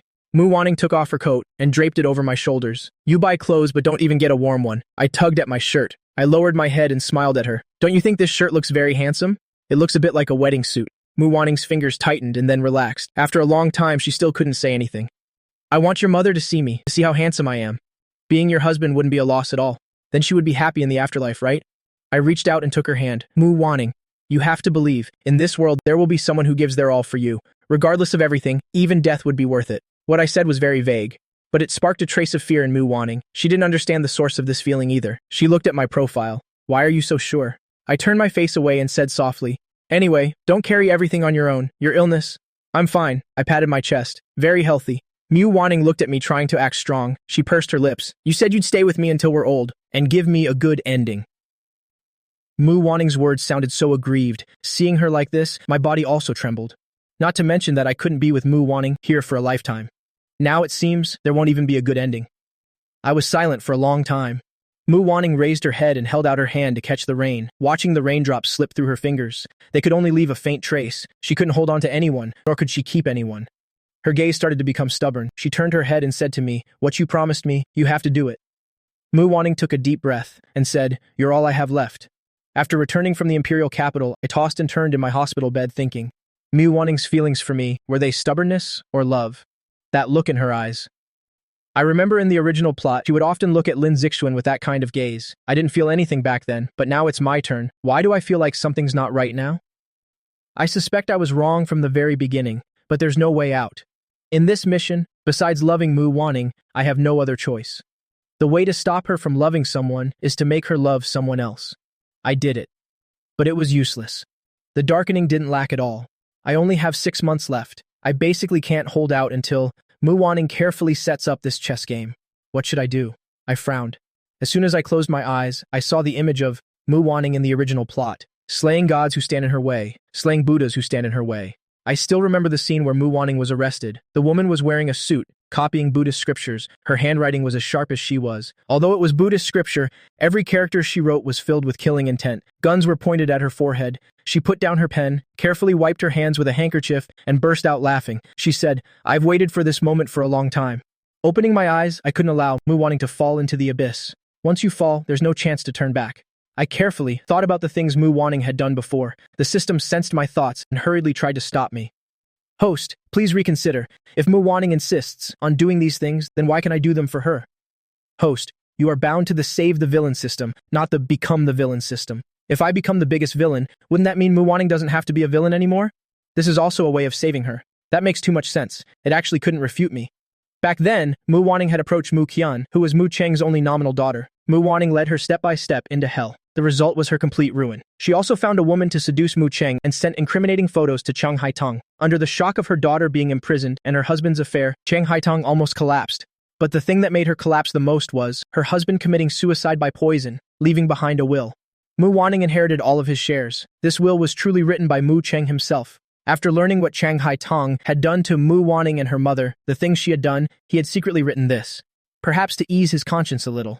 Under the known conditions, I have to think of a way. I can't let Mu Wanning do it, but I also can't be the one to initiate it. I pondered the plot for a night, but came up with nothing. Until Gu King arrived in the morning and learned that I had run off to find Mu Wanning despite my illness. He was so angry he gritted his teeth. In the end, I've been too harsh with this son of mine. A little bit of sweetness from someone else and he's lured away. My eyes lit up. I had a bold idea. Gu Qing was carrying a thermos of chicken soup. I smiled at him for the first time. He knew immediately that something was up. Dad, I have something related to Mu Wanning. Then don't tell me. Do you want to expand into the imperial capital? I squinted and smiled. A merchant values profit.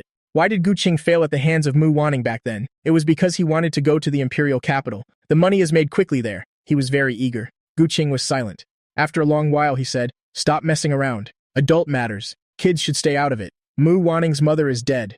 When I said this, there was no emotion on my face. So rational that even Gu Qing felt I was a stranger. It's because of Mu Cheng's wife, Cheng Haitong. I had to pick up the cup beside me and take 2 sips of water.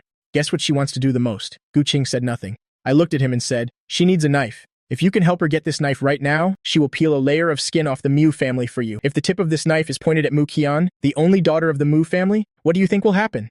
After hearing my words, Gu Qing stared at his son in a daze. Is this still my useless son? Did Mu Wanning tell you this? How could she tell you these things? If she taught you these words, then she herself is a knife. How do you know her knife won't be pointed at you? A person like that is truly too dangerous. You are my son. I won't harm you. I can't guarantee that. I rubbed my eyes, curled up in the blanket, and laughed to myself.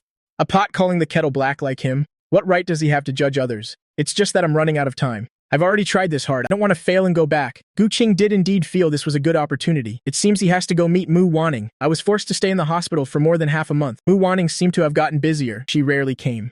Every time I saw Mu Wanning, I could feel a change in her. It seemed that on the night her mother passed away, she suddenly grew up. She handled things more and more simply and clearly, and she spoke less. Before, she would occasionally tease me with a few words. Now every time she comes, she only asks a few questions. If it weren't for her favorability score increasing every day, I might have suspected she had someone else behind my back. I'm being discharged tomorrow. I ate the fruit salad she brought. What time tomorrow do you not have class? I want you to pick me up and take me back to school. I'm sorry. Mu Wanning clenched her fists and looked up to smile at me. I have to make a trip to the imperial capital tomorrow. What are you going to the imperial capital for? I immediately frowned. I don't know what arrangements Gu Qing made. Could it be that he's letting her go do those unscrupulous things herself? There's a problem on Mu Cheng's side. He told me to go back. I'm not too clear on the specifics. Mu Wanning reached out to tuck me in. Don't worry, I can handle these things. I don't want to go. Mu Wanning interrupted me and said softly, "Can you not get involved in this?" I pursed my lips, showing no expression. How could I not get involved? This person is terrifying when she's rational, and like a madman when she's not. If I don't go and watch her, what if she does something she can take back? She can only go all the way down that path. I don't dare to bet. I can't afford to. Mu Wanning just assumed I had tacitly agreed. She stayed for a while, and as soon as she left, I called Gu Qing. I got straight to the point. What did you say to Mu Wanning? Gu Qing knew that I used to look for him for money, and now it was for the contract in Mu Wanning's hands. He paused, then said with a laugh, I have to admit, this kid is really good material. She's steady and ruthless in her work. She doesn't even show mercy to her own biological father. These words didn't make me feel proud. They only sent a chill through my heart. Does Mu Wanning still have to walk the path of the original plot? Gu Qing's next sentence was, You told me to give her a knife. I've given her the knife. What did you ask her to do? Just to dig up some information. Don't worry, she'll be my daughter-in-law in the future anyway. If she doesn't know how to protect her reputation, I still have to protect it. Gu Qing finally thought of his son and said, Aren't you being discharged today? Come home and rest. No need, I have to go back to school. I had already started packing my things. I have to take the first step and go to the imperial capital first to do the things Mu Wanning wants to do. I also vaguely realized something was wrong. Now, the one walking down the path of no return is not Mu Wanning, but myself. So be it. I booked a train ticket to the imperial capital and left in the middle of the night. However, Mu Wanning thought it over and over. That night, no matter what, I was the most important. She had been too cold to me during this time. It was only because she was afraid. She didn't dare to make me worry about her anymore. Mu Wanning brought the snacks I like, but when she arrived, the person was gone and the building was empty. Nurse, hello? I'd like to ask where the boy in bed 412 went? 412 completed the discharge procedures yesterday. You didn't know? Mu Wanning tightened her grip on the bag in her hand. Gu Xian, you're really something. When I answered Mu Wanning's call, I had already arrived in the imperial capital. I looked at the bustling streets, full of luxury and decadence, and felt a bit dazed. Hello? I kicked a pebble at my feet, looking at her missed calls. 42 calls meant that she understood my whereabouts. Mu Wanning had already figured it out. Where are you? Mu Wanning dragged her suitcase, walking around the train station in Jiangcheng. Her eyes were as gloomy as the weather. In Jiangcheng, dark clouds gathered, looking like it could rain at any moment. In the imperial capital, Mu Wanning took a deep breath. What are you doing in the imperial capital? Doing the things you want to do. Mu Wanning gripped her phone tightly, her brows furrowed. Towards my confession, she suddenly didn't know what to do. I kicked the pebble onto the road, one hand in my pocket. I know you don't want me to get involved. This is your family's business. But I've said it before, I have to protect you. Only I'm allowed to bully you. No one else's. The Mu family's debt, it'll collect it for you. I sighed. But can you promise me one thing? Mu Wanning didn't say anything. Her hand gripping the suitcase gradually tightened. I said softly, no matter what the outcome is in the future, please love this world. Remember, even if it's for my sake, you have to be a little gentler with this world. Just consider it as a favor to me for doing so much for you. Okay? Why should I listen to you? The words Mu Wanning said carried a trace of cruelty. She hated this feeling too much. Guxian, are you sick? Did I ask you to do these things for me?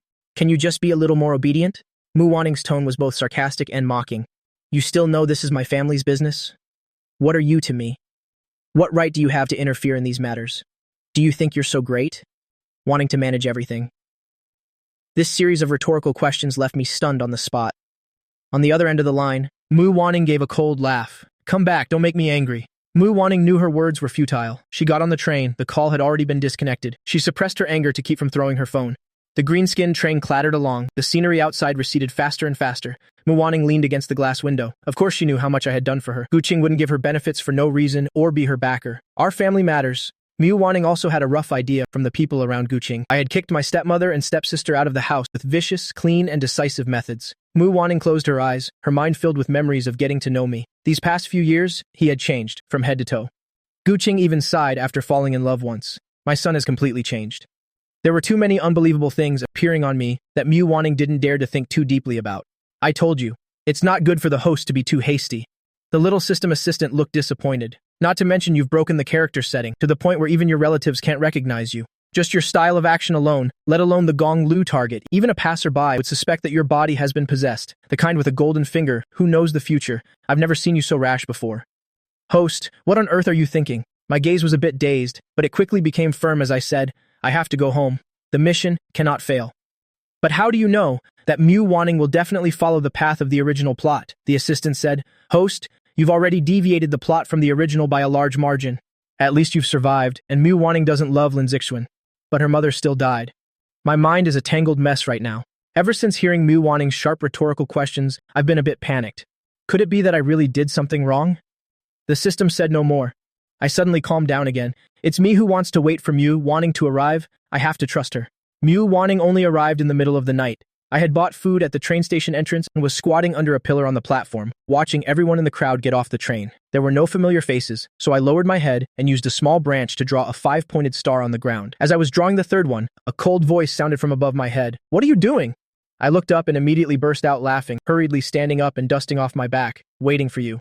Are you tired from the train ride? I bought this for you. Don't talk to me just yet. Mu Wanning pulled me with one hand, dragging me off the platform. Her strides were very large, with no intention of waiting for me. When she heard me stumble and suck in a breath of cold air, she finally slowed down. Mu Wanning's face was written all over with I'm very angry. I tugged her shirt and lowered my head. Without waiting for her to get angry, I said weakly, I know I was wrong. Tell me, you're still sick, you don't know anyone, and yet you ran to the imperial capital all by yourself. Huh?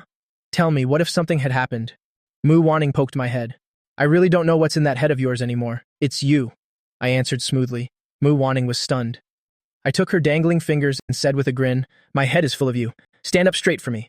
Mu Wanning frowned and pulled my ear. You still dare to joke around with me? Do you know that when I came to pick you up from the hospital, the nurse told me you had run away? Do you know how worried I was? I whispered. What's there to worry about? It's not like I get lost. Mu Wanning frowned. Her voice dropped a few notches. Say that again. Mu Wanning is really fierce now. Before, she would always secretly sharpen her knife behind my back, but at least she could still put on a smile. Now the only thing she hasn't done is put a knife to my throat. Mu Wanning saw that I was holding food for two. She rubbed her brow. You haven't eaten yet? I saw her changing the subject and immediately perked up. Yeah, I was waiting for you. If I hadn't come, were you planning not to eat at all? I was choked by her words. Why is her train of thought so strange? Mu Wanning took the bun and took my hand along with it. From now on, Don't silently leave my sight, especially not behind my back, using the excuse of doing things for my own good. Got it? I pressed my lips together. What if I say I didn't? Mu Wanning glanced over. The warning in her eyes was self-evident. I immediately changed my tune. Yes, girlfriend. I will definitely comply. Mu Wanning and I walked through the night in D-Do.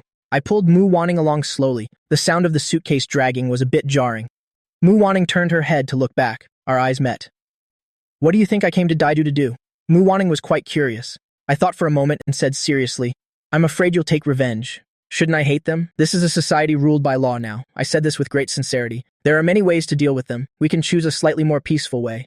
The corners of Mu Wanning's lips curved into a smile. A society ruled by law? What are you thinking in that head of yours? I frowned and shook my head. I haven't figured it out yet. Your father asked me to go to the Mu family's house to get something for him. Mu Wanning reached out and intertwined her fingers with mine. Mu Cheng feels guilty towards me, so this probably won't be too difficult. Hearing that, my eyes immediately widened. We have to go to the Mu family's house? Mu Wanning smiled and nodded. I was very worried. The Mu family's house? Is it that easy to get into? Back then, Mu Wanning knelt until her knees were raw. That woman, Chang Haitong, has always been tyrannical. She bullied her in all sorts of ways when she was young. For the most part, Chang Haitong also lacks self-confidence. Her motive for murdering Mu Wanning's mother is something I can also analyze. It was simply because she was afraid Mu Cheng and Ye Qing's old feelings would reignite. Go back to Jiangcheng tomorrow. I immediately frowned. How could I leave you here alone? Just listen to me. It's hard enough for me to protect myself in Didu. What if something happens to you? After all, I am the only son of Gu Qing. It wouldn't be so easy for the Gu family to touch me. I was particularly stubborn about this issue. Mu Wanning looked at me and after a long while asked, Why are you trying so hard to help me? I pursed my lips and said nothing. Mu Wanning's gaze was complicated. You're really an interesting person. You have a secret, don't you? Every word she said made my heart stop and jump 800 times. Too dangerous. This was clearly a probe. What secret? I muttered. Mu Wanning, with an ambiguous expression, let out a chuckle. I changed the subject, pulling her back. Just let me stay in Didu. I promise I won't cause you any trouble. Just want to stick to you. I said this with a forced smile. Mu Wanning's chest heaved. Would you die if you left me? It's not that serious. I shook my head and continued, but I just want to be by your side. Lin Zixuan isn't here. Hearing Mu Wanning mention this name, I was a little surprised. Of course I know that. He's still studying in Zhongcheng. How could he possibly appear in Didu? Mu Wanning's thoughts shifted. She smiled. Forget it. Since you like being by my side, then stay and hang out in Didu for a few days. I'll try to finish my business, and then we'll go back to Zhongcheng together. At that time, I didn't realize, I only found out later how terrifying Mu Wanning is. Even with the system, and even with a golden finger, I was no match for her. I had booked a hotel closest to the Mu family's house. Mu Wanning knew my intentions clearly, but she didn't let on. Before leaving, she leaned down and instructed, try to stay here. Wait for me to come back. Okay? Okay. Could I say no? I could only wait and see what happens. I wanted to see what Mu Wanning was planning to do. Originally, the system's tracking function cost points, but I bargained with the little assistant, reasoning clearly and forcefully turned this function into a form of compensation. From the moment Mu Wanning left the hotel, her every move was transmitted into my mind. Mu Wanning carried her suitcase and looked up towards my floor. On the screen, I met her gaze, and my heart trembled. Although I knew Mu Wanning couldn't detect the tracking function, when our eyes met, my heart pounded. Mu Wanning called a taxi to the Mu family's house. On the way, she looked at the tall buildings outside the car window. Her eyes were empty, her mood heavy.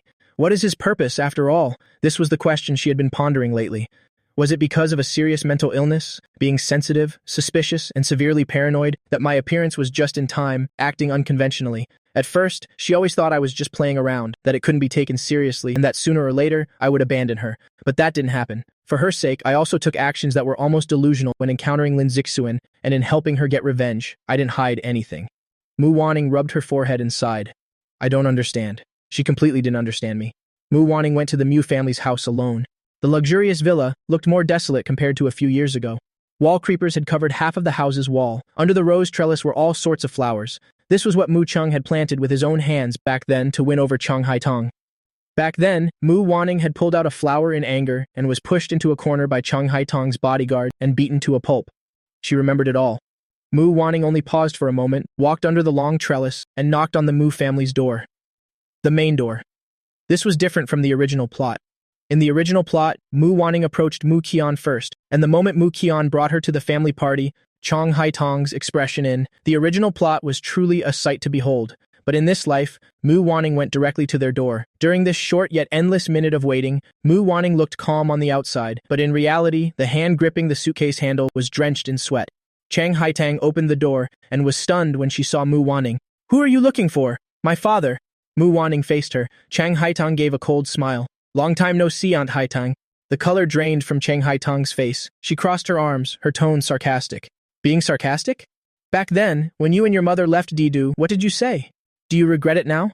Mu Wanning's response was resolute. Her face still held a gentle smile. Aunt Haitang, whatever you do, there's always a price to pay. Have you heard this saying before? I was watching the drama from the side when an idea flashed in my mind. Wait a minute, I think I've overlooked something very important. I hurriedly called Zhu Shui to ask for the list of doctors who operated on Mu Wanning's mother that year. Zhu Shui is a very righteous doctor. Mu Wanning's mother died on the operating table. She always felt it was an injustice, but she didn't have the ability to interfere in matters in Didu, and her heart ached endlessly. The rich and powerful have many disgusting ways of covering things up, but this was also their family affair, so no matter how angry she was, she couldn't interfere. I asked her for the list, and Zhu Shui gave it to me, and also asked me to apologize to Mu Wanning on her behalf. If she had known this would happen, she would have died before using a doctor from Didu to perform this surgery. It's all right, Aunt Zhu. Justice resides in the hearts of the people. I looked at the list of names sent via multimedia message. Zhu Shui had secretly investigated these people, and the suspicious ones were circled in red. This also saved me the trouble of investigating myself. After all, it was a plot trigger. Mu Wanning in her previous life had no idea that this was the truth behind her mother's death. If I hadn't interfered, her mother would have died in vain again this time. I clenched my fists, packed lightly, and headed straight for the Didu hospital. On the way, I thought for a moment, found a reliable private investigator to investigate the account information and family members of these people. The next day, one hand paid the money, the other received the information. A total of 3 people. The accounts of these 3 people on the day Ye King died had 100,000 yuan transferred into them. If Mu Wanning knew that her mother's death was only worth 300,000 yuan, the consequences would be unimaginable. Mu Wanning successfully moved into the Mu family's house. The atmosphere could be said to be freezing. Mu Cheng looked for opportunities to appease Chang Haitang, saying that Mu Wanning no longer had a mother. He was her father, so he should fulfill his duties a little. Chang Haitang immediately sneered. Duties? The money you're spending now, is there a single cent that isn't mine? If you want to be good to her, go ahead. The money belongs to me and my daughter. It has nothing to do with you and your daughter. After all, Mu Cheng was a man, and a man who had been in a high position for a long time. These words were nothing short of a blow to his pride, but he endured it all. If Chang Haitang hadn't used her money back then to help him get to his current position, he would have surely dumped this woman already. A woman like a tigress, with no charm whatsoever. Did I cause trouble for you too? Mu Wanning huddled in the corner of the dining table, her head bowed. Mu Cheng sighed. I have a house in the suburbs. I'll have the driver take you there later. Mu Wanning pressed her lips together. I didn't come back to fight for anything. Besides you, Dad, I don't know who else to turn to. Mom is gone. The moment Mu Cheng heard this, his heart tightened. After all, the two of them were once a couple, and during this time, he had also learned of some shady dealings. Ye King's death was Chang Haitang's doing. Having a murderer by his side, Mu Cheng was also uncomfortable. Don't worry. Whatever plans you have in Didu, tell me. If I can help, I definitely will. Mu Cheng said this very quietly, afraid that Chang Haitang would hear. Mu Wanning shook her head. Dad, can you help me find a job? Anything is fine, as long as I don't starve to death. Compared to the daughter raised at home, Mu Cheng still favored his child from outside. This comparison would cause hurt. The one at home followed Chang Haitang's lead, acting tyrannically, showing him no respect. Mu Wanning, on the other hand, seemed easy to bully. Mu Cheng sighed. You'll see what I can do for you tomorrow. The main thing is that you haven't graduated from university yet. Oh, right. Didn't I hear you got into Zheng University? Why don't you have money? Mu Wanning bit her lip, looking troubled. I couldn't afford it. Mu Cheng sighed and said nothing. He had his own selfish intentions. He wanted to keep this daughter. He didn't want Chang Haitang to keep looking down on him. These years, if he hadn't devoted himself to managing the company, could she just sit at home and enjoy the fruits of his labor? Ridiculous. This woman only knew how to hold his past weaknesses against him and never saw his efforts. Was it because she thought he had no backing? He wanted to support Mu Wanning and see what she would do. I squatted in front of the elementary school gate, holding my face. The gum in my mouth had lost its flavor. The first time in my life doing something like this, I was a little panicked. I recognized the child who ran out in the middle of the crowd, one hand in his pocket, the other carrying snacks as he approached. Zhao Zhimao had his arm around someone else. The child stopped and turned his head to look at me. I put on what I thought was my most harmless smile and waved. Come here, come here. Zhao Zhimao was the son of one of the doctors, currently in the 4th grade of elementary school. Were you just calling me? Zhao Zhimao seriously sized me up. Who are you? I'm your dad's intern. I even pretended to take out a red booklet, which was a hospital employee ID. Tomorrow is Saturday. Your dad said he wants to take you out to play, but he's busy with work and doesn't have time, so he asked me to come take you. Where are we going? To the amusement park. This kid, Zhao Zhimao, was quite sharp. He opened his mouth and asked, If we're going out tomorrow, why didn't you come to pick me up tomorrow? But I reached out and tapped him on the head. The amusement park is most fun at night. We'll play all day and night, and tomorrow your dad will come to pick you up himself. Don't worry. Otherwise, should I give him a call for you? I glanced at the parents around us and sighed. I wonder what you got on your monthly test. If your dad knew your score, I don't know if he'd still let you go. I should probably ask him. Don't, big brother. I was just taking a gamble, but I gambled correctly. Let's go to the amusement park right now. Okay. I reached out and took his backpack. Let's go now, by bus. We said we were going out to play, and Zhao Zhimao had his fun, but the Zhao family was going crazy. A letter was sent directly to Zhao Zhang at the hospital. He was immediately scared pale when he confirmed his son really hadn't come home. Zhao Zhang was terrified. He didn't dare make a fuss. He looked at the letter, took a deep breath, and only saw that it said, "I've taken your son out to play. I wonder if your son is worth that 100,000. You can call the police if you want to spend the rest of your life in prison.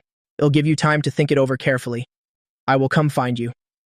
Zhao Zhang was indeed very anxious, silently waiting for the kidnapper's call. I was at the amusement park, having played until I was about to vomit. I saw that he was tired from playing. The two of us were lounging on a bench eating ice cream. I should give your dad a call, so he won't worry. Okay, but don't talk about my grades. My dad will definitely be angry. Don't you worry. How could he possibly be angry? He's crazy about you right now. I made the call, my tone teasing. I've taken your son out to play as instructed. I wonder if you've thought things through yet. Hello? What do you want? Zhao Zhang's voice had started to tremble. I don't want anything. I took a bite of the crispy ice cream cone and turned on the call recording function on my phone. I'm going to ask you a few questions, and I hope you'll tell me the truth. You guys were the ones who did something to Yiqing, right? The other side was silent for a long time. I patted Zhao Zhimao's head. Zhao Zhimao looked bewildered. I said again, "Oh my, it seems your dad isn't very willing. What should we do?" Zhao Zhimao was flustered. Dad! I covered the phone's microphone with one hand. Let me persuade your dad. You wait here for a bit. Don't run around, okay? I stood not far from the bench. You heard your son, didn't you? If the lives of the patients in your hands aren't lives, then what about your son's life? I don't need to treat it as a human life either, right? He was on speakerphone. Zhao Zhang's wife had started wailing, telling me not to touch her son, and telling Zhao Zhang to confess quickly. I like people like that. Rest assured. If you don't call the police, I won't call the police either, I said lightly. I just want to use you to threaten the people who gave you money. Don't worry, I won't let it implicate you. If you're really scared, I can give you an even larger sum of money for you and your family to leave Didu. I frowned, afraid this man wouldn't talk, and started to get annoyed. I'll count to 3. If we don't reach an agreement, you'll take your son to play somewhere farther away. Whether you two, father and son, can reunite in this lifetime, I can't say for sure. I can't afford to offend the person who gave me money. I can afford to offend them. That's enough. I opened my mouth and said, "It's Chang Haitong of the Chang Corporation, right? You already know everything. Why are you still asking me?" She bribed the 3 of you to remove Yiqing's oxygen tube. What else? Zhao Zhang fell silent again. I frowned. But this time, Zhao Zhang didn't make me wait too long. He quickly opened his mouth and said, "The patient was allergic to penicillin, but I wasn't the one who did it. It was another doctor. He gave her a shot. I was just following orders to play some tricks when necessary. But in reality, I didn't do anything." Very good. I just need the important information. I saved the call recording, called Zhao Zhimao over to let the father and son talk. As for what they talked about, I didn't care to know. At night, while Zhao Zhimao was fast asleep, I found an internet cafe, used editing software to change. The voice in this call recording removed the critical information and sent it to Chang Haitong's inbox, saying that if anything happened to Mu Wanning, no matter who was responsible, I would pin the blame on her. After I was done, I hid my information, transferred 300,000 to Zhao Zhang for them to leave Didu. Seeing the email status change to read, I chuckled softly. It's finally time. I used the trigger quest to once again accelerate the plot's progression. So what if Chang Haitong is tyrannical? This is a society ruled by law. If you kill someone, you have to obediently go to jail. Chang Haitong had naturally seen it. When she received this email at night, she became restless. Mu Wanning didn't care about those trivial matters. She just wanted to try to infiltrate the company and get what Gu King wanted. As for the outcome, that was a battle between businessmen. She discovered that Chang Haitong had been paying close attention to her movements recently. At the breakfast table, Mu Wanning finally couldn't hold back and asked, "Aunt Chang, have I done something wrong recently?" "You've done very well." Chang Haitong almost spat these words out through gritted teeth. Mu Wanning smirked. Chang Haitong immediately slammed her chopsticks down. "Just based on that stuff? And you want to threaten me too? I don't understand what you're saying." Mu Wanning lowered her head, frowning. She really didn't understand. I did this without ever mentioning it to her. "Didn't you send that email?" Chang Haitong laughed out of anger. "Using this to threaten me, you really don't know your own limits. If you have the guts, then go ahead and sue me. Let's see what a stray dog like you can do to shake the heavens and earth." Mu Wanning pursed her lips. She wasn't foolish enough to ask what email it was, but seeing Chang Haitong acting so agitated, like a snake whose vital spot had been stepped on, she was willing to take the blame. Mu Wanning wiped the corner of her mouth and said with a smile, "Then Aunt Chang, just you wait and see." Mu Wanning left and immediately came to my hotel. She deliberately observed her surroundings, and after confirming no one was following, she rented a room to hide. On the way to her room, she took the stairs to find me. As soon as I opened the door, Mu Wanning immediately pulled my hand, making me sit down on the hotel sofa. "Let me ask you, what email did you send to Cheng Haitong?" I was stunned again and immediately blurted out, "She told you? How did you know it was me? Do you think I'm stupid?" Mu Wanning pointed to herself. "In the capital, I was the only one who could help her. She basically didn't even need to think about it." I shook my head, scratching the back of my neck, looking tired. "It's nothing much. I just found a little weakness of hers. I was afraid she wouldn't leave you alone at the Mu family's house, so I threatened her a little." "How are you living at the Mu family's house? Are they bullying you?" I looked her up and down, seeing no marks of being hit on her skin, and only then did I feel relieved. "What did you do behind my back again?" Mu Wanning asked. I was just about to speak, but then I thought about how this matter involved her mother. Maybe Mu Wanning would seek revenge on those doctors later. For someone like her who always repays a grudge, you really couldn't say for sure. "I just compiled some of the bad things she's done," I answered vaguely. "But this still isn't enough to completely ruin her. We have to wait for a good opportunity and release it. If it doesn't kill her, it'll at least skin her alive." Seeing my determined, oath-like expression, Mu Wanning frowned. In her eyes, I was just a delinquent teenager who didn't know how to do anything proper, but knew a lot of mischievous tricks. Mu Wanning leaned down and took my hand. "Guxian, you actually don't need to do so much for me. I'm not a child who needs protecting." "That's right." I feigned disappointment. "I never said Mu Wanning needed protecting. I'm doing these things so that I can complete my mission smoothly." I smiled, reached out to take her hand, and patted it meaningfully. "Girlfriend, you must remember, we can't do anything illegal, you understand? You shouldn't do it." Mu Wanning placed her hand back on top of mine, looking even sadder. "I think compared to you, you seem less like a good person." I, who had just kidnapped a child the day before yesterday, was speechless. Mu Wanning and I watched the sunset at the hotel. "After dealing with the Mu family's affairs, do you have any other plans? Like, doing things you enjoy?" I turned my head. Mu Wanning looked up at me. "I don't have anything I like to do." She paused, then spoke again, her calm eyes on me. "But on second thought, I think I do now." I blinked. In the original story, after killing me, she was like a soul every day, wandering the world alone, without any warmth. Blinded by hatred, she had no way out. In the original story, she loved Lin Zixuan. On the surface, she loved him to death, but in reality, it was a sick obsession. She saw Lin Zixuan as the light of her life, desperately wanting to have him. And after being shattered by reality, she clung to the thought that if she couldn't have him, no one else could, and killed him. She was a psychopath, plain and simple. I don't want her to become that person again. Even if I leave, I hope Mu Wanning can live well, like a human being. Mu Wanning suddenly moved closer to me. Her eyelashes trembled, a smile playing on her lips. "I want to be with you." Mu Wanning stuffed into my stunned mouth a chestnut. "I have to make a lot of money." I had the chestnut in my mouth, chewing it. It was fragrant, sweet, and soft, but my mouth tasted bitter. "Do you think what we have is love?" Mu Wanning's hand paused. "Why would you say that? You said before that you didn't like me and you never would, but I also said if you kept flirting with me, I wouldn't let go, not even in death." Mu Wanning wiped her hands, held my shoulder with one hand, and pulled me into her embrace. "You were the one who barged into my world. Now that you're here, don't even think about running away." Time seemed to stand still. I could hear my own heartbeat. A strange thought flashed through my mind and quickly disappeared. "What about you?" Mu Wanning asked. "Do you have any ideas you want to pursue?" "I do." I looked at the scenery. "I want to go somewhere, to see who is waiting for me." Mu Wanning could see from my expression that I wasn't lying. It was also the first time she had seen this expression on my face. Vague, sorrowful, and helpless. I was clearly right in front of her, yet I seemed as distant as the horizon. Mu Wanning instinctively pulled me, her eyes dark. "Besides that Zhang Yudao person, are you pining for another woman? Why are you suddenly bringing her up?" I frowned. In Mu Wanning's eyes, I looked completely evasive. She reached out and pulled me closer, a smile on her face. "What's wrong? I mentioned your fiancé. Are you not happy about it?" "What fiancé? Don't talk nonsense." I tapped her forehead. "That was all arranged by our parents for business benefits. I caused the Gu family to fall apart, and then I already broke off the engagement with her family. Listening to you, it sounds like you regret it. I don't. Don't talk nonsense," I said cautiously to Mu Wanning. "Zhang Yudao and I can only be called bad friends. I was ignorant before, but now that I have you, I don't need any other friends of the opposite sex besides you." I leaned on her shoulder with a fawning expression, acting obediently, which to a certain extent satisfied the possessiveness deep in Mu Wanning's heart. "It's best if that's the case." Mu Wanning leaned in and kissed my cheek. "I have to go back. Remember to let me know when you go out. Things will only get more serious. I can't guarantee your safety." Mu Wanning was terrified inside. After having a weakness, she was no longer the indifferent person who had nothing. "Okay, don't worry," I assured her. Mu Wanning didn't take it to heart at all, because my words were like farts, since I never listened anyway. But surprisingly, I really did turn a deaf ear to the outside world. I lay on the large hotel bed, resting leisurely, replaying Muwaning's daily life in my mind. Seeing the host depravity, on the third day, the little assistant finally couldn't hold it in anymore. Why don't you seem worried about her at all? Worried? I'd rather worry about myself than worry about her. I snorted coldly. I saw through it a long time ago. Muwaning is more independent than any target I've ever had. She's a living person with strategies and plans. Just because of one wrong word, her favorability score dropped by 20 points. My God, it was so hard for me to earn those 20 points. With just one thought, Muwaning knocked me back to square one. So, in order to increase the favorability score, I discovered a little trick. Muwaning likes obedience.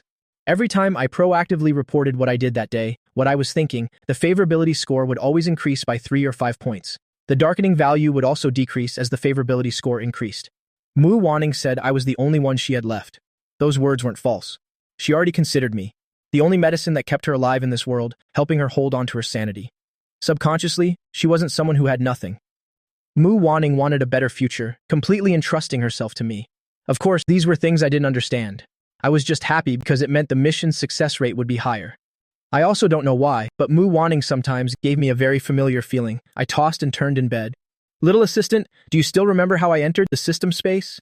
My memory of these things is already very vague. I only remember when I first arrived, I seemed very obsessed with one thing, which was getting what I wanted most. But I've forgotten what it was that I wanted most. I remember you were like an idiot back then. Shut up. The little assistant was immediately cut off by me, pouted, but didn't say anything more. I rarely dream. Originally, traveling through parallel universes, following the system's orders, completing missions was dreamlike enough.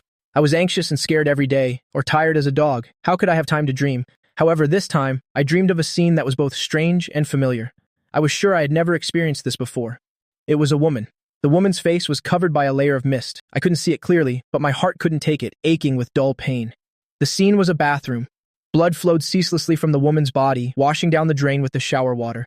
The man, wearing a blood-stained suit, held her face, his shoulders trembling uncontrollably. This feeling was like being in the system space, watching a mission movie from a parallel universe. I moved a little closer and heard the man's words. He said, "Don't leave me, please." Then he said something else unclear, but the system issued a warning sound, accompanied by an electric shock. I immediately woke up from the nightmare, staring at the ceiling. The feeling from the dream lingered, but the images began to fade. What happened? I asked, discovering my voice was hoarse. I struggled to get out of bed, wanting to get a glass of water. When I heard the system say the target was under attack, was now severely injured with a critically low life value. What? At the system's words, the glass in my hand fell to the ground, shattering with a crash. What happened? I hurriedly got out of bed, quickly changing out of my pajamas. In my rush, I put my shirt on backward, without realizing it. The important footage was clipped by the system. Muwaning and Mu Cheng were on their way home, discussing company matters. Muwaning really was talented in this area. She understood many things after just a brief explanation, making Mu Cheng look at her a few more times. Who would have thought the peaceful scene between father and daughter would be shattered? A car, while they were waiting at a red light, lost control and sped towards them. Muwaning instinctively threw herself from the passenger seat onto Mu Cheng, getting covered in blood from shards of broken glass. The largest shard stabbed directly into her back. The airbag deployed, hitting Muwaning hard on the forehead. Her body stiffened, and she passed out. The scene changed. Mu Cheng pulled Muwaning out of the car, still in shock. Muwaning looked like she was dead. Her chest wasn't moving at all. How could this be? My mind thought back to the almost forgotten dream. I seemed to have clearly seen the face of the woman in the dream. It was Muwaning.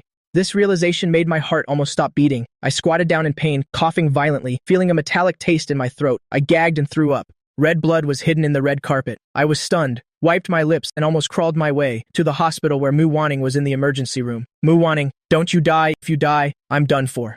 I got into a taxi and suddenly remembered the system's words. It said it was an attack. This wasn't an accident. It was deliberate. Someone wanted Muwaning dead. When I arrived at the hospital, Muwaning was still in the emergency room. There was no one outside the emergency room. I deliberately went to Mu Cheng's room. It was packed with people inside. Mu Cheng was well protected by Muwaning. He only had a few superficial wounds. The gifts were piled up like a small mountain. The contrast between the two was clear to see. Although I had expected it, seeing it with my own eyes, I still felt a bitter discomfort. I could probably understand why. The original Muwaning did what she did. Just as I had said, she sprouted from the darkness and bloomed on the edge of a cliff. Is Muwaning's family here? The doctor came out, saw the empty hallway, and was a bit surprised, probably the first time he'd encountered a situation where there was no one outside. How is she? I wiped my tears and stood up. Hello, Dr. Em. What are you to Muwaning? She's my girlfriend. I have the right to make decisions on these matters. Is she okay now? The surgery was very successful. There's no internal organ damage, a mild concussion, and the glass shards have all been removed from her body. The surgery is in its final stages. We need your signature. I glanced at it. It was the hospital bill. I sniffled. Where do I pay? The payment counter on the first floor. Thank you.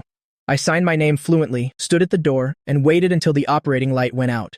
When Mu Wanning was wheeled out, her eyes were still open, her head and body were wrapped in bandages. Wanning. I rushed over. I wanted to take her hand, but her body was covered in wounds. I was afraid I would carelessly hurt her. Why are you here? Mu Wanning opened her mouth with difficulty and twitched her lips. I'm fine, just a little dizzy. The patient received local anesthesia. She needs to rest now. The doctor reminded me. I nodded. I know. It'll be over in a bit. I sniffled, carefully leaned down, and brought my face close to Mu Wanning's. Don't be afraid. I won't let anyone hurt you again. We won't attack unless we're attacked.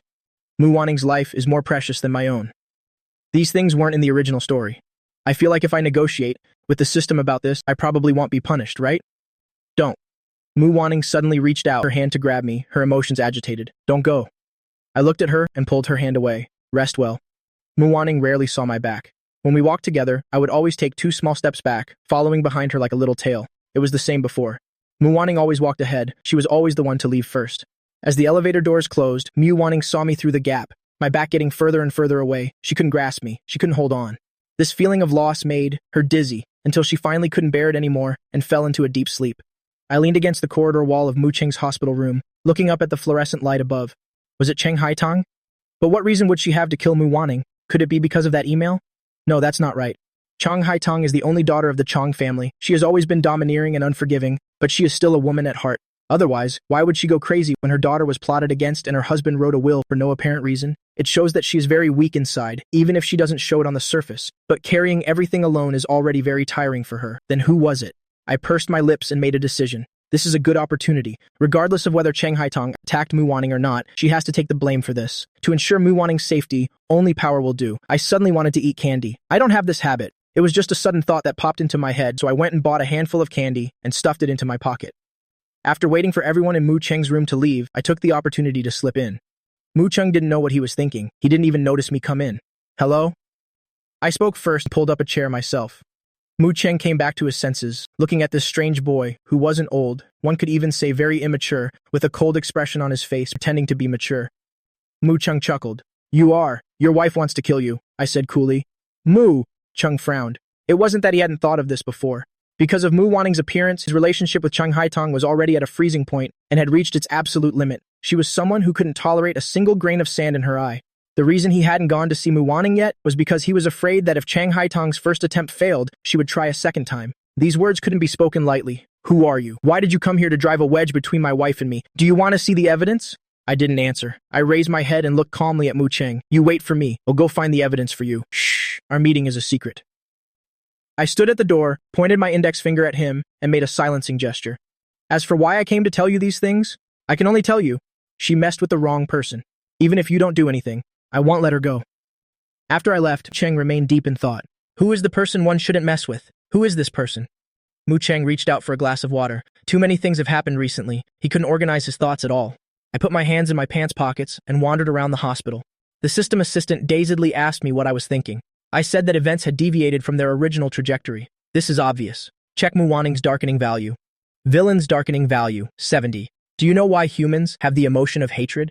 The little assistant couldn't understand my train of thought and could only foolishly ask, why? Because of prejudice, because of helplessness, because of unwillingness. I squatted down.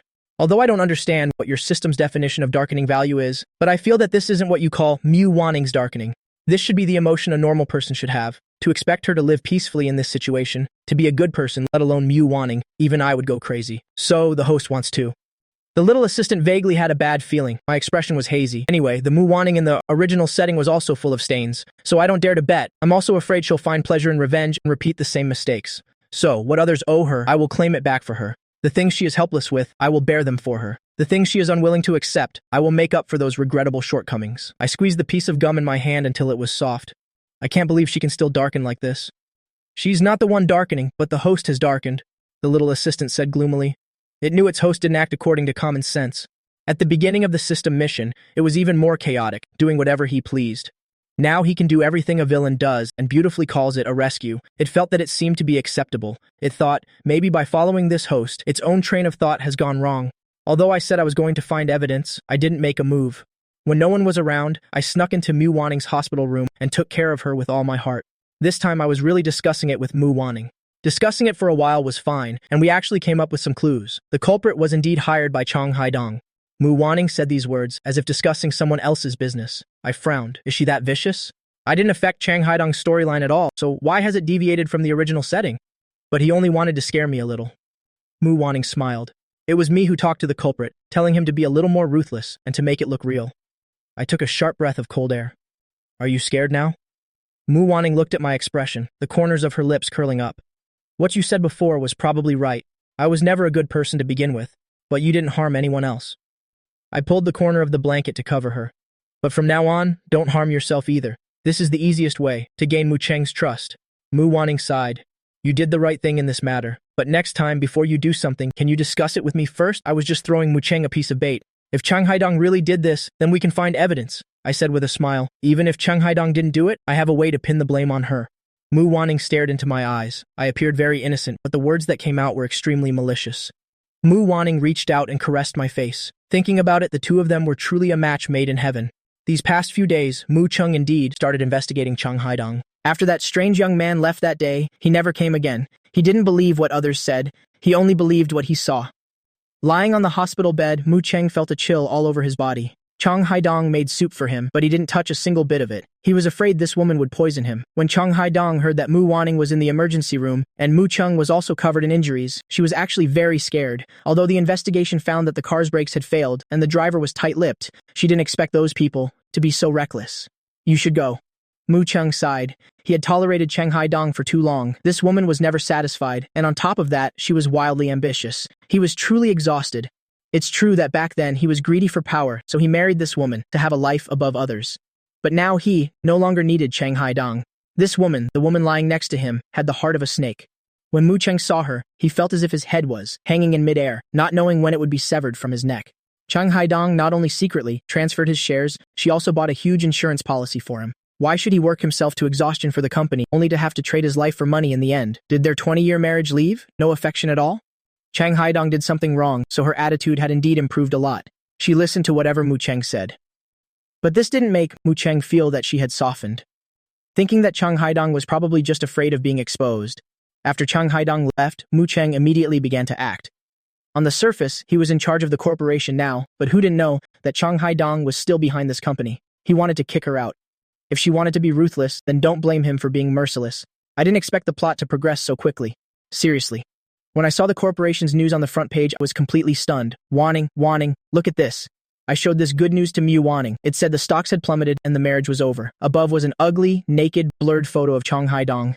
The pose was extremely ridiculous, not to mention the comments below. I clicked my tongue, my expression worried. You didn't do this, did you?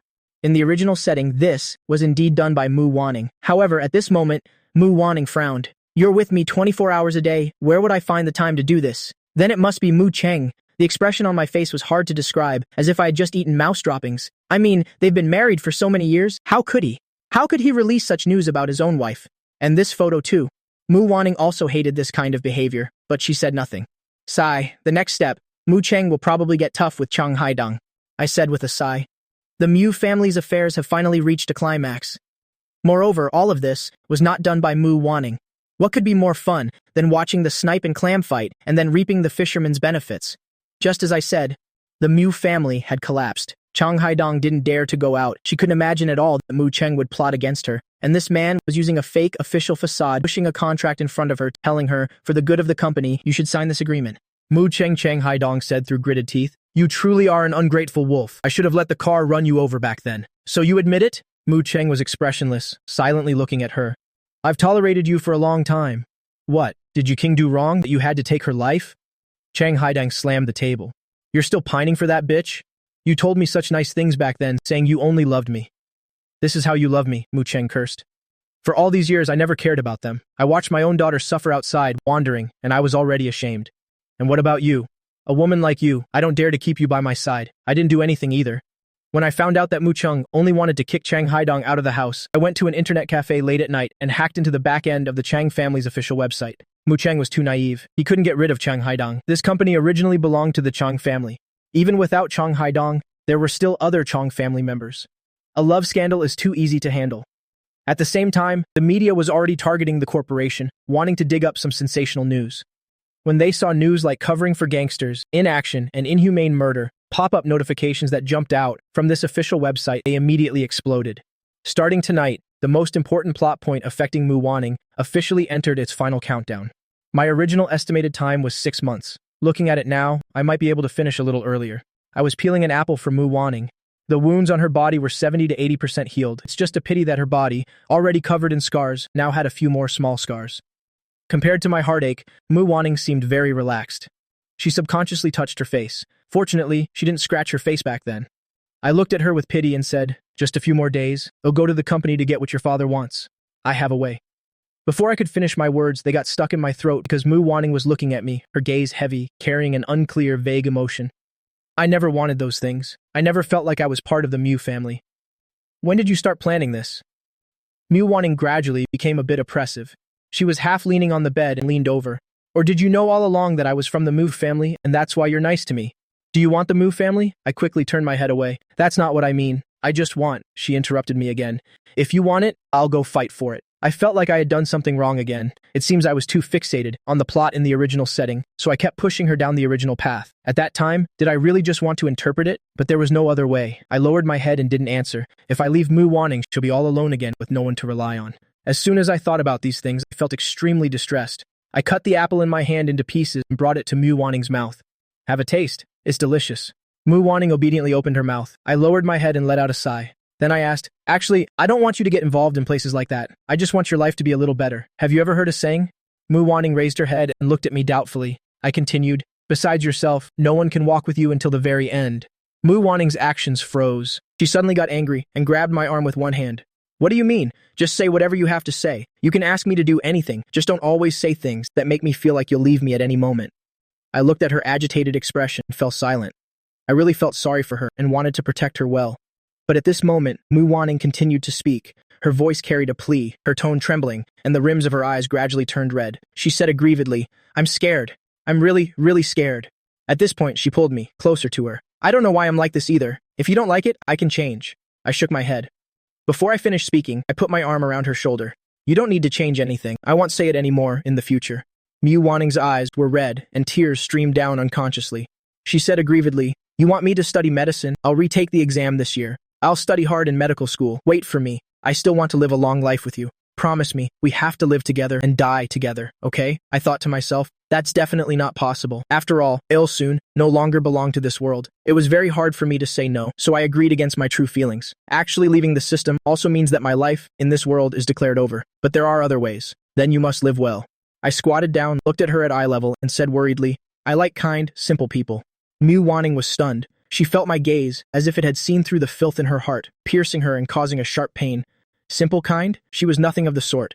Mu Wanning didn't even know what such a person was like, but if I liked it, she would learn how to be one. Mu Wanning's method was effective. Mu Cheng trusted her very much. She easily got into Mu Cheng's office, and while Mu Cheng was away, she plugged a USB drive into his computer. Throughout the entire process, Mu Wanning was calm and composed until copy complete appeared on the screen. She pulled out the USB drive. The mission was accomplished. All of Cheng Haidong's secrets were exposed. On the day of the trial, Mu Wanning also secretly came to watch. That still charming woman had become haggard in a short period of time. Her mother's death was not revealed. This trial was another old affair dug up by the reporters, also one of Mu Cheng's romantic debts. That girl was 7 months pregnant and died on the operating table. The methods were almost identical. That girl died when she was only 19. Let's go. When I heard that Cheng Haidong was sentenced to 10 years, I took Mu Wanning's hand. In any case, she got what she deserved. I whispered, "You see, the law will never let any bad person go. Right?" Mu Wanning said nothing. She understood very well that without me, the justice that should have been served wouldn't have come so quickly. I walked out of the hall and stretched. The next second, Mu Wanning hugged me from behind. At that very moment, the system announced that her darkening value had dropped to 30. I turned around and kissed her on the lips. "You should also thank yourself." I smiled. "Your life was so hard before, but you made it through." I reached out and patted her head. "You've worked hard. I also have to thank Mu Wanning for not killing me." "Thank you, Mu Wanning, for giving me the chance to complete the mission." Gu Qing got what he wanted. He publicly announced the identity of Mu Wanning at a party as my fiancé and promised that when we graduated from university, he would hold a wedding for us. It was also that night that the Mu family fell into crisis.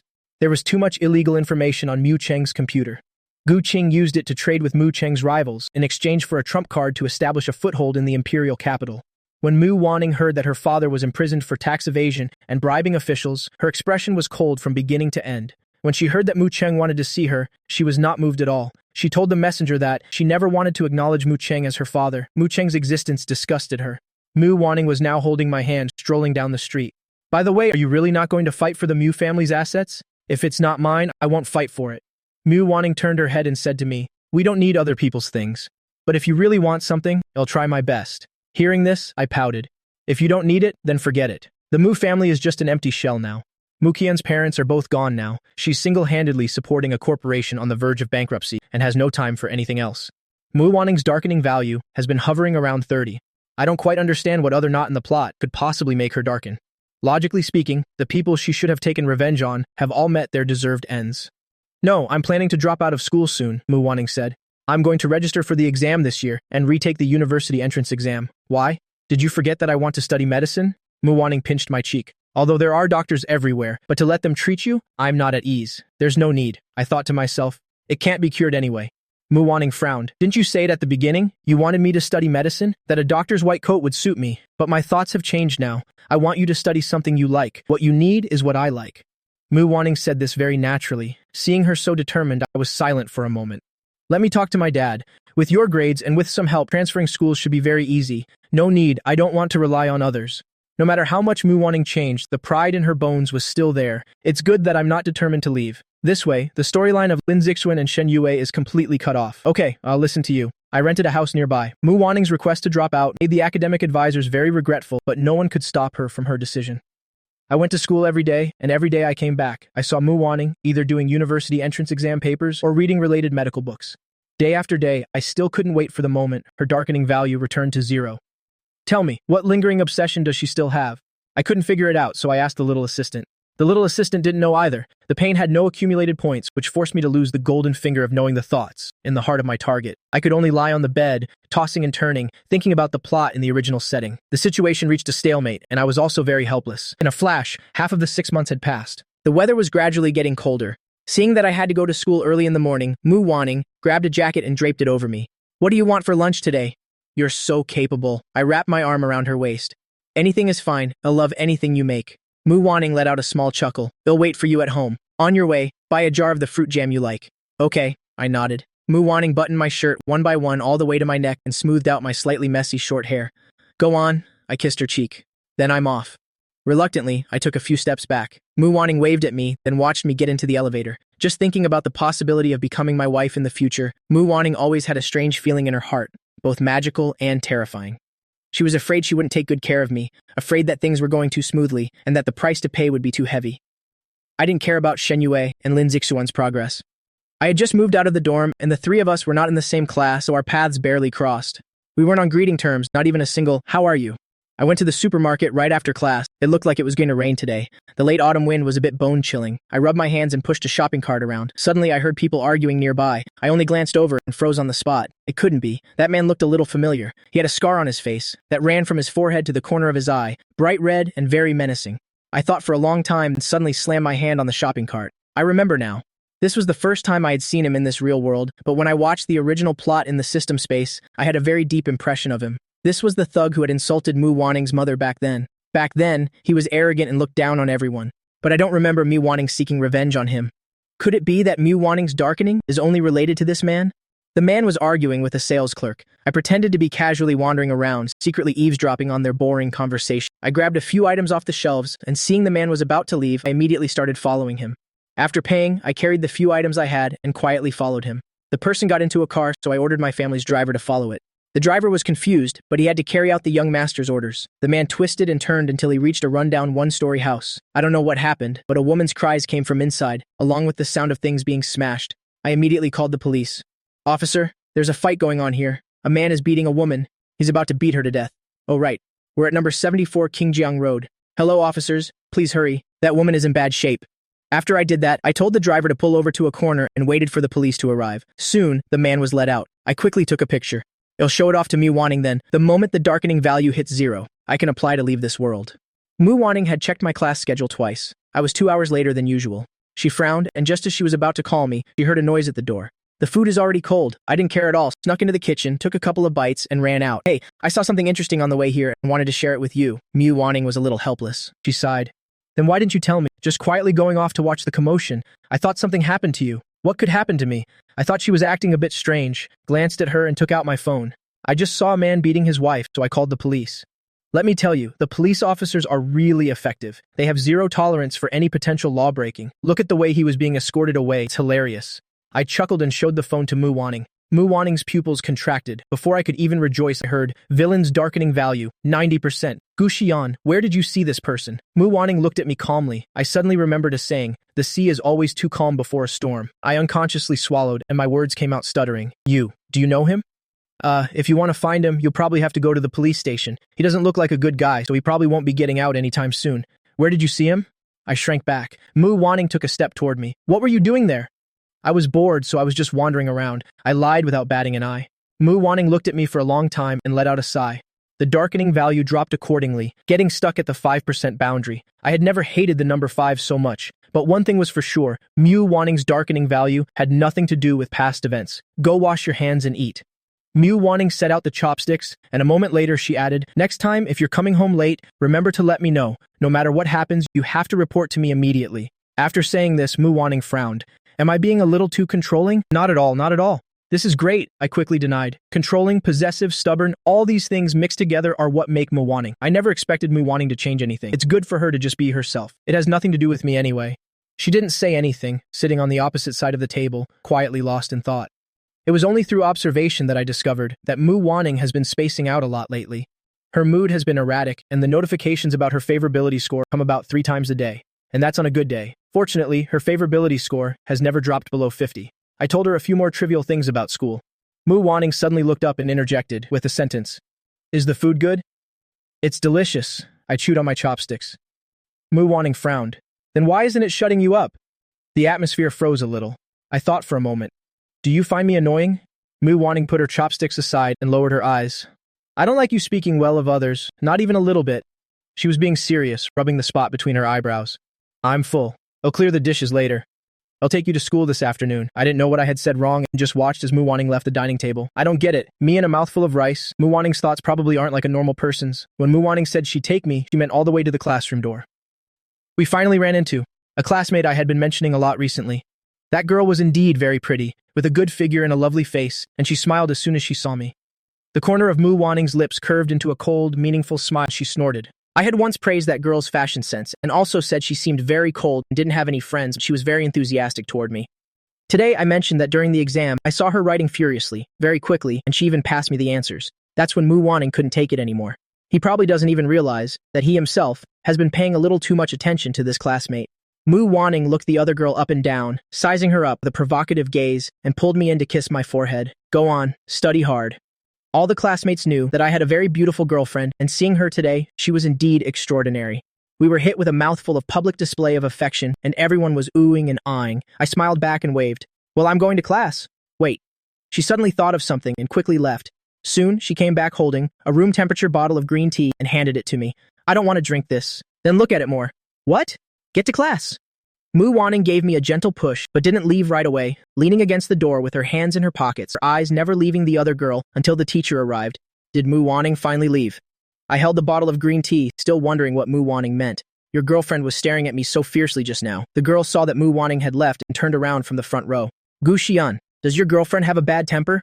I was stunned for a moment, unable to react. Not at all. Why would you think that? We girls understand girls best. Have you two not been together for long?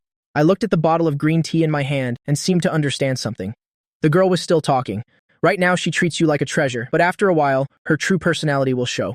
Look how fierce she is with strangers. Her attitude toward her boyfriend later on definitely won't be good. I listened to these words and nodded and handed over the bottle of green tea. What is it? The girl was stunned. I smiled. My girlfriend bought it for you. But this girl was right about one thing. Girls understand girls best. My Mu Wanning really just needed one look to see through her true nature. The Mu Wanning I was thinking about seemed to sense it. At her desk by the window, she looked up as the curtains stirred slightly, letting in a few dazzling rays of sunlight. She held out her hand and the light fell into her palm, but unfortunately, light cannot be held. What about Gu Xian? She opened her palm again, looking at her covered fingertips. Would he stay quietly in her palm for a lifetime? There were too many things about me she couldn't understand, so she felt afraid. She knew I wouldn't harm her because everything I did was like, I wished I could tear out my heart and liver to show her my sincerity. So what was his purpose and what did he want from her? Mu Wanting still hadn't figured it out. She didn't want to understand either. This self-deception, though a bit foolish, she still held on to hope. For example, it would be best if I could deceive her like this for a lifetime. Tell me what on earth Mu Wanting is thinking. This question has been nagging me for 4 months. Every time I look at Mu Wanting, I have an uncontrollable urge to ask her, what on earth are you still not resigned about, that you can still darken? But every time I held back, I felt like I could hold on a little longer. Mu Wanting was a perfect girlfriend every day. It was like she wanted to put me in her pocket to protect me. If I weren't on a mission, I think being with Mu Wanting, living a simple life like this, wouldn't be so bad. It's almost New Year's. Mu Wanting interrupted my thoughts, suddenly saying such a thing. I looked at the bare trees outside the window and nodded. That's right, we've known each other for almost a year. When Mu Wanting said this, I instinctively prepared to nod, but then I froze, turned to look at Mu Wanting in surprise and said, You remembered wrong. We've known each other for 2 years. Is that so? Mu Wanting turned her face away, and my heart was pounding. Was that really a slip of the tongue just now? Not necessarily. I sensitively smelled danger. On New Year's Eve, can I be with you? When Mu Wanting said this, she turned her head slightly, meeting my scrutinizing gaze, watched me frantically avoid her eyes, nodded randomly, and added, Just the two of us, okay? Originally, Guqing wanted the two of them to come home for New Year's. After being deceived by a woman and raising someone else's daughter for nearly 20 years, he suddenly became enlightened and thought that the person he could rely on was probably just me. Although Guqing never spoke of his bitterness, his care for me had indeed doubled. When I said I wanted to celebrate New Year's alone with Mu Wanting, Guqing was silent for a long time and said, All right then, you young people have your own lives. I won't bother you. Just tell me if you need anything. Thank you, I said casually. Guqing hesitated, then sighed. You are my son. Why say thank you? It's a given. Regarding the school's winter break, I didn't feel very involved. Many couples at the school gate were saying their reluctant goodbyes. Mu Wanting patted my shoulder. You've cleared out all your things from school. Why? Are you not going to school next year? My heart clenched. That was indeed what I was thinking. This 1-month winter break, I would be with Mu Wanting the whole time. The purpose was simple, to grind down her darkening value as soon as possible, to avoid any further complications. By the time the next semester started, the bad news about me would probably have reached the school. I didn't want my family or Mu Wanting to have the trouble of cleaning up my belongings, to avoid being reminded of me by my things. Didn't you move out of the school a long time ago? I found it troublesome before, so I didn't clear it out. So I took this opportunity to clear it all out. I smiled and made an excuse. Mu Wanting pressed her lips together and said nothing. As time went by, the New Year's atmosphere grew stronger. Mu Wanting seemed to take this matter very seriously and had cleaned the duplex apartment spotless early on. I teased her about being like a river snail fairy. Mu Wanting just glanced at me. Have you been unhappy lately? I casually tossed a cherry over. Mu Wanting raised her hand and caught it, watching me intently. After a long moment, no. You are. I decisively ran to her side and leaned down to look at her expression. Did I make you unhappy? No. Mu Wanting put down the broom in her hand, a very faint smile on her lips. I was just thinking that this year, my mother can't celebrate New Year's with me, and it feels a little strange. My body stiffened. I had forgotten. I had taken life and death very lightly, but Mu Wanting was a real person. No one, after losing their mother, could still on these happy days. These days of reunion, laugh out loud. I wiped the expression off my face and said softly, I'm sorry. It's okay. Life and death are fated. Mu Wanting shook her head. I put my arm around her waist, but it's okay. You have me from now on. If you're willing, I can be with you for a very long time. Really? Mu Wanting didn't seem surprised. I nodded sincerely. Really, I'm not lying to you. You'd better be. I realized Mu Wanting was very strange. I had noticed her words a long time ago and her behavior. If it weren't for the fact that Mu Wanting's era didn't have high technology, she had no contact with AI, and intelligent systems didn't have such wild ideas, I would have suspected that Mu Wanting had seen through my identity. I thought the system probably wouldn't be so boring as to make me go after another task doer. I eagerly awaited New Year's Eve. When I saw what she brought out, I was stunned for a moment. What happened after I got drunk last time I still remembered vividly. Mu Wanting slowly opened the bottle of wine. On such a good day, can't we have a drink? No way. I quickly waved my hand. Mu Wanting lowered her head and poured half a glass of wine. It's okay, it's just you and me here. No need to be afraid of getting drunk. I saw her approaching with the wine and shrank back. You're very cute when you're drunk. Mu Wanting brought the glass of wine to me. Sweet? You trying to fool a ghost? I cursed inwardly. It's not like I haven't had wine before. This stuff has a strong kick. I really can't handle alcohol. Just 2 sips and my face turns red. 1 glass and I start to lose control of myself. Seeing that I wouldn't take it, Mu Wanting poured herself a glass and sat opposite me. She clinked the rim of her glass and drank it all herself. Thank you for meeting me. My heart stirred. Mu Wanting picked up the bottle and poured another glass. She drank it hard and fast. I quickly covered the mouth of the glass with my hand. Don't drink anymore. Drinking this will make you feel very uncomfortable later. If you drink, then I won't drink anymore. This sentence from Mu Wanting made my eyes lock on her. She slowly frowned. You really don't want to drink? Are you afraid of saying something nonsense after getting drunk? Mu Wanning said it half-jokingly. My body stiffened. I tend to make a scene when I drink a lot. It's very unsightly. I don't want to lose face in front of the person I like. You've already lost plenty of face. I gritted my teeth, hesitating. I can't drink. My health is not good. Mu Wanning suddenly froze, seeming to have remembered this, and quickly put the wine away. Sorry, I forgot. This time, I clearly felt Mu Wanning's probing. She must be suspicious of something. I reviewed what I had done, and every single thing had a flaw. A normal person would probably also be suspicious of my identity, let alone this high-IQ potential criminal. Bad move, I thought to myself. I can't wait anymore.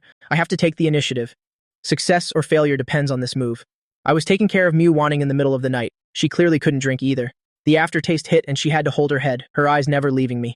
Her gaze made my scalp tingle. I waved my hand in front of her eyes. Stop messing around. Mu Wanning irritably pushed my hand away, sat dazed for a long time, then waved her hand again. Come here. I didn't know what she was planning. I don't have to argue with a drunk person. But as I walked in front of her, I was suddenly pulled hard by her. I lost my balance, placed both hands on her shoulders. A little resentfully. What are you doing? I want to ask you a few questions. You have to answer me honestly. Mu Wanning's words allowed no refusal. I hesitated for a moment, then nodded. Mu Wanning took my wrist and slowly caressed it. Her eyes were full of bloodshot veins. The gesture looked serious, but was incredibly suggestive. She looked up, her expression indifferent. Do you really like me? I was stunned for a moment, then nodded. My small action was very glaring in Mu Wanning's eyes. Mu Wanning took a deep breath. She asked again, Are you approaching me with a purpose? Isn't liking you enough? I decided to keep up the act with a cold expression to the very end. Mu Wanning's lips twitched.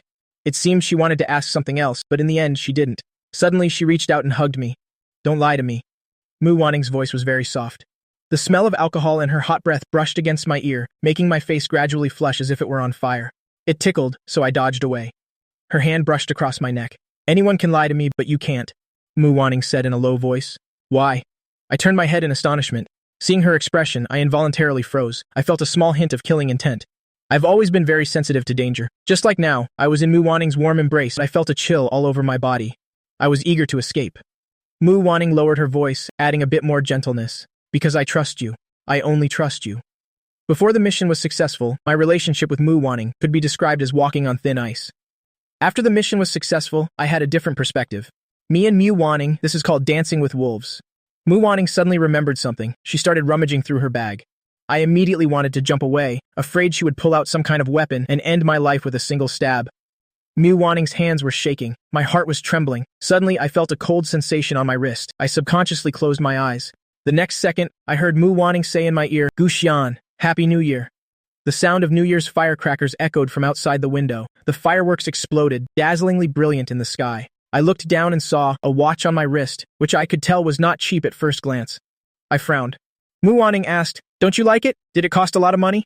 Not that expensive. The mall was having a sale. Mu Wanning said, Wear it carefully. Don't lose it. I didn't ask her where she got the money. I turned and hugged her, nodded in a low voice, Okay.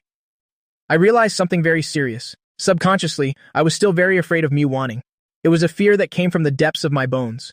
Mu Wanning seemed a little unable to restrain herself. Her hand slowly moved to my waist. She lowered her eyes, her gaze evasive. Can I kiss you? After Mu Wanning said that, she moved closer and closer to me. My heart was pounding. I widened my eyes, vaguely unsure of what to do. Her breath was intertwined with the sweet smell of wine. Just as our lips were about to touch, only a centimeter apart, she suddenly stopped. She glanced at me, then sighed. Go to sleep, it's late. I felt my throat was a bit dry. Aren't we kissing anymore? So eager? Mu Wanning huffed and pulled down the hem of my shirt that had ridden up. Wait, we'll kiss next time. I've been drinking. After Mu Wanning said this, she went straight into the bathroom, leaving me with a bewildered expression. I didn't know that. After the bathroom door closed, Mu Wanning had stared intently at her reflection in the mirror, turned on the faucet, and suppressed her tears for a long time. When she came out, I was already fast asleep on the sofa, dead to the world. She didn't know why, but she desperately wanted to remember how I looked.